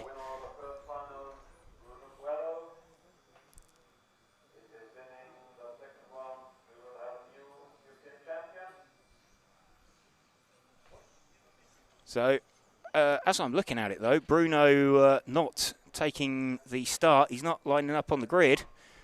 He's left the driver's rostrum. Wow, okay. So, yeah, Bruno not there on the driver's rostrum.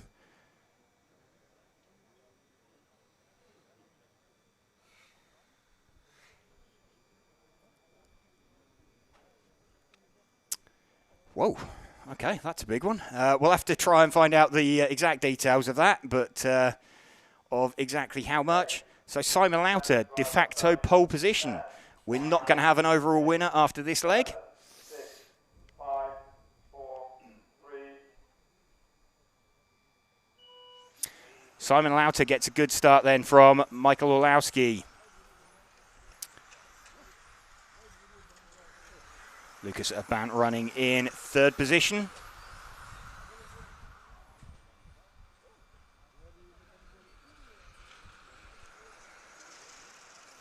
Still, we've got Lucas Urbant running in 3rd position, trying to find his way past Michael Orlowski. Remember, it was Michael Orlowski who dropped to the tail of the field last time out.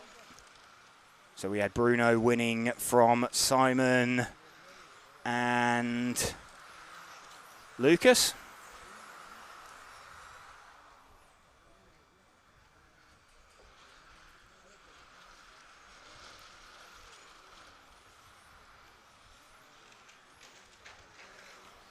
Running with Lucas Urban and Michael Orlowski at the moment. Michael Orlowski, the blue-coloured car. Lucas Urban, the white and green-coloured car. As they head down the back straight. Simon Lauter's lead a little over 1 second. Little bobble there from Michael Orlowski. We saw him traction roll there yesterday in qualifying and still TQ. But Michael, you would have thought he'd want to be pressuring Simon Lauter, but instead he is trying to escape the clutches of Lucas Urban.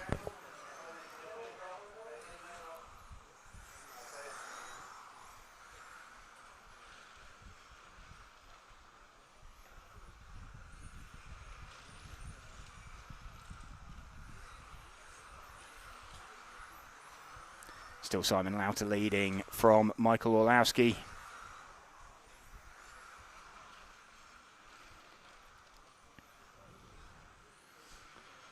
Lucas Urban still running in third position. Okay, so Orlowski now starting to come back at Simon Lauter. He's got the gap down to 0.7 of a second. Simon is the orange-coloured car.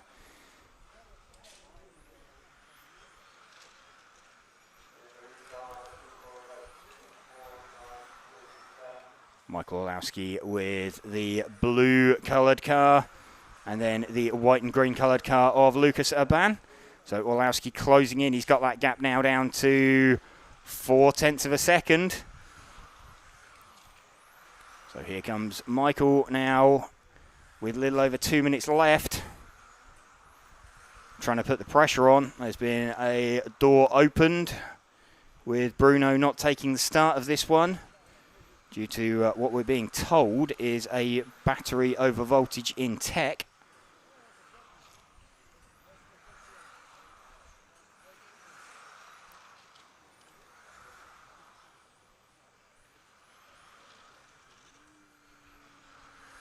So Michael Orlowski now all right with Simon Lauter, and had a thought about having a bit of a dive at him.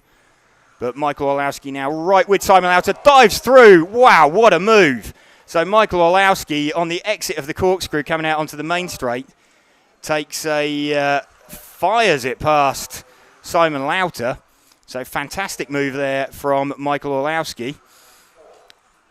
That gets him out into the lead.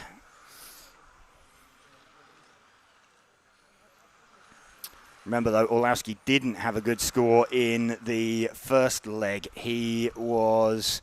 where did he end up? He ended up 8th in the first leg. So that would still, this would still have Simon leading overall with 2 second places, but he would be needing a leg win. You're going to have 2 drivers. You're going to have Michael with a 1 and an 8, and you're going to have Bruno with a 1 and a 10.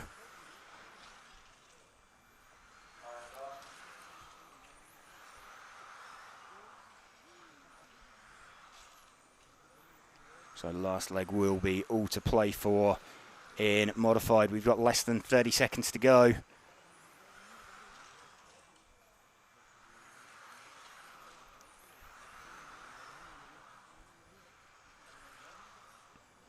Down the corkscrew once more.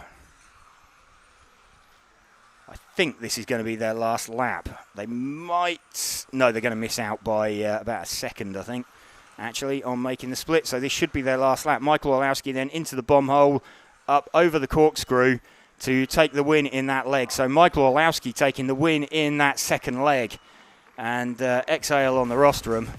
And Lucas there as well. You can see sort of having a bit of a chat with himself. But Michael Orlowski going to be quite relieved with that one. Gets a congratulations from Lucas.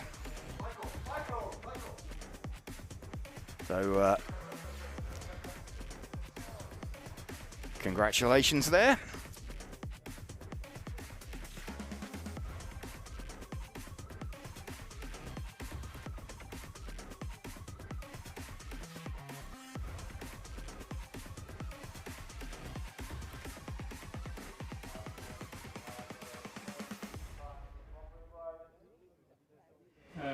Can you ask if I need to marshal? They know. They know. Okay, Michael Olowski then managing to take that second leg. Fantastic move that you pulled there on Simon coming out onto the main straight. Yeah, L-turn power for the win. Absolutely. So what, did you just got the drive coming down off the corkscrew? Like Jan from Elstrom said, A1 I could practice overtakes a bit, and that's exactly what I did to one of the guys in A1. And as soon as I saw Simon being a bit unstable, going down the hill, I knew I just need to go for it. Probably too much risk because I didn't have a result in A1, but it paid off. Okay, so I mean, going into the last leg, effectively now you've got a win and a no score. You've got like a win and an 8th. Bruno's got a win and a 10th, and you've got Simon then with 2-2. So it's still all to play for in the last leg. Yeah, it's all to play for. I don't know what happened with Bruno before the start in the technical inspection. So let's see. I mean, we'll see what the weather is. My dad is on his computer at home watching the radar. So let's see what EFRA will bring. Yeah, it does look like rain might be blowing in. We heard that Bruno was over voltage, which was why he wasn't allowed to take the start. Interesting. So, yeah, that's quite a long way over to be not allowed to take the start and bring it down. Again, sorry, I wasn't concentrating.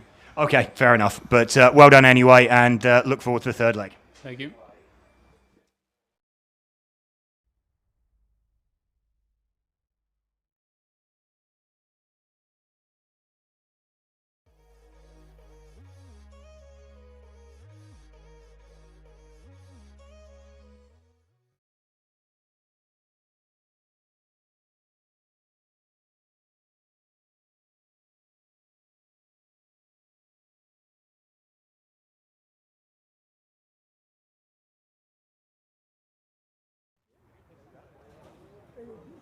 That's drive on starting 5, 4,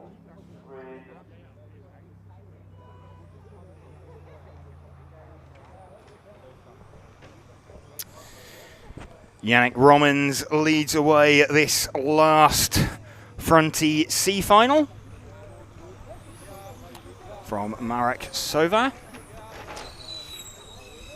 So we've already had wins out there, remember, for Stefan Schultz. He has won the first 2 legs, so he's European champion for 26 for front-wheel drive. I don't think he's going to be taking the start. Who have we got? We've had, in fact, this one's quite open. We've had Patrick Room with a round win, and we've had Yannick Romans with a round win. Patrick Room is currently a little bit out of it in this one. He is, how far off the lead is he? Patrick Room is 4.3 seconds off the lead.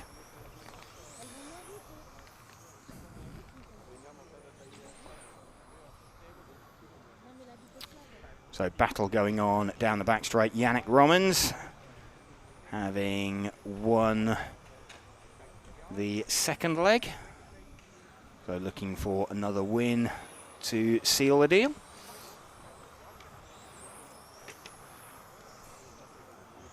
After 1.5 minutes in the lead, down the one, followed by 2, 5, 7, 4, 3, 6, and 9.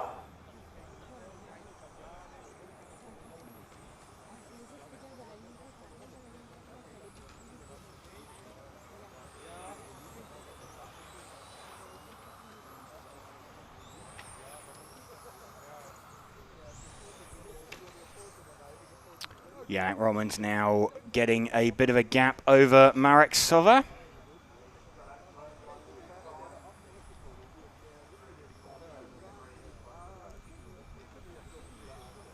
Philippus Georgantis running in 3rd position. That's Frankie Fletcher there in 4th.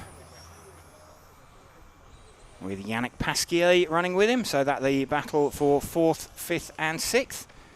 Drops down the corkscrew and out onto the back straight. So last race of the weekend for many of these guys.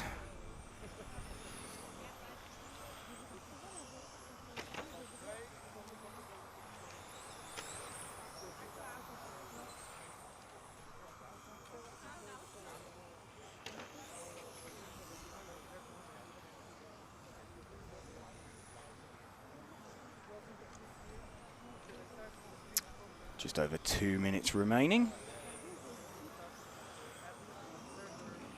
And a little bit of contact in the middle of the field there. That's between the 7 car and the 3 car. So that was Yannick Pasquier and Patrick Room.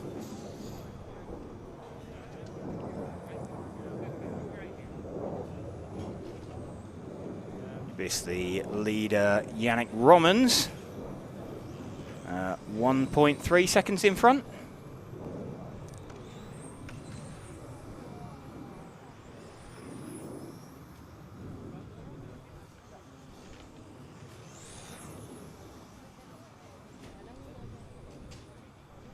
Yannick Romans leading by 1.8 seconds from Marek Sova and Philippos Georgantis. Frankie Fletcher still running in 4th position.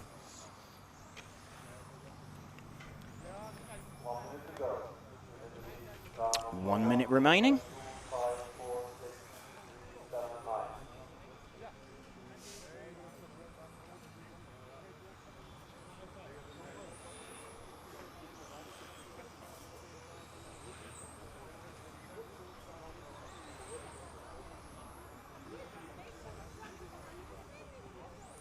Last 30 seconds coming up now for Yannick Romans.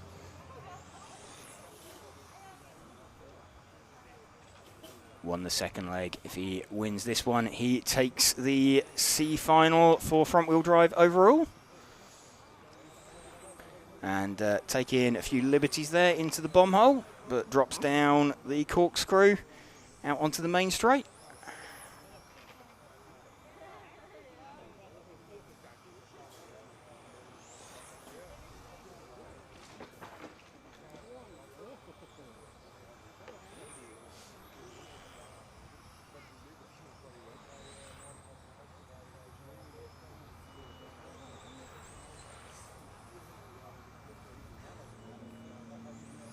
Yannick Romans taking that one by a couple of seconds then at the end.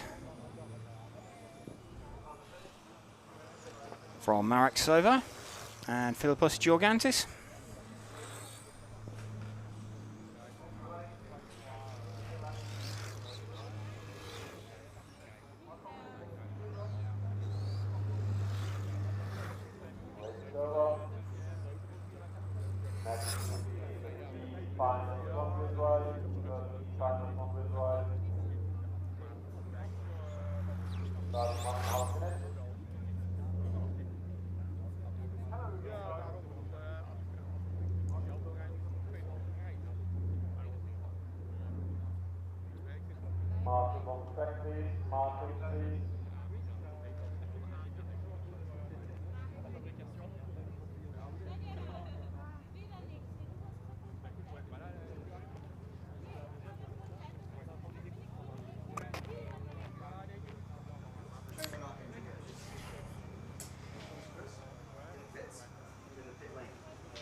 Okay, getting set for the front-wheel drive B final. What did we have out there in terms of results? Lucas Ott he's already got a 1 and a 1, so Lucas Ott has won this one already. Lucas Ott still taking the start in this one.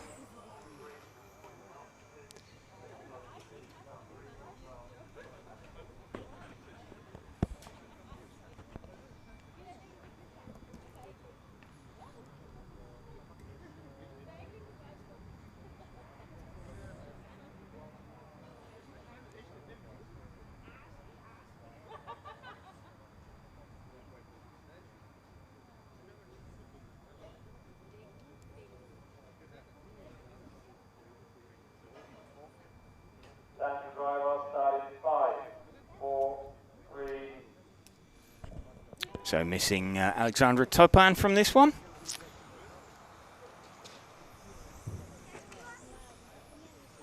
Lucas Ott leads away from Stefan Romans. And we're going to have Julian Jost in 3rd position.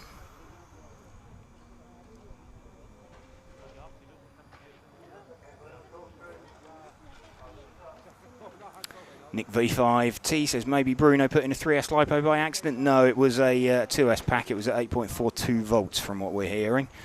RC Touring Talks says wow. And Miko makes 4342 says good day from Australia. Good day to you. Good day. Lucas Ott still leading this one from Stefan Romens and Julian Jost. At half a second between the lead two. So Lucas Ott, the white and gold coloured car. Stefan Romens is the white and blue coloured car.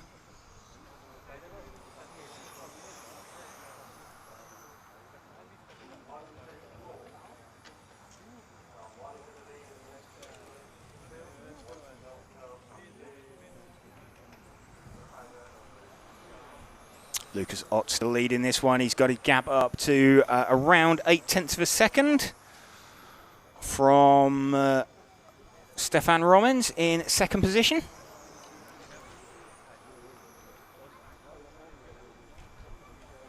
So everybody pretty evenly spaced out.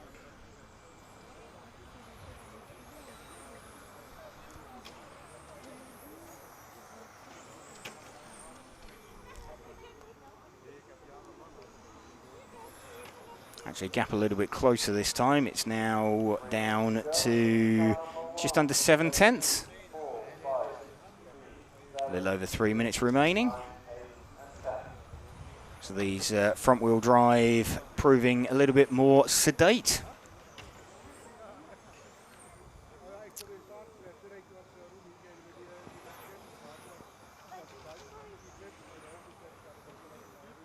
Marcus Struley, 82R6. Why didn't they allow Bruno to drop the LiPo? It was too high to drop the LiPo.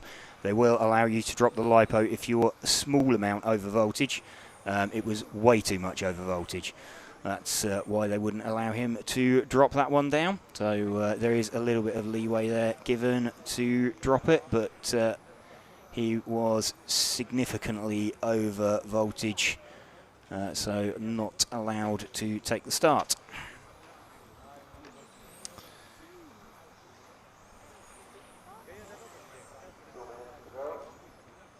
Lucas Ott leading from Stefan Romens. In fact, we just had a change there, I think. That was the 3 car of Alexandra Topan. So in fact he wasn't on the grid, but he's joined in, so he's charging his way back through the field.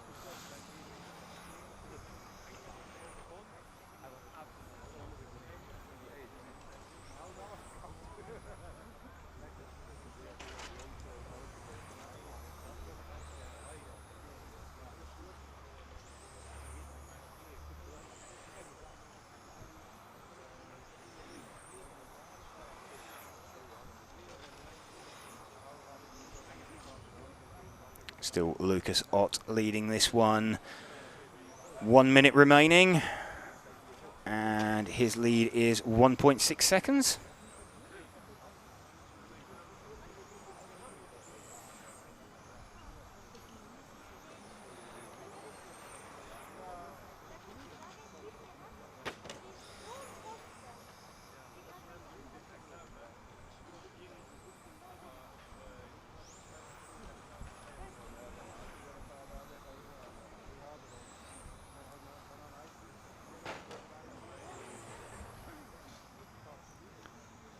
Lucas Ott, less than 30 seconds to go. He's already won the first 2 legs. Looking to take the 3rd leg as well. So we're expecting a different winner in the 3rd leg of the A final, because Stefan Schultz has already won it. So he is... he mentioned to us earlier when we had a chat with him that he's not looking to run in the 3rd leg.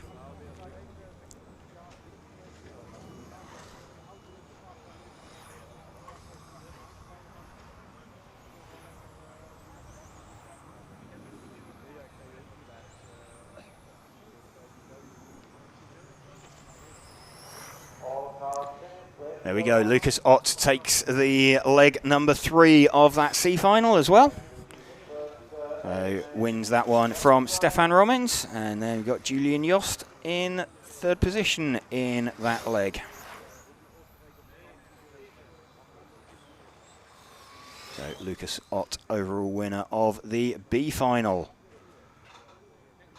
Next up, we're going to have the A final for the front-wheel drive class. Final A final of front-wheel drive, or final run of front-wheel drive for the weekend.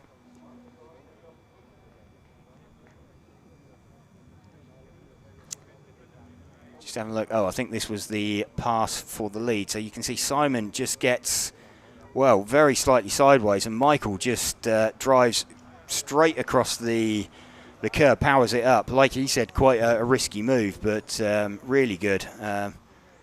Zero, I don't think Simon could have any real complaints there. All cars on which start is 52nd.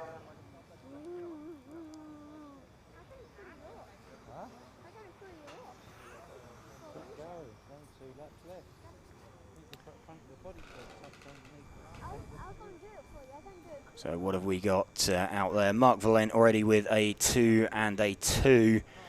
So really, what have we got? Roman Borchel's got a 3. Aurelien Trejo's got a 3. So either one of those wins it. They could get second off of Mark Valent. Stefan Schultz not taking the start in this one, as we expected.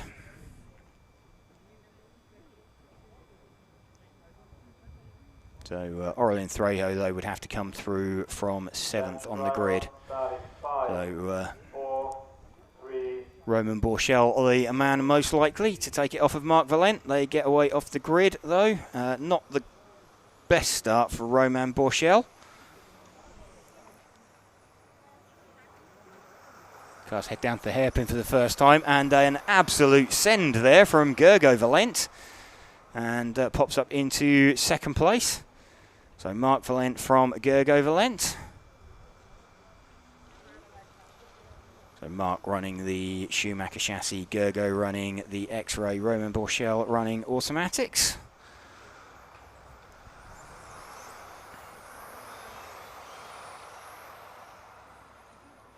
And got a bit of team play there going on with Mark Valent opening up and letting Gergo through.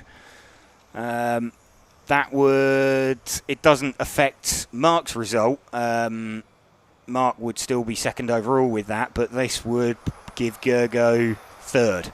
So that's why they've just sort of stage managed that one.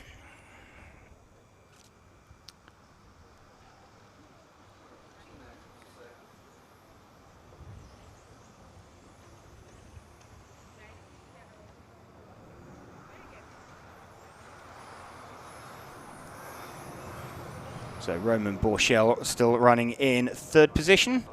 Jacques Liebert having a look at him, and small mistake there in the top of the corkscrew for Roman Borchel. And that let Jacques Liebert through.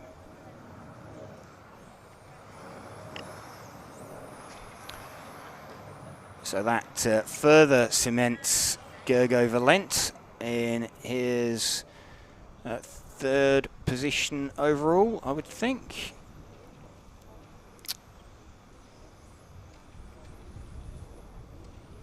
Yes, it would do, because he'd have a 1 and a 5. That would give him a 6. So Mark Valent would still be on 4. So Mark Valent riding shotgun for Gergo at the moment.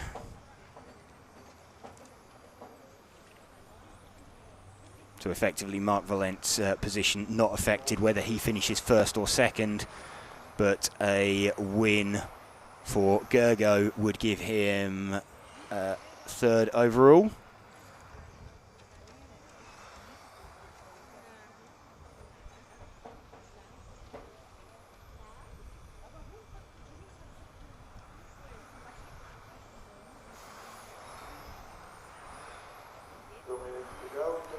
Two minutes to go.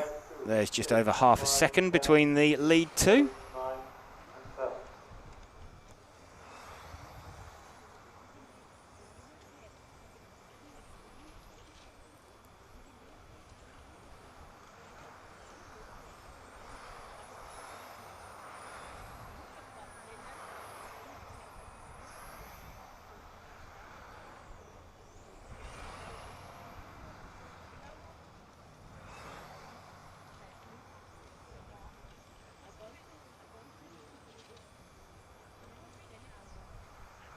Still 1.5 minutes left. Gergo Valent leading this one by half a second from his brother Mark. I don't think Mark's going to make too much of an effort to pass him. He opened the door for him at the top of the corkscrew fairly early on into the run. So Stefan Schulz has already won this final overall. Mark Valent will finish second overall on the podium regardless of whether he finishes first or second. If Gergo wins this, though, he finishes third. If he finishes second in this to Mark, then he finishes fourth.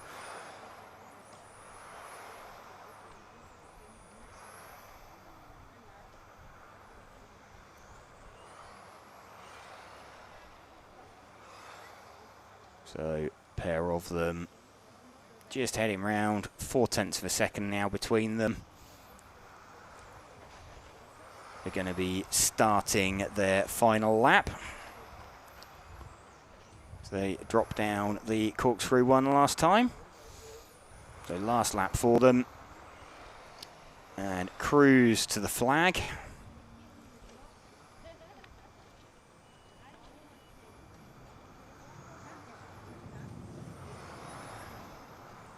Unless Mark's feeling really sadistic and wants to fire Gergo off into the bomb hole, but doesn't. So there we go. That is Gergo Valent taking the final leg win from Mark Valent. So let's just confirm the overall on that one. It's done what we thought it did. So yeah, we knew Stefan Schulz had taken the win.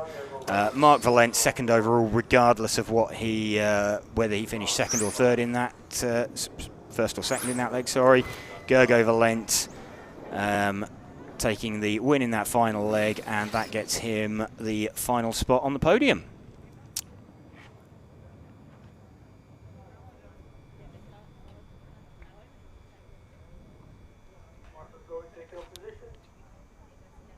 What do we got next then? The Spec H final.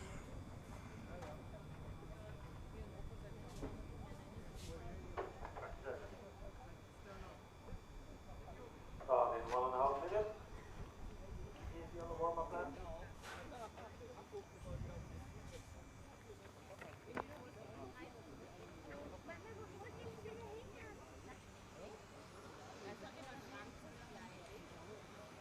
By the way, Matt.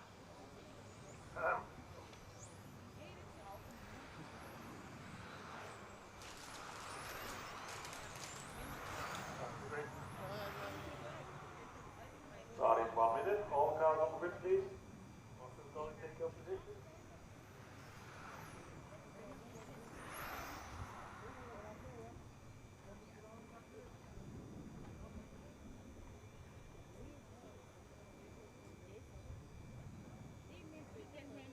One last time. Good luck, everybody. Peter Knudsen going to lead this one away. Patrick Kolliker not taking the start. Peter Knudsen is taking the start.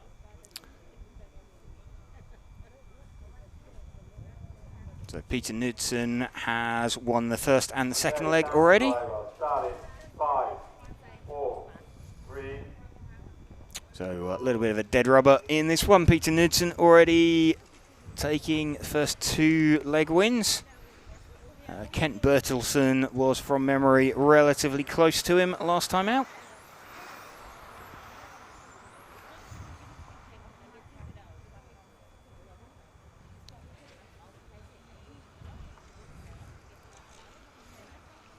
So last run on the track for this Spec H final.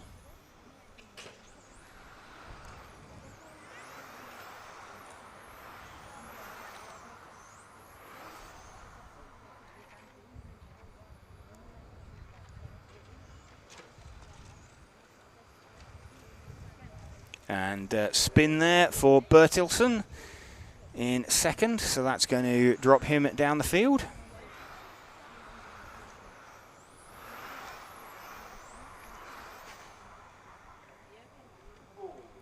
Well, in fact, he gets that second place back off of Yannis Narantzis. So 3 seconds off the lead now, though.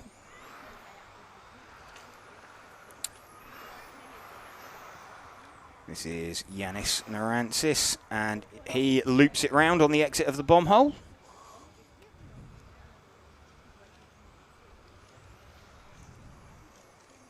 After 1.5 minutes, into lead car number 1, followed by 3, 5, 4, and 6.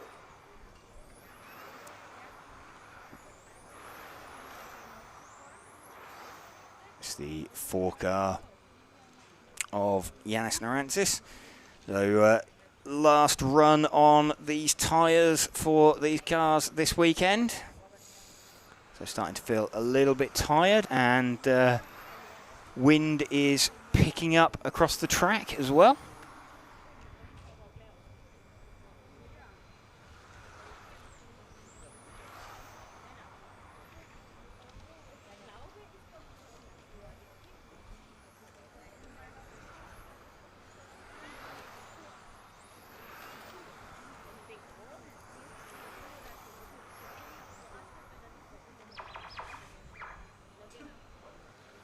Running with Narantzis. Oh, in fact, this is Kent Bertilsson that we're running with in second position. He is 2 seconds off the lead, and he's 2.5 seconds behind or in front of third place. So a run in splendid isolation, as is Peter Knudsen, who we've just picked up. Already won the first 2 legs.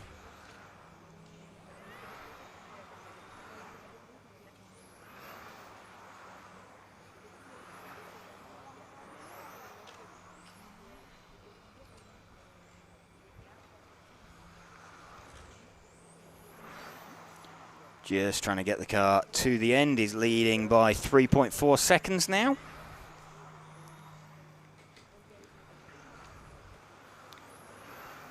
So enjoying his last run out on circuit for the weekend. Long weekend, all the drivers been here since Thursday for registration. They did a total of 5 runs on Friday. We had yesterday a total of 5 runs, including the practice. And then this is their 4th run of the day, including the practice final.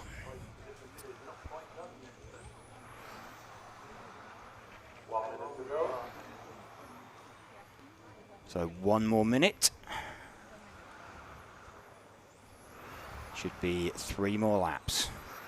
Heading for a 15-lap run. Probably somewhere around the 5:07, 5:08 mark.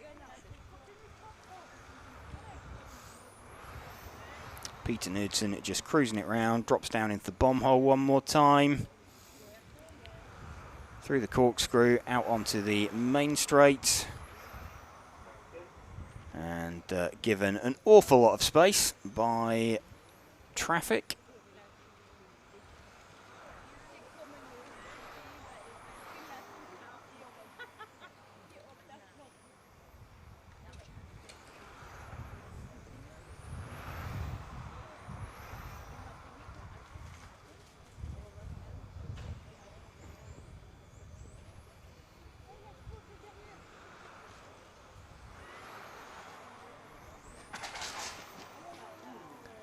Time has expired, so Peter Knudsen takes that Spec H final.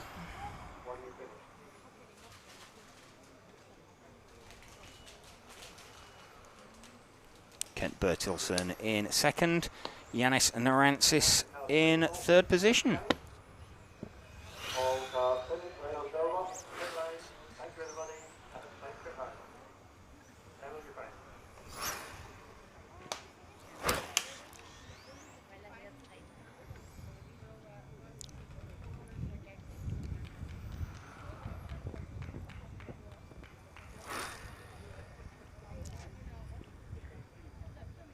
Start in 1.5 minutes.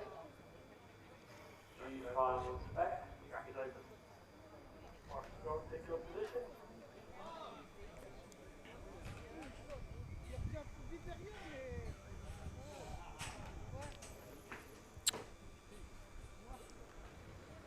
Ooh, who have we got next then for the G final? We got Kenzo Hirth, Lucas Witt, Tim Espen, Philip Hoody, Fabian Bacchetti, Anthony Beve. We've got Adam Wolinski, Christian Jensen, Max O'Donnell, and Philippos Georgantis. Overalls in this final. What have we got? We've got Philip Hoody with he's got a 1 and a 2 in there, so we haven't got an overall winner in this yet. Our leg winners, who was the winner of the first leg? Christian Jensen, who's got a 1 and a 10. So Christian Jensen all the way from P8. So they're kind of the guys we're looking at, Philip Hoody and Christian Jensen, for overall wins. Tim Espen also has a 2 and a 3, so Tim Espen from third on the grid could do something as well. Philip Hoody in the best position currently with the 1 and the 2 score already on the board. But great start there from Kenzo Hirth.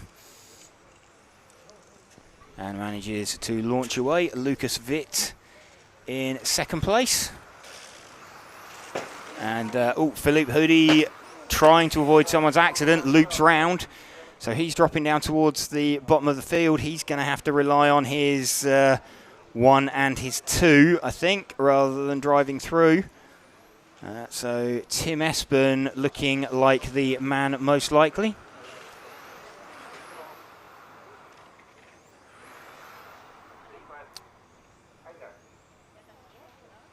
Kenzo Hirth leading this one from Lucas Witt and Tim Espen.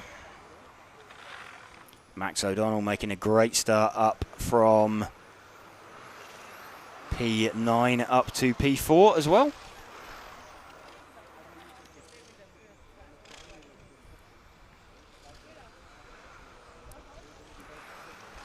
After 1 minute, finish car number 1, followed by 2, 3, 9, 4, 7, 6, 8, and 10.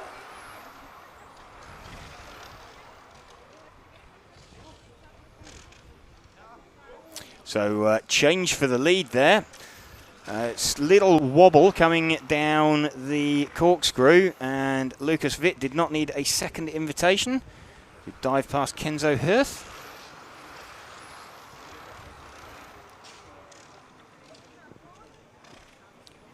And change for third place as well. Max O'Donnell now up into third position. It was Lucas Witt from Kenzo Hirth from Max O'Donnell. That change will be reflected as they come across. And actually Philip Hoody is starting to join in the mix as well. And Philip Hoody makes his way through he's made his way up to third. So Sam, we thought he was out of it. He is driving his way back into it, is young Philip Hoody.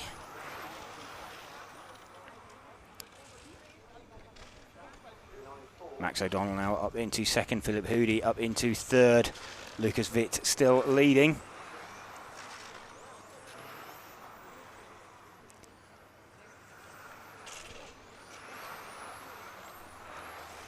So Lucas Witt having a 6 and a 10, so he's kind of out of this one. Max O'Donnell a 4 and a 9. So as this stands, Philip Hoody would be the overall winner anyway. regardless of what happens in front of him. And a spin there. So that's a spin for Lucas Witt. Max O'Donnell hits the front now. And Adam Wolinski up into third position. Again, don't think that's going to affect the overall.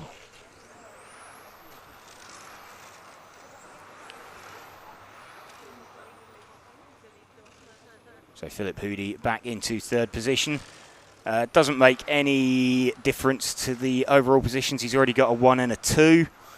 And that's going to give him, effectively 3 points overall.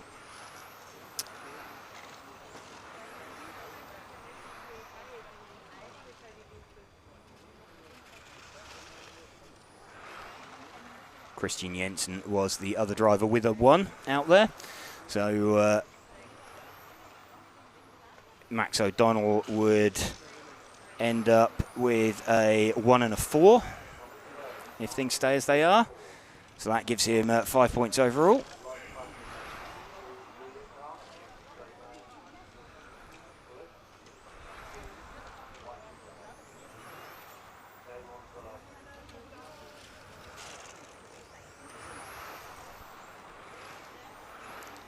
We've got 40 seconds remaining. It's the battle for the lead. Max O'Donnell from Lucas Witt. Great drive from Max O'Donnell from 9th on the grid. And in fact, change for second. So Philip Hoody up into second position now.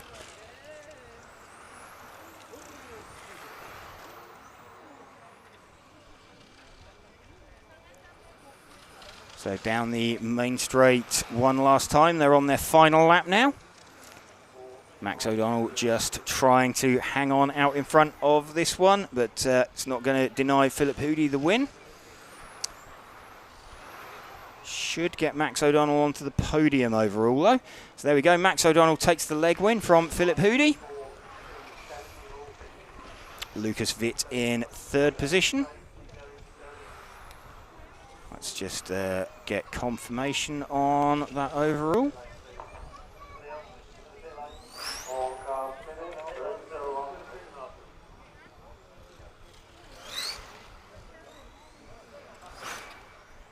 Oh, and in fact, let's just get that update again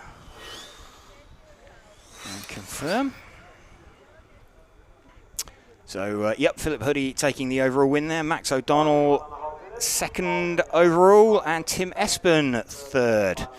So Max O'Donnell's 1 and 4 beats Tim Espen's 2 and 3.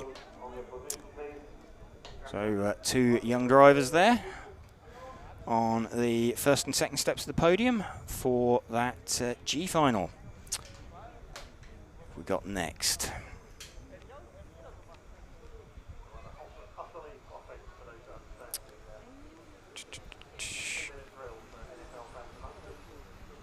So we have got in this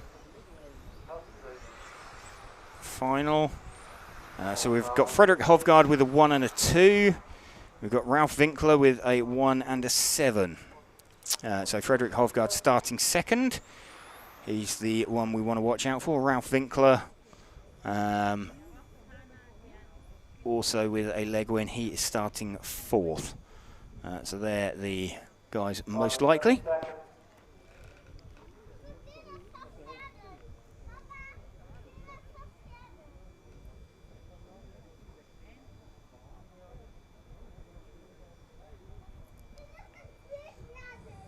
Driver starting 10, 9, 8, 7, 6, 5, 4, 3.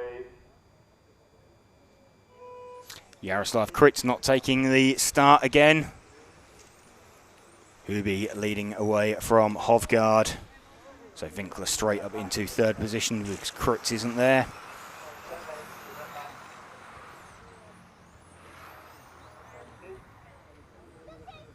This is kind of Hovgaard v Winkler a little bit.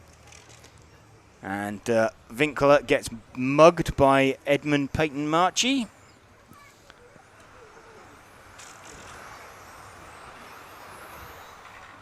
Got a change for the lead, so Frederick Hovgaard leading this one down the corkscrew.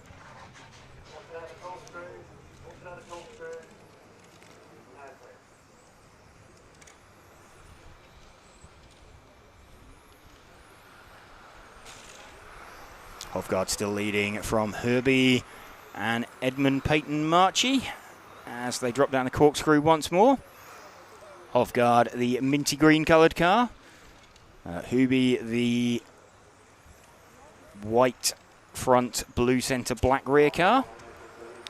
And the white and red car of Edmund Peyton Marchie. And he's looking pretty racy and makes a great move through the corkscrew. So Edmund up from P5. Oh, and there's a mistake there as well for Hofgaard. So change for the lead.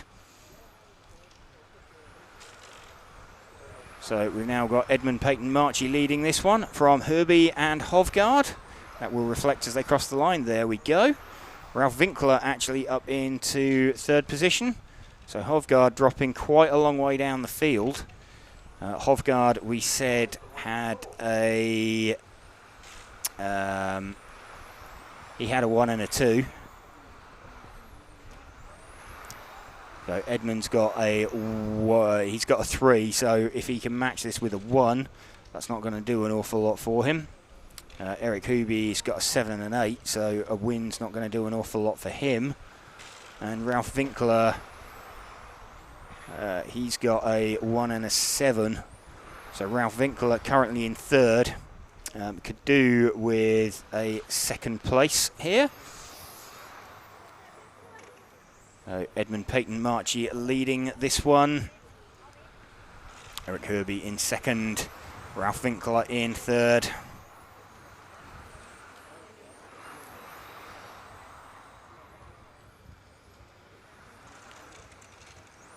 Front two making a slight break for it. Ralph Winkler doesn't look like he's got enough for them to catch and pass them yet. But with a little over 2 minutes to go, could be just one mistake.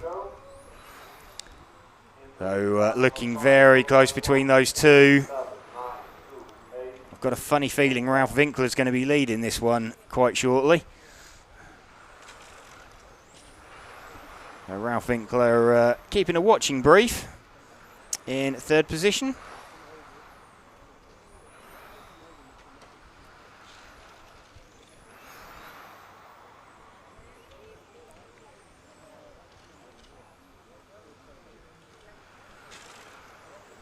That Ralph now on Eric Hooby.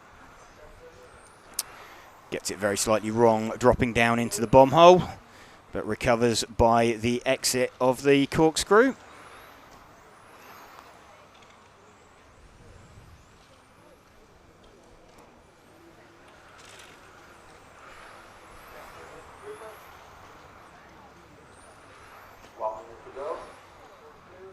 Oh, well, really lucky there from Eric Hooby. Coming down the corkscrew, got it all sorts of wrong, bounced over the curb, ended up back on his wheels. Into the final minute now. Edmund Peyton Marchie still leading this one.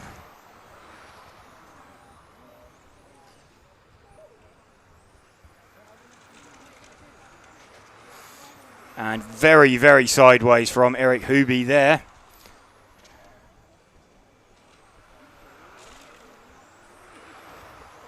So these three still super close together. They are on their final lap now.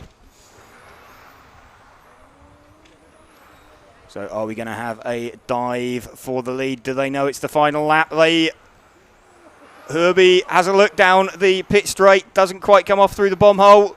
So Edmund takes that just across the line from Eric Herbie. Gets that by around 0.3 of a second. Ralph Winkler in third position. Let's see what that's done to the overalls for these guys.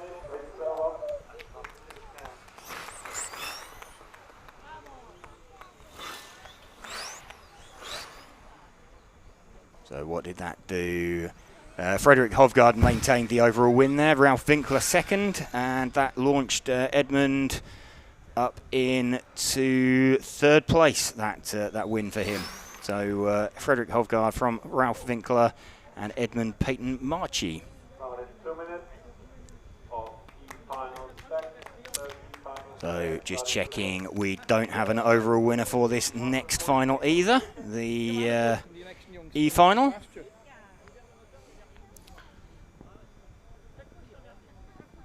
So closest we have is Christos Vasilopoulos.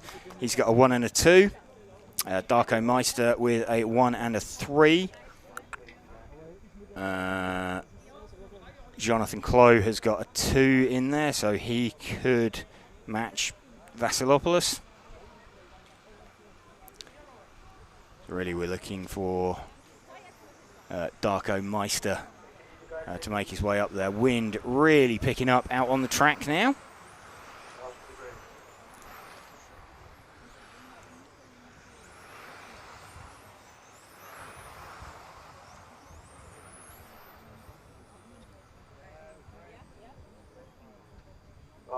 Corentin de Kret going to lead away this Spec E final. Again, welcome to you if you are just joining us. We're midway through the last round of finals here in Luxembourg for the EFRA 1/10 Electric Track European Championships for 2026. Corentin de Kret going to lead away this E final. Start in 30 seconds.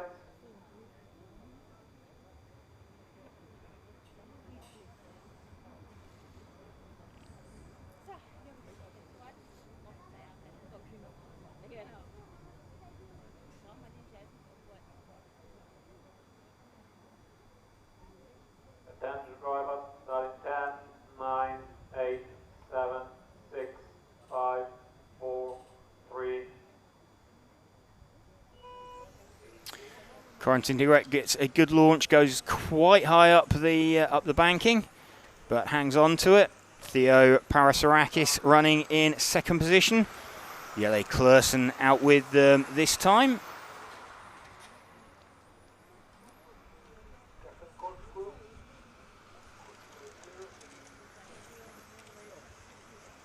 Christos Vasilopoulos running in fourth position.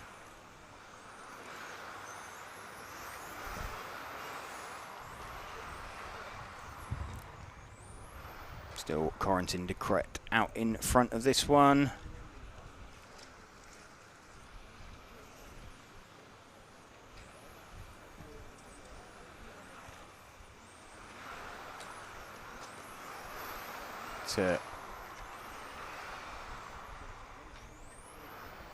Corentin de Kret with a 3 and a 4. After 1 minute in the lead, car number 1, followed by 3, 2. So we're running with Theo Parasarakis at the moment. He's running in front of Christos Vasilopoulos.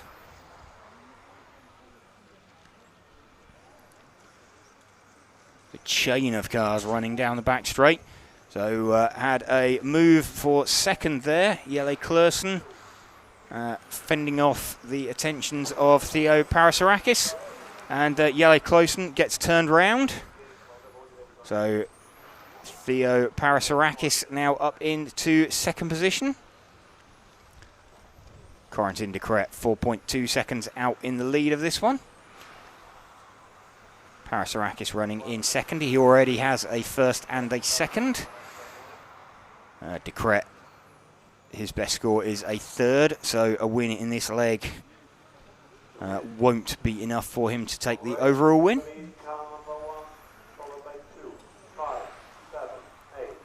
Darko Meister up into third position. He is the other leg winner. So if Darko Meister can get himself in front of Parasarakis, then he could be in a good position. So leader has crashed and rejoined. He's still leading, but his lead's going to come down from the 4.2 seconds it was. So it's 2 seconds, so it's effectively halved his lead.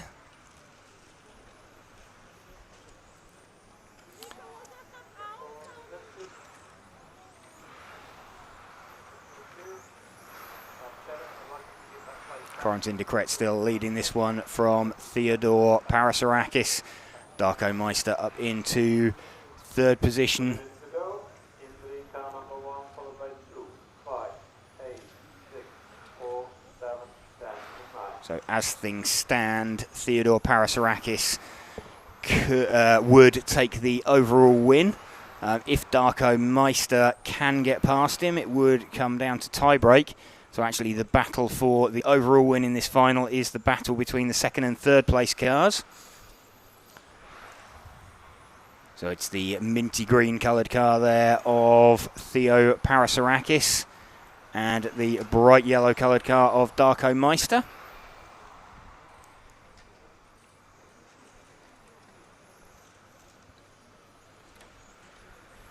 So Parasarakis has a 1 and a 2 at the moment, and he's running second. Meister has a 1 at the moment, so he needs that 2 to go with it to match Parasarakis on 3 points. Oh, coming together down the straight, and oh, hang on, Meister is now second. So Meister is now second overall, will be as they cross the line, so this could be for the overall win. Jonathan Clough is in third position. He is. So this may well come down to a tie-break then with 30 seconds to go. Although in itself that collision between them would have slowed this run down slightly. Change again. So Parasarakis waits for Darko Meister. I don't know if they're aware that this is the potentially the battle for the overall win. Corentin de Kret going to win this leg. He is the only driver that's made the extra lap. But Meister finishes second by about 0.2 of a second from Theo Parasarakis. Going to have a look when everybody is called finished. So all cars finished. So let's just see what that's done to the overall results.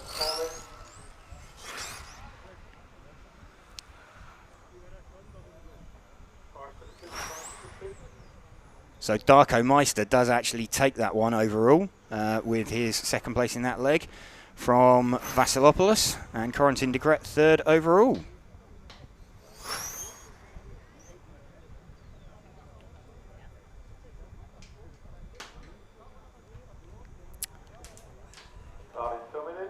Who do we have next for this Spec D final, leg number 3?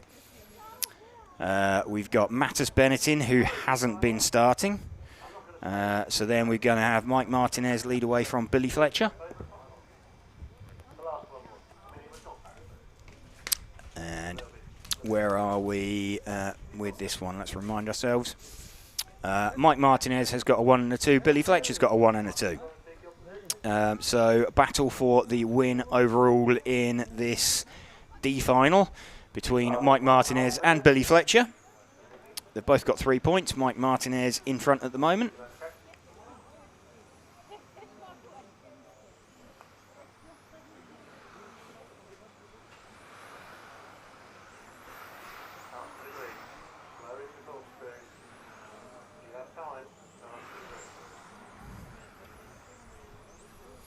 Getting some questions, what happened to Bruno? His battery was presented fairly significantly over voltage at Tech. So it was significantly over voltage enough, from what we've been told, that he wasn't allowed to drop it. There's obviously a little bit of a threshold that you're allowed to drop it, but it was way too high, so he wasn't allowed to take the start.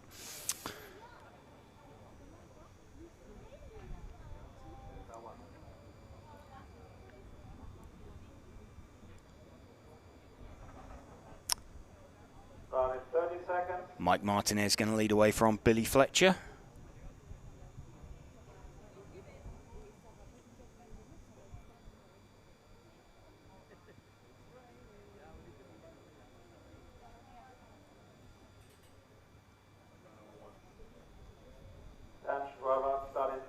Mike Martinez going to lead away from Billy Fletcher. Mattis Benetton not been taking the start of this final.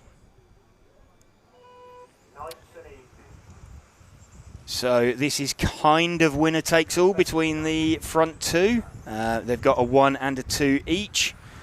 So if either of them wins this final leg, they get the overall win for this D final. Yep, they can smell rain in the air. That would make stuff really entertaining. And yep, just feeling putting my arm out the window, can feel a few spots as well. So there is certainly moisture in the air.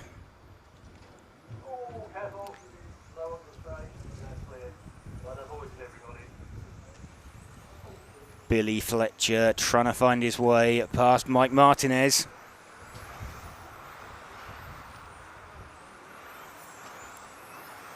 Down the corkscrew once more. There's definitely a few spits of moisture in the air. It's not raining yet. I think it is wet. Sorry, it's warm enough that anything landing on the track would immediately evaporate. So it's no significant rain. Billy Fletcher still trying to find his way past Mike Martinez.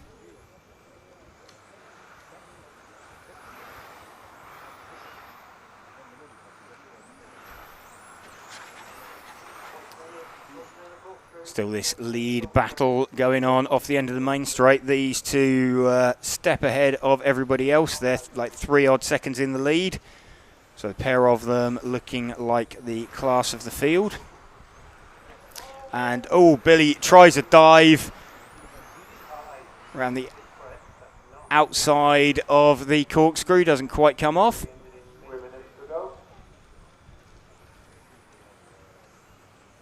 They've got enough in hand, these two.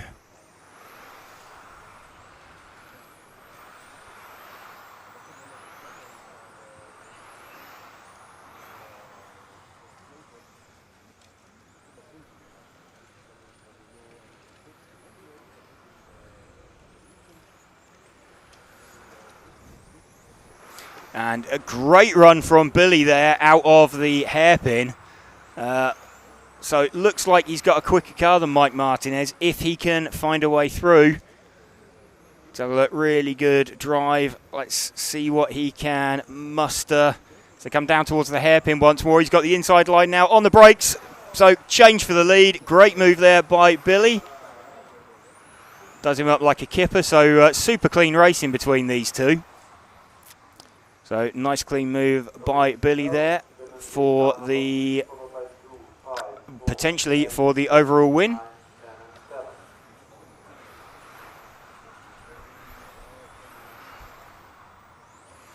So Billy now starting to stretch away. We did think that he maybe had a faster car. Also,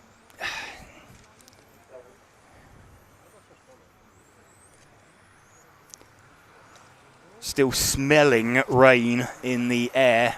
Can't feel any moisture. There's little flecks of it falling. I don't think it's going to be affecting the cars at this point. But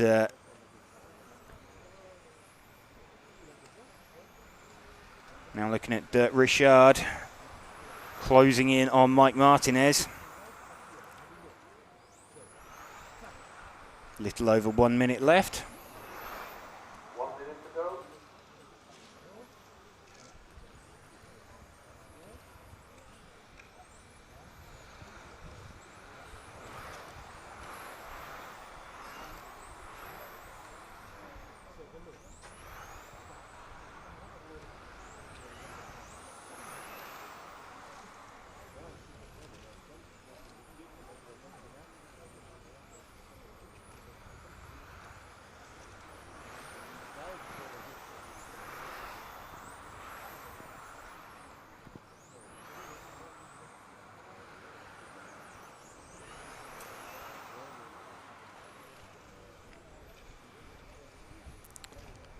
Into the last 15 seconds. I think nearly on to the last lap now for Billy. Yep, this is Billy's last lap.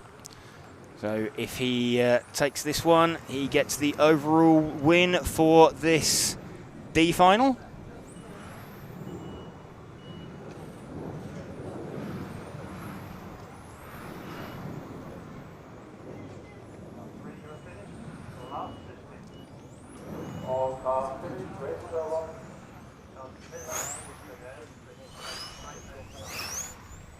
So Billy takes the overall win in that D final.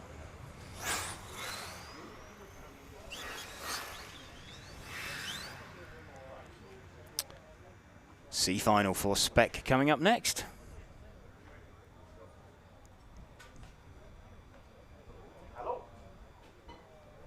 Definitely feeling some specks of moisture and rain falling.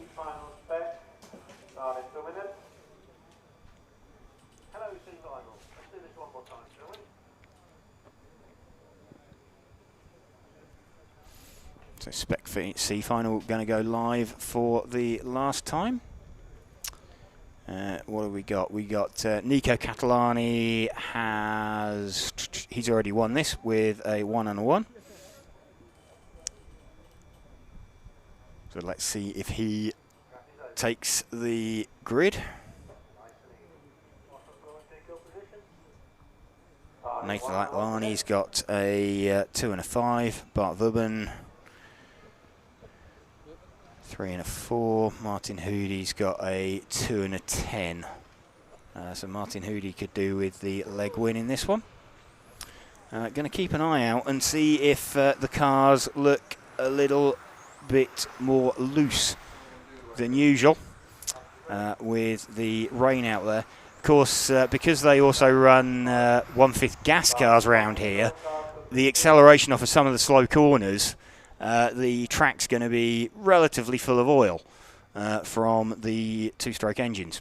So they're going to be pretty slippery in some places, particularly off of the low-speed corners. So we're looking at the entrance to the straight from the corkscrew and the sort of chicane in the middle heading back down towards the hairpin, and the hairpin itself would imagine would be fairly big.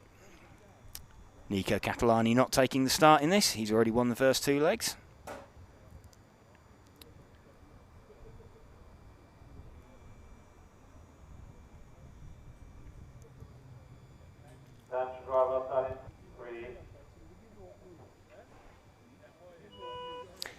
Martin could do with the leg win here to get 2nd overall in this final. Tiptoeing round, wondering what they've got underneath them. And this looks slick. It looks quite treacherous out there. So if we've had any sort of moisture out there on the track, it's making it fairly loose. We've got Loic Yasmin up into 2nd position, I think, from Arno Solniak. So Martin Hoody leading. Loic Yasmin in 2nd, Arno Solniak in 3rd position. And Daniel Heisch is running in 4th.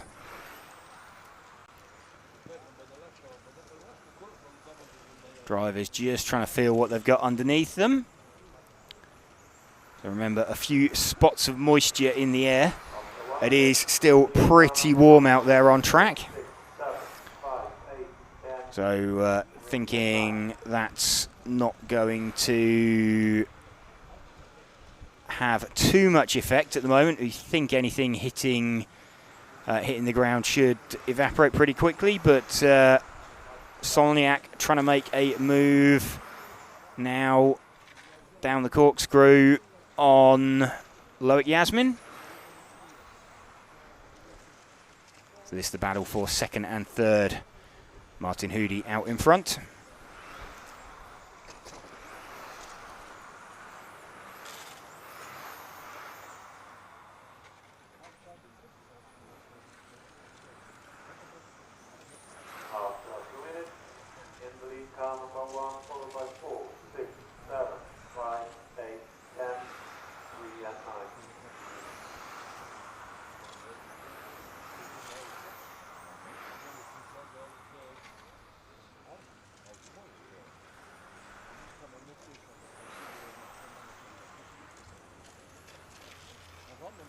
This battle for second still raging. Loic Yasmin holding on from Arnaud Solniak.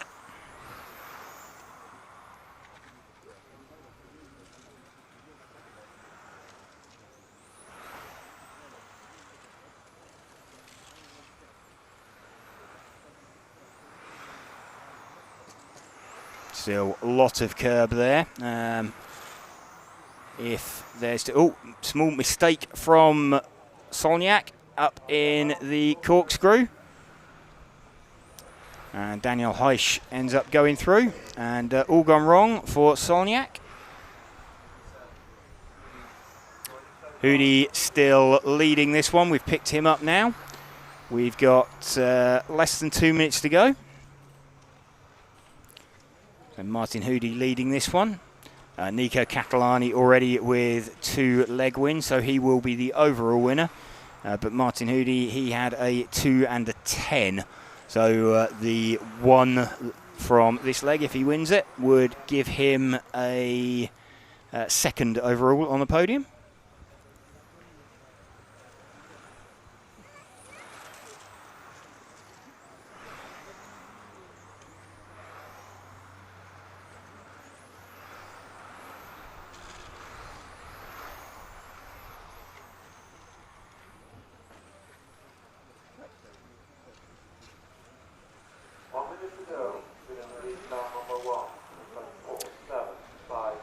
So Hoody very close now with Loic Yasmin.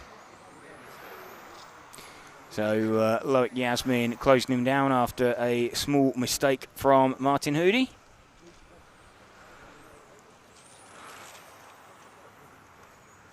Loic Yasmin right back with him. So 30 seconds to go from looking very, very comfortable. It's Martin trying to stretch his advantage again. Still around the half-second mark.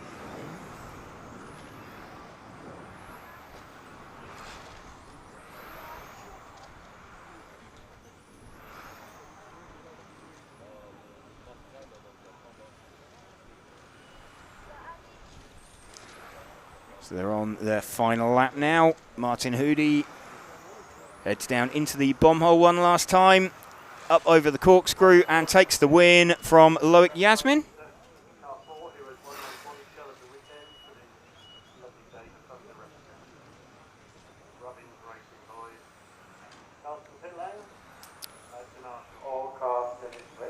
Martin Hoody takes the leg win then, and that gets him second overall.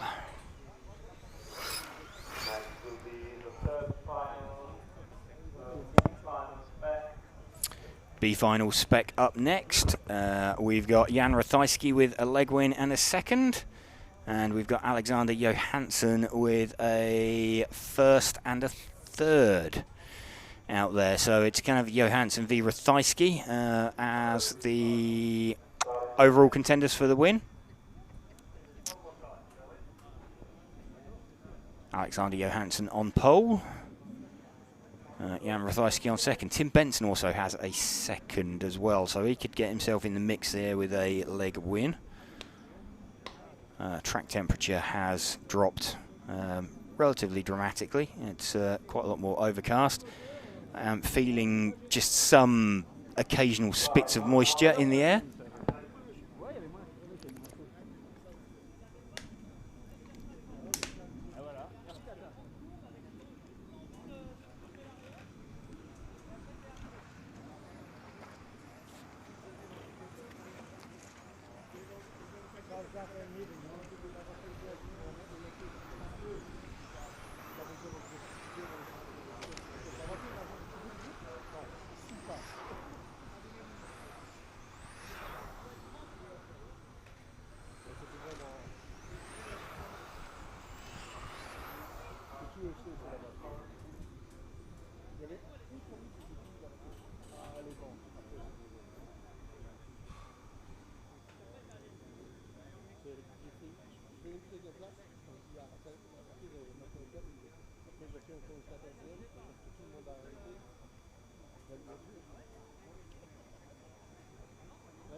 Tim Benson not checked in, so I think we're missing Tim Benson from this one.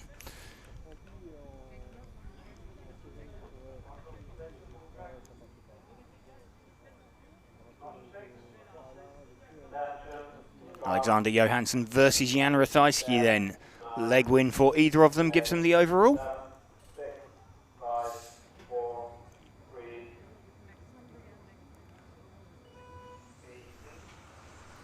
Johansson leads away from Ratajski. So these drivers a little bit uncertain what they've got underneath them. Got a feeling that the track may be slightly more slippery than it has been for the rest of the weekend.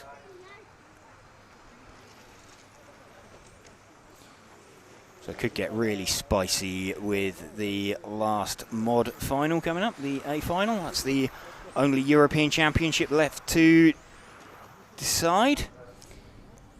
We have had Max Mackler win the stock class already. Stefan Schultz win the front-wheel drive class.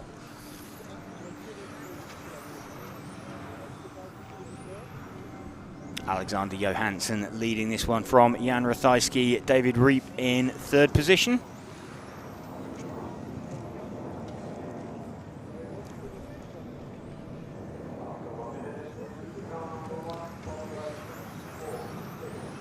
So Jan starting to look like he's closing in a little bit on Alexander Johansson. Remember this, the battle for the overall win in this Spec B final.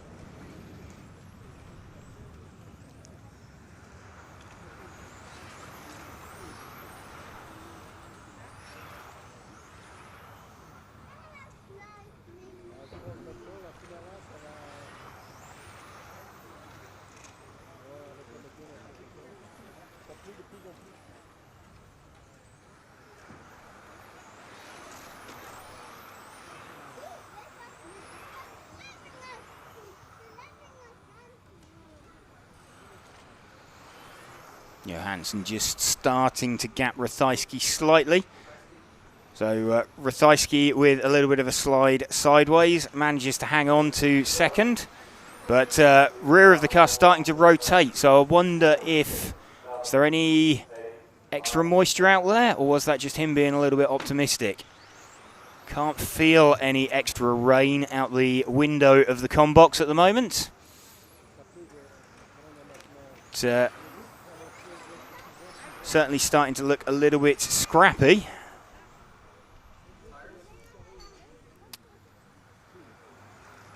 They are on the last run of the weekend for these tyres. So what have we got? We've got a little over 2 minutes left. So if there is any small amount of moisture in the track, it seems to have stabilised. I think, if anything, it's probably going to be gusting wind that's bringing the rain and sort of changeable wind conditions all of a sudden that might unsettle the car, rather than any sort of moisture in the track yet.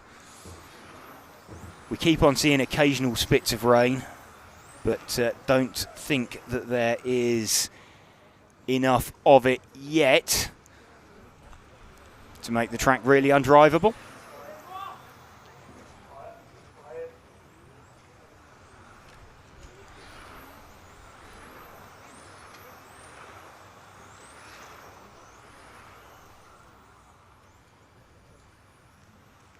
Still Johansson from Ratajski.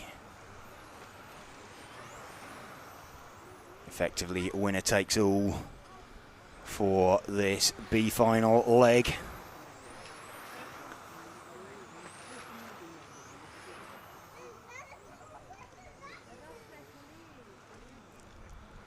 Coming in towards the final minute now. Jan Ratajski throwing everything at this. Gap was 1 second.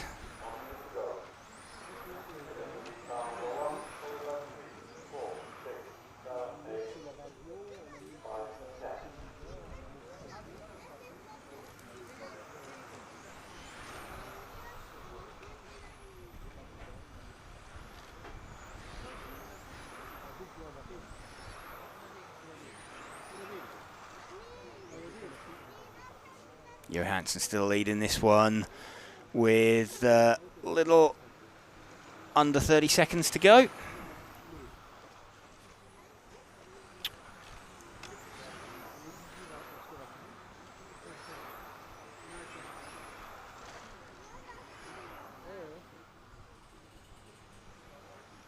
They're on their final laps now. Johansson just needs to roll this one home for the overall leg win. Jan Ratajski's thrown absolutely everything at it, but not been able to get there. So Alexander Johansson takes the overall and the leg win.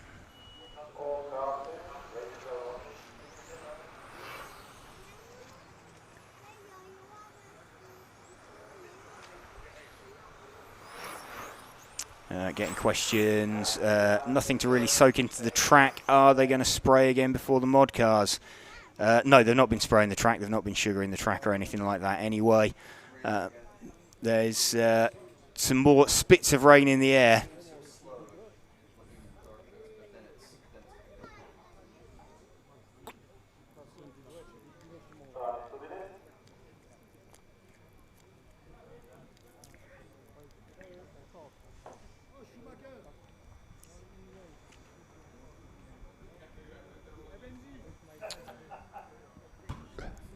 A main leg number 3 coming up then. Max Mackler has already won this with 2 leg wins, so not expecting to see him out. Ollie Boltink with a 2 and a 3. Lewis Kretschmer with a 2 and a 3. Adam Isay with a 4 and a 4. So effectively with Max sitting this leg out, it's all to play for in second place. So Ollie Boltink, Lewis Kretschmer, the 2 guys with second places.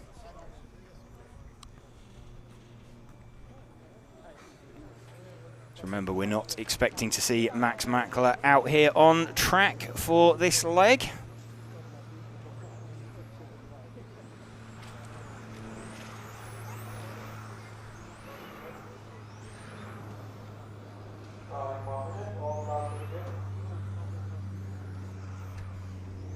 So I think we're going to see Ollie Boltink, our de facto pole sitter. There's definitely moisture in the air now and starting to hit the track surface. Don't think it's going to massively affect anything yet. I think it's warm enough that it will evaporate when it does hit. Chris Hardesty employing his advanced rain sensor, having removed his hat.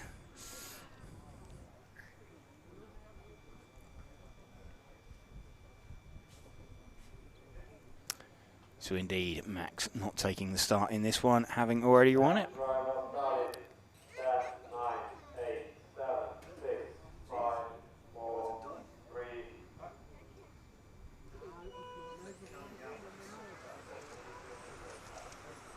So Ollie Boltink leads this one away and already changed for second.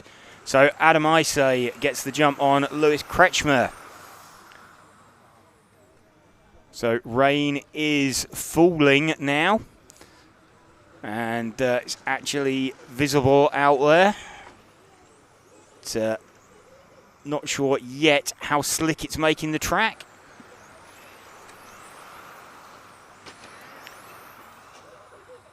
Boltink leads down the corkscrew from Isay.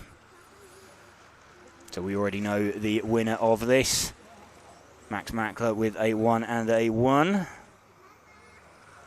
Ollie Boltink has a 2 and a 3. And as things stand, that would be a 1 and a 2. You got Adam Isay, who has got a couple of 4th positions. And you've got Lewis Kretschmer, who has got he's got a 2 and a 3 as well.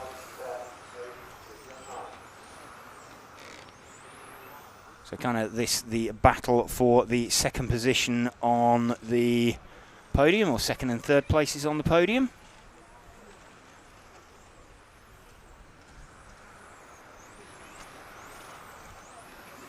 So So if things stay as they are, this would be Ollie Bultink second on the podium, and I think Lewis Kretschmer would be third.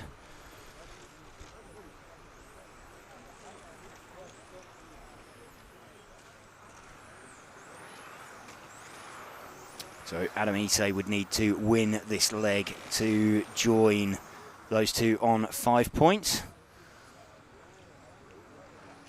Kretschmer having a look at Issei, and he's pushing him round and not quite making his way, or not quite finding space. So Adam keeping it super tight, super clean.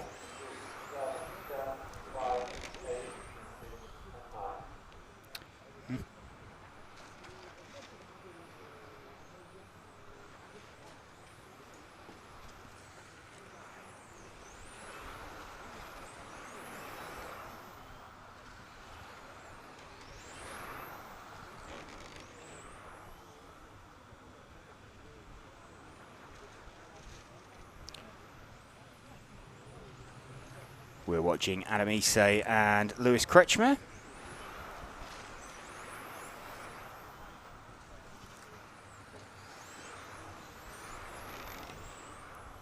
The rain definitely becoming more fragrant now. Ollie Bultink. Mistake from Issei. So bit of a mistake from Adam Issei. That's let Lewis Kretschmer up into second position. Doesn't change anything overall as it stands. He's still going to be on the third step of the podium.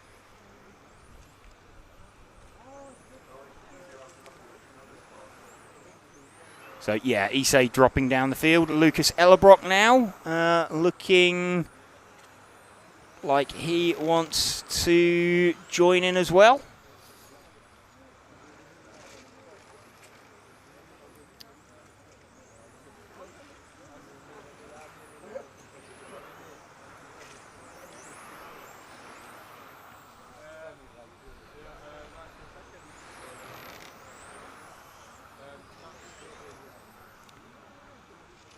What do we got? Just over 1 minute left. Ollie Bultink leading by 2 seconds from Lewis Kretschmer and Lucas Ellerbrock.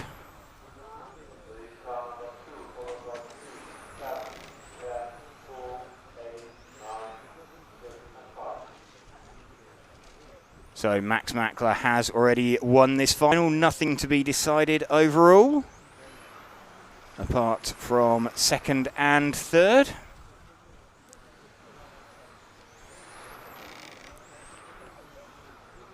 Into the final 30 seconds. Ollie Bultink leading this one. Kretschmer dropping down into fourth position. So Ellerbrock and Nedrabo up into second and third. But I think Ollie Bultink going to take this final and get second overall. I believe Lewis Kretschmer should still be third. We'll confirm that. So Ollie Bultink takes that one. So he is second overall. I believe Lewis Kretschmer will be third.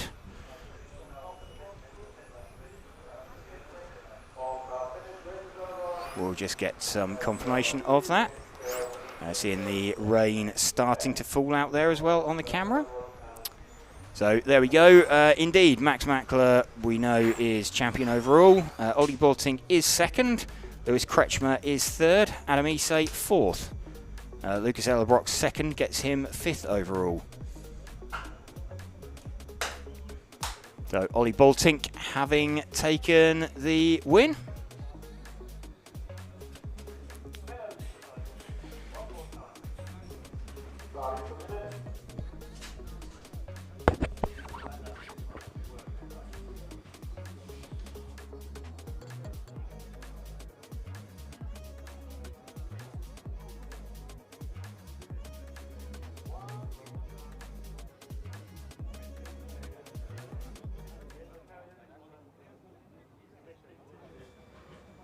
Okay, yeah, so Ollie, not necessarily the overall result you wanted, but at least you got second spot on the podium.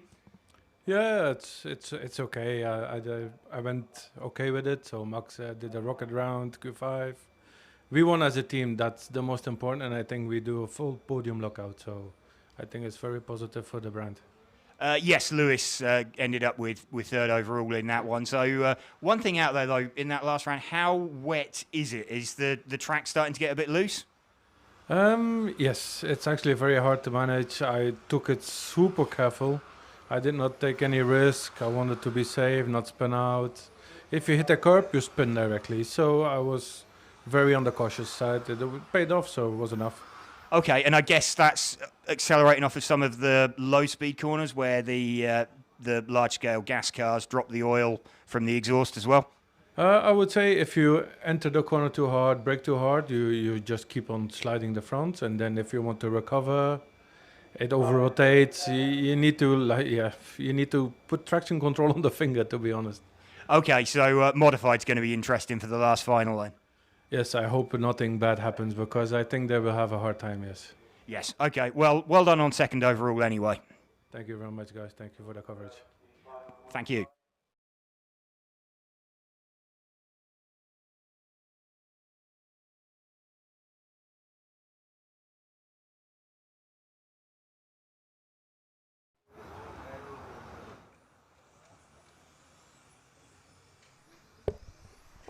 Razvan Stroh has led the field away. No, he hasn't actually. Number 3 is leading, so that's Frank Dambreen leading. So just hearing there from Ollie that a little bit loose out there with the moisture on track, and yeah, with these modified cars, they're proving it. They're finding it. So Frank Dambreen throwing some interesting shapes down through the corkscrew. So, of course, this is going to be the first time over the course of the weekend that they've encountered these sort of slippery track conditions. Martin Wouters in second position. Martin has, let's have a look. Martin Wouters already with a 1 and a 1, so Martin has already got the overall win here in this D final.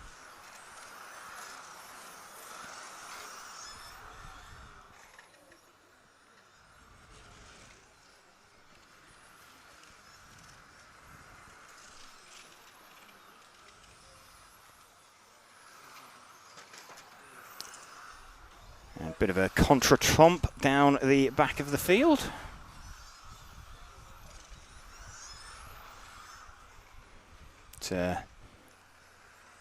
Wouters leading this one from Dambreen. The pair of them have kind of been the class of the field.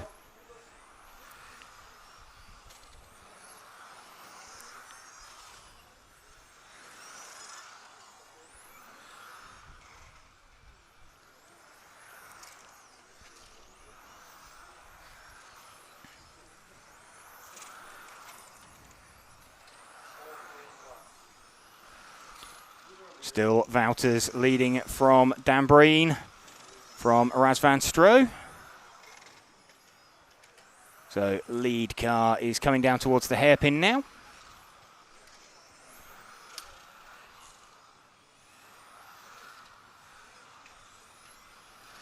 Half distance in this race.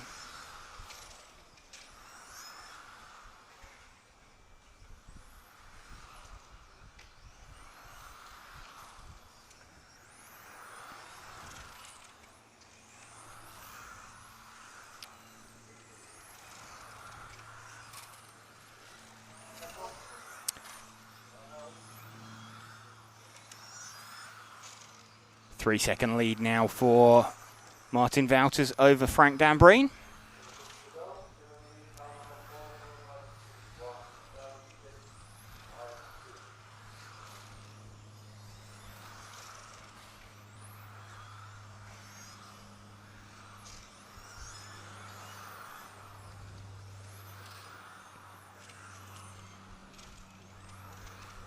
Heading in towards 4 o'clock local time.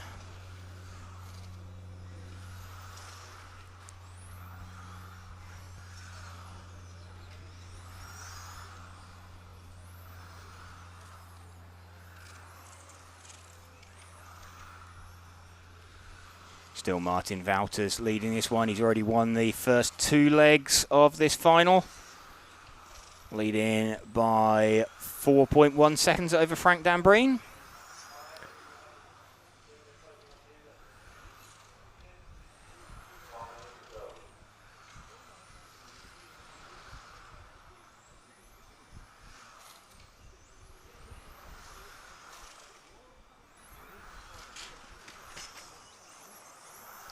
And just closing in on some traffic as they go through the bomb hole.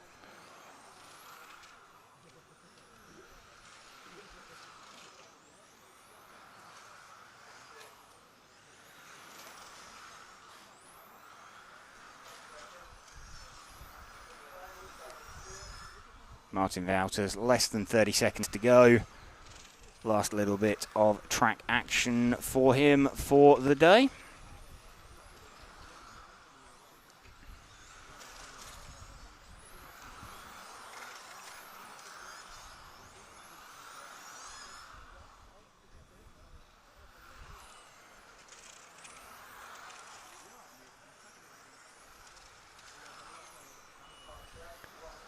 So Martin Wouters, the only driver to make it onto the extra lap.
One minute until the start of the Mod C final.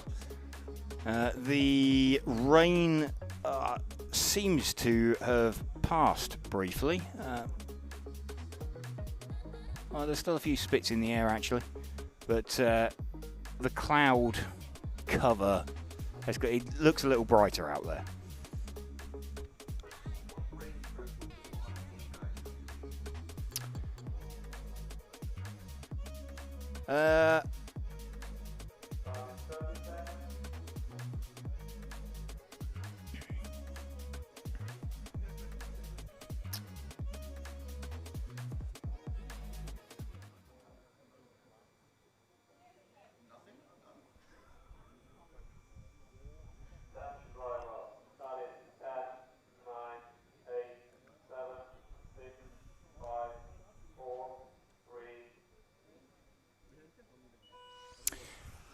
Soren Sparbeer leads off. He has already taken the first 2 wins, but he's enjoying the opportunity of driving his car one last time around this circuit.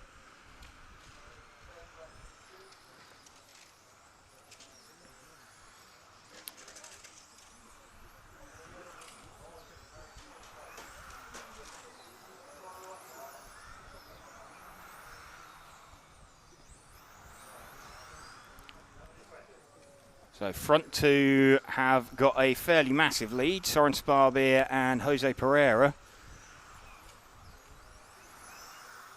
leading by around 3 seconds from Benjamin Jabira. So this is the battle for the lead. Soren Sparbeer already having won the leg overall, or won the first 2 legs.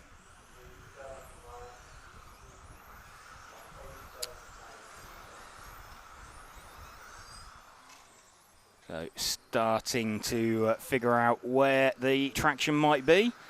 Not really wet enough out there that they need to make any special preparations for running. That'll be the guys later on. You're just having to be smooth. I mean, you might just soften down the boost and timing on your speedo a little bit, but it's a bit risky because they've got no previous information, no data from it. You know, if it was a practice final, they would almost certainly do it, but they're good enough. It's not like it's a torrential downpour and there's huge prep that they've got to do. They'll just soften their throttle application slightly, I'm sure.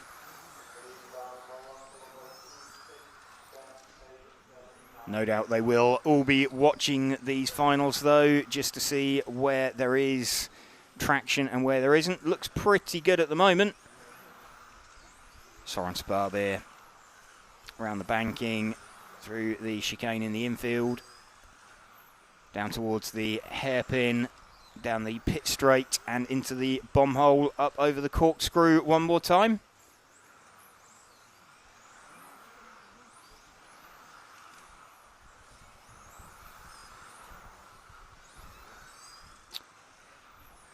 Yeah, we don't have a speed trap out there, but they're getting to, it's got to be in the region of 70 miles an hour down the back straight.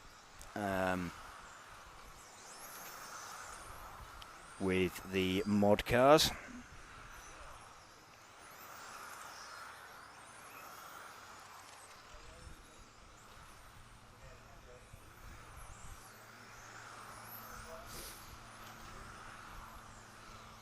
So Soren Sparbeer, last couple of minutes for him on the track.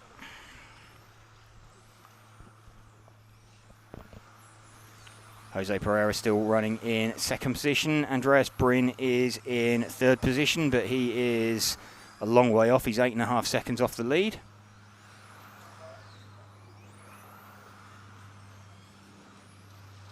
Is spec 17.5? No, spec was 13.5.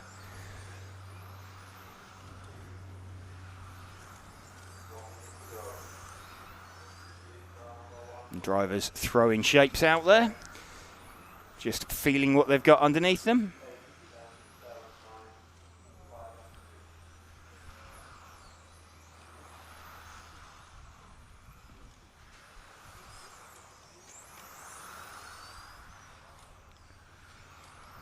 Sparbeer, though, leading from Jose Pereira by 1.2 seconds.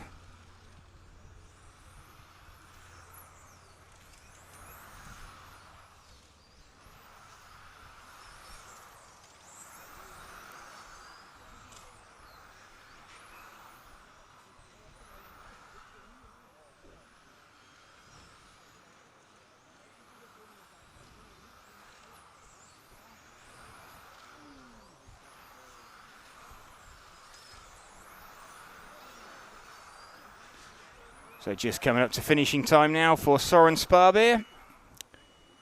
Taking that one from Jose Pereira. So 3 from 3 for Soren Sparbeer. Winning all 3 legs of the of the C final.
Okay, cars released out onto the track for the B main.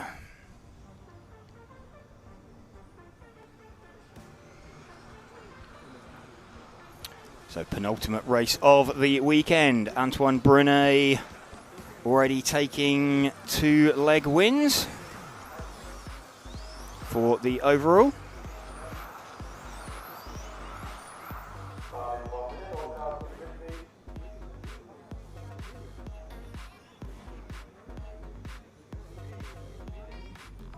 So Antoine Brunet not checking in, so I think he's going to be sitting this one out. Patrick Gollner will lead away, that being the case. Patrick Gollner's got a second and a third. Alessio Menicucci with a second and a third as well. Those are the guys we're looking out for.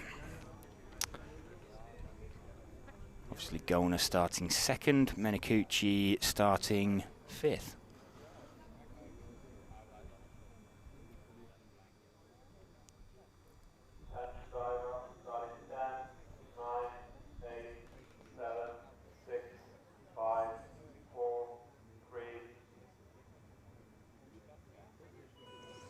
Gollner gets the jump at the start and gets away from Michele Manzo.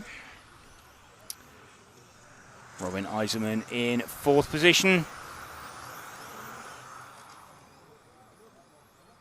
So already Gollner pulling a bit of a lead over Manzo. Had 2/3 of a second on lap number 1, or first time across the stripe.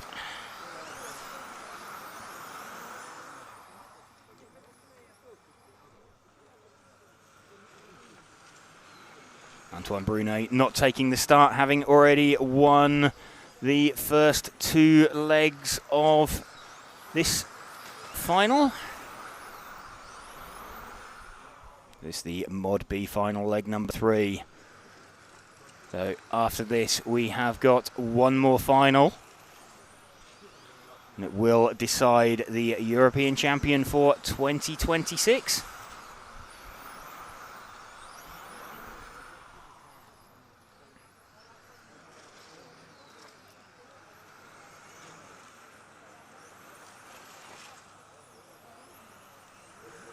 Patrick Gollner leading this one. Michele Manzo starting to reel him in. This lead battle going on. There is about 1/3 of a second between them. A little over 3/10.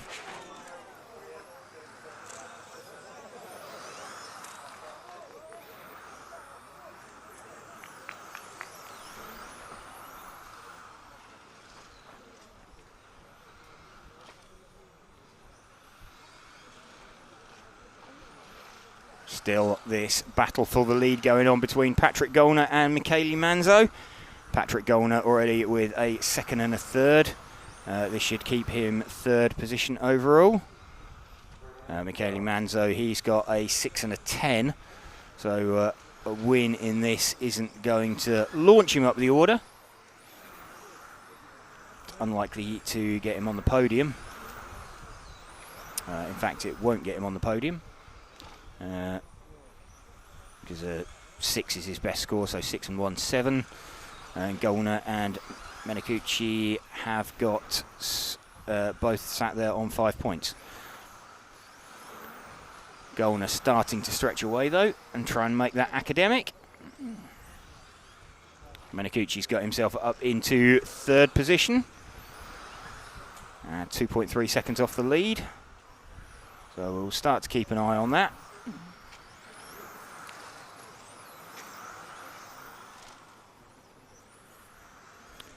As we start getting towards the A final.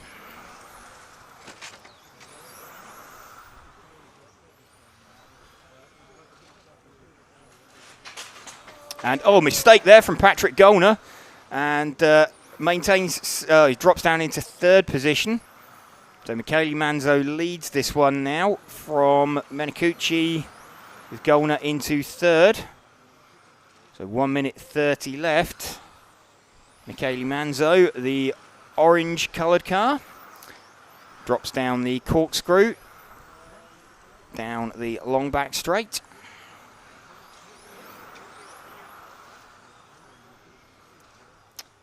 Their second, Alessio Menicucci.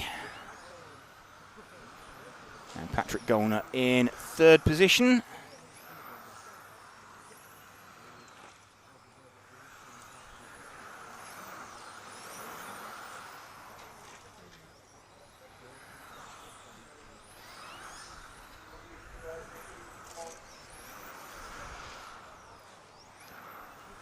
Manzo leading this one, though, the orange car we are running with at the moment.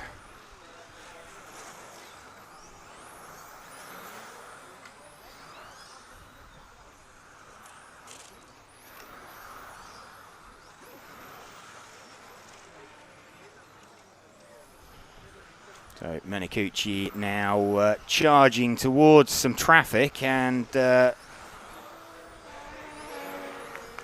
he's made his way in the middle of them. I'm not sure I would be actually wanting to get involved in that, but he passes a car that loops out in front of him. So Michele Manzo then a couple of seconds from the line. I think this one, he's taken the win in that one. So we know Antoine Brunet had the overall. So all cars finished. Let's just get an update on what that's done to the overall positions. Antoine Brunet, oh, we haven't had that update yet. Let me just check again.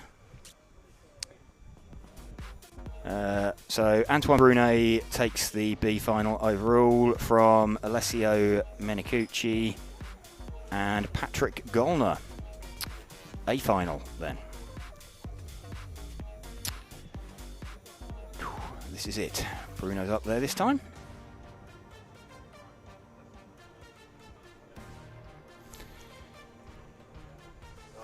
So, what have we got? We've got Bruno with a leg win. We have got Michael Olowski with a leg win. We've got Simon Lauter with 2 second places. He's shown as the overall leader at the moment. So basically, Bruno or Michael wins it, they win it. If Simon wins it, then we start getting fingers and thumbs.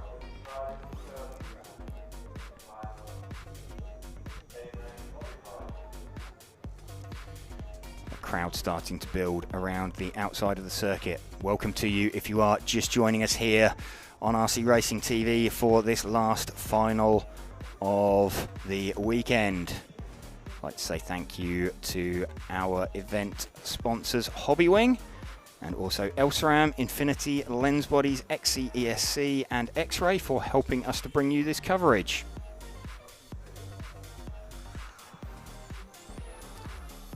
The car's being released out onto the circuit. Drivers taking the opportunity to do warm-up laps, find out what they've got underneath them.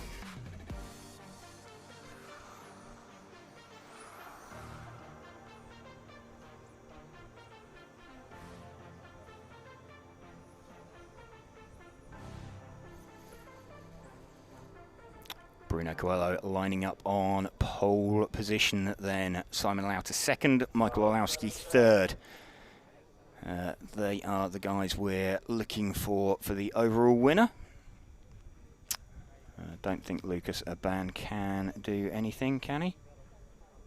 What's he got? 3 and a 3. 1, 3, 4. Could be, maybe. We'll figure it out when we get there.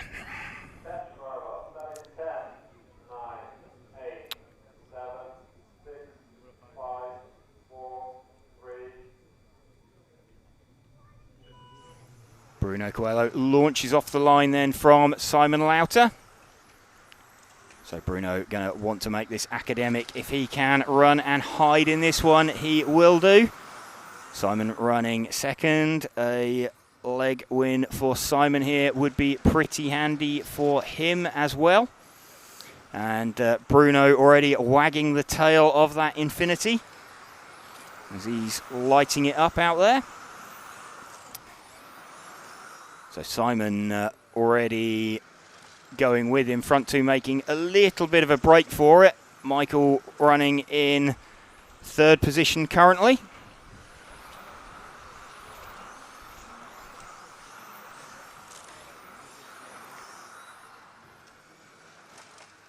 So Simon trying to apply pressure to Bruno. I think he's going to be trying to pressure him into a mistake if he can.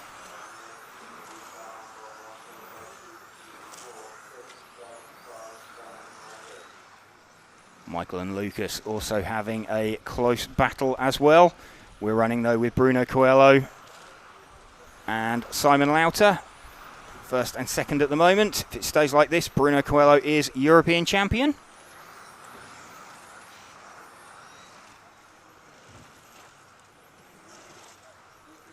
Yep, small half spin for Lucas. Dropped him off the back of Michael Orlowski. But front three are all the drivers sort of in the mix for the overall win. As things stand, Bruno is European champion.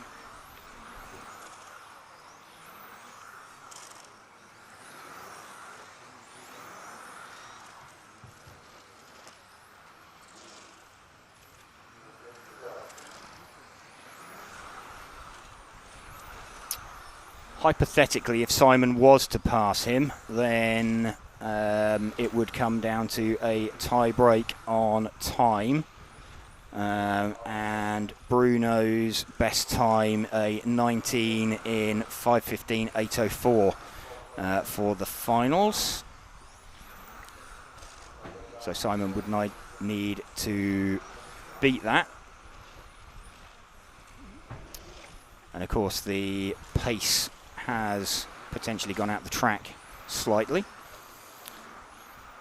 But that requires Simon to pass Bruno. He hasn't yet. The two of them going at it hard.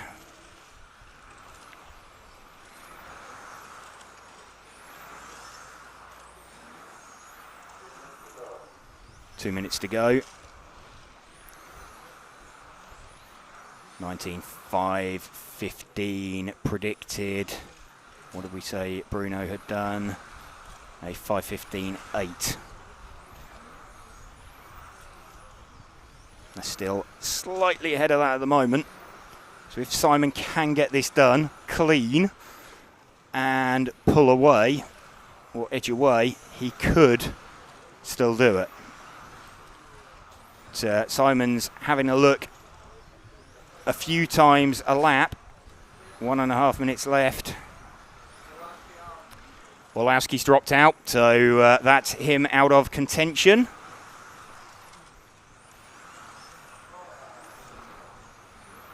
So small mistake there from Simon. That's put his predicted time back. So I think now even if Simon was able to pass Bruno, that wouldn't be enough. They would be tied on points, but Bruno would have the faster time from leg number one. So looking pretty good for Bruno.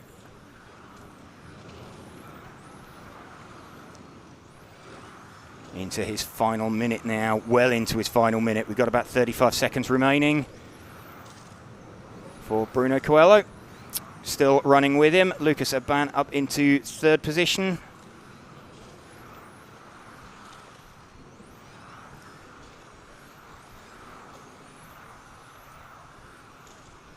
Front two are going to make it through onto the extra lap.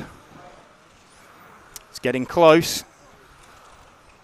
But again, I don't think Simon would, even if Simon makes it past on this last lap.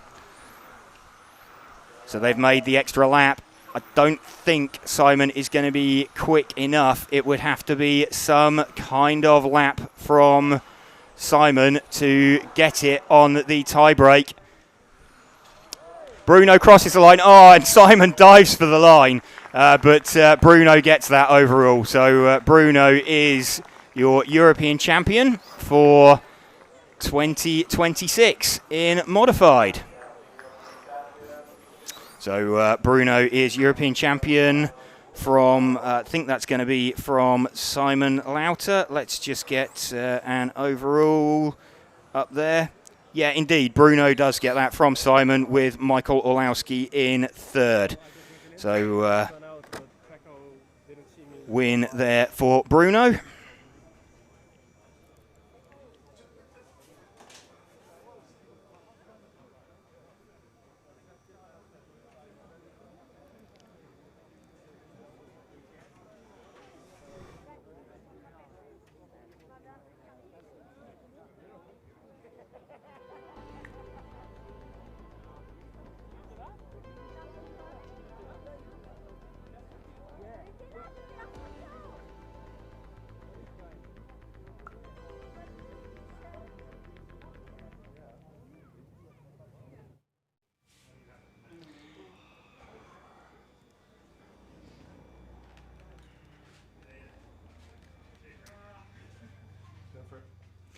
Okay, so Bruno, nice, easy, chilled run for you there to take the win. Yeah, I think chill is not the proper word to say. It's for sure an amazing moment for all of us. It's a speciale moment for the team, special moment for me, and special moment also for Frenchy, that he fully deserved this for all the work he have been done. It's very special for us, really. It's very good moment. Okay, so what happened at the start of that second leg? Obviously, we saw you didn't make it out there. We heard it was over voltage. Yeah, I mean, I have no idea why. I was over voltage, but not by a bit, by really a lot, which made completely no sense. I have been running for many years, and I really have never happened to me. And all the other runs, we have been checking the battery, and battery was 80-39, normally 80-40, and this time was like 43. Without any reason, when we could not find out why. So it was on us, of course. It's our mistake, and we learned with the mistakes. But still, we didn't find why. So it was very weird. Okay, and then just to make it even harder, there was obviously some rain around. So were you like watching some of the earlier finals, just trying to see if it was affecting the cars? Yeah, I mean, we saw the rain, but there was never a sign to use the rain car to say like there was not enough rain to use the rain car. So it was all about like little changes on the setup for the final or not. But yeah, we didn't end up not change anything because we saw the lap times from the previous runs, which were pretty okay. So we just thought we continue with the same setup and we wouldn't change anything. Okay, so just a little bit more slippery out there. You just had to be slightly more careful. Yeah, I felt that the traction was at 100% compared to before, but it was pretty good. Okay, well done anyway. Yeah, thank you. I just would like to thank everybody at home for the support. Special thanks to Francisco for all the work that he have been done for the work on the project and make something amazing. Also to Kenji-san to support us on this and make this project true. This is more than just a car. Absolutely. Well done. Thank you. Super excited to share a fantastic promotion from Invisible Speed. That's right, Invisible Speed is launching a completely new touring car book very soon, packed with awesome info and tips from today's fastest touring car racers. You can go to invisiblespeed.net right now to pre-order Invisible Speed TC, the definitive guide to on-road scale motorsport. That's right, pre-order the Invisible Speed touring car book now and you could win one-on-one personal tuning therapy from JQ at a future major event like TITC, Euros, Worlds, ETS, you pick. You could also win access to an amazing online tuning course through Invisible Speed. To enter, you just need to pre-order the touring car book by the 10th of August.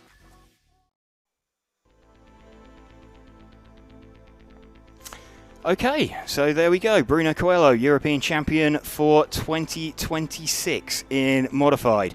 Obviously quite emotional for him, as it was for Max Mackler earlier as well. So you can see how much for these guys it truly affects them. So thank you for joining our coverage this weekend here on RC Racing TV of the EFRA 1/10 Electric Track European Championships from Luxembourg. It's been great bringing you this the action on track. So we've been RC Racing TV, and I'd like to say thank you again to our stream sponsor Hobbywing, and also Elsaram, Infinity, Lens Bodies, XCESC and X-Ray for helping us to bring you this coverage. Hope you've enjoyed it.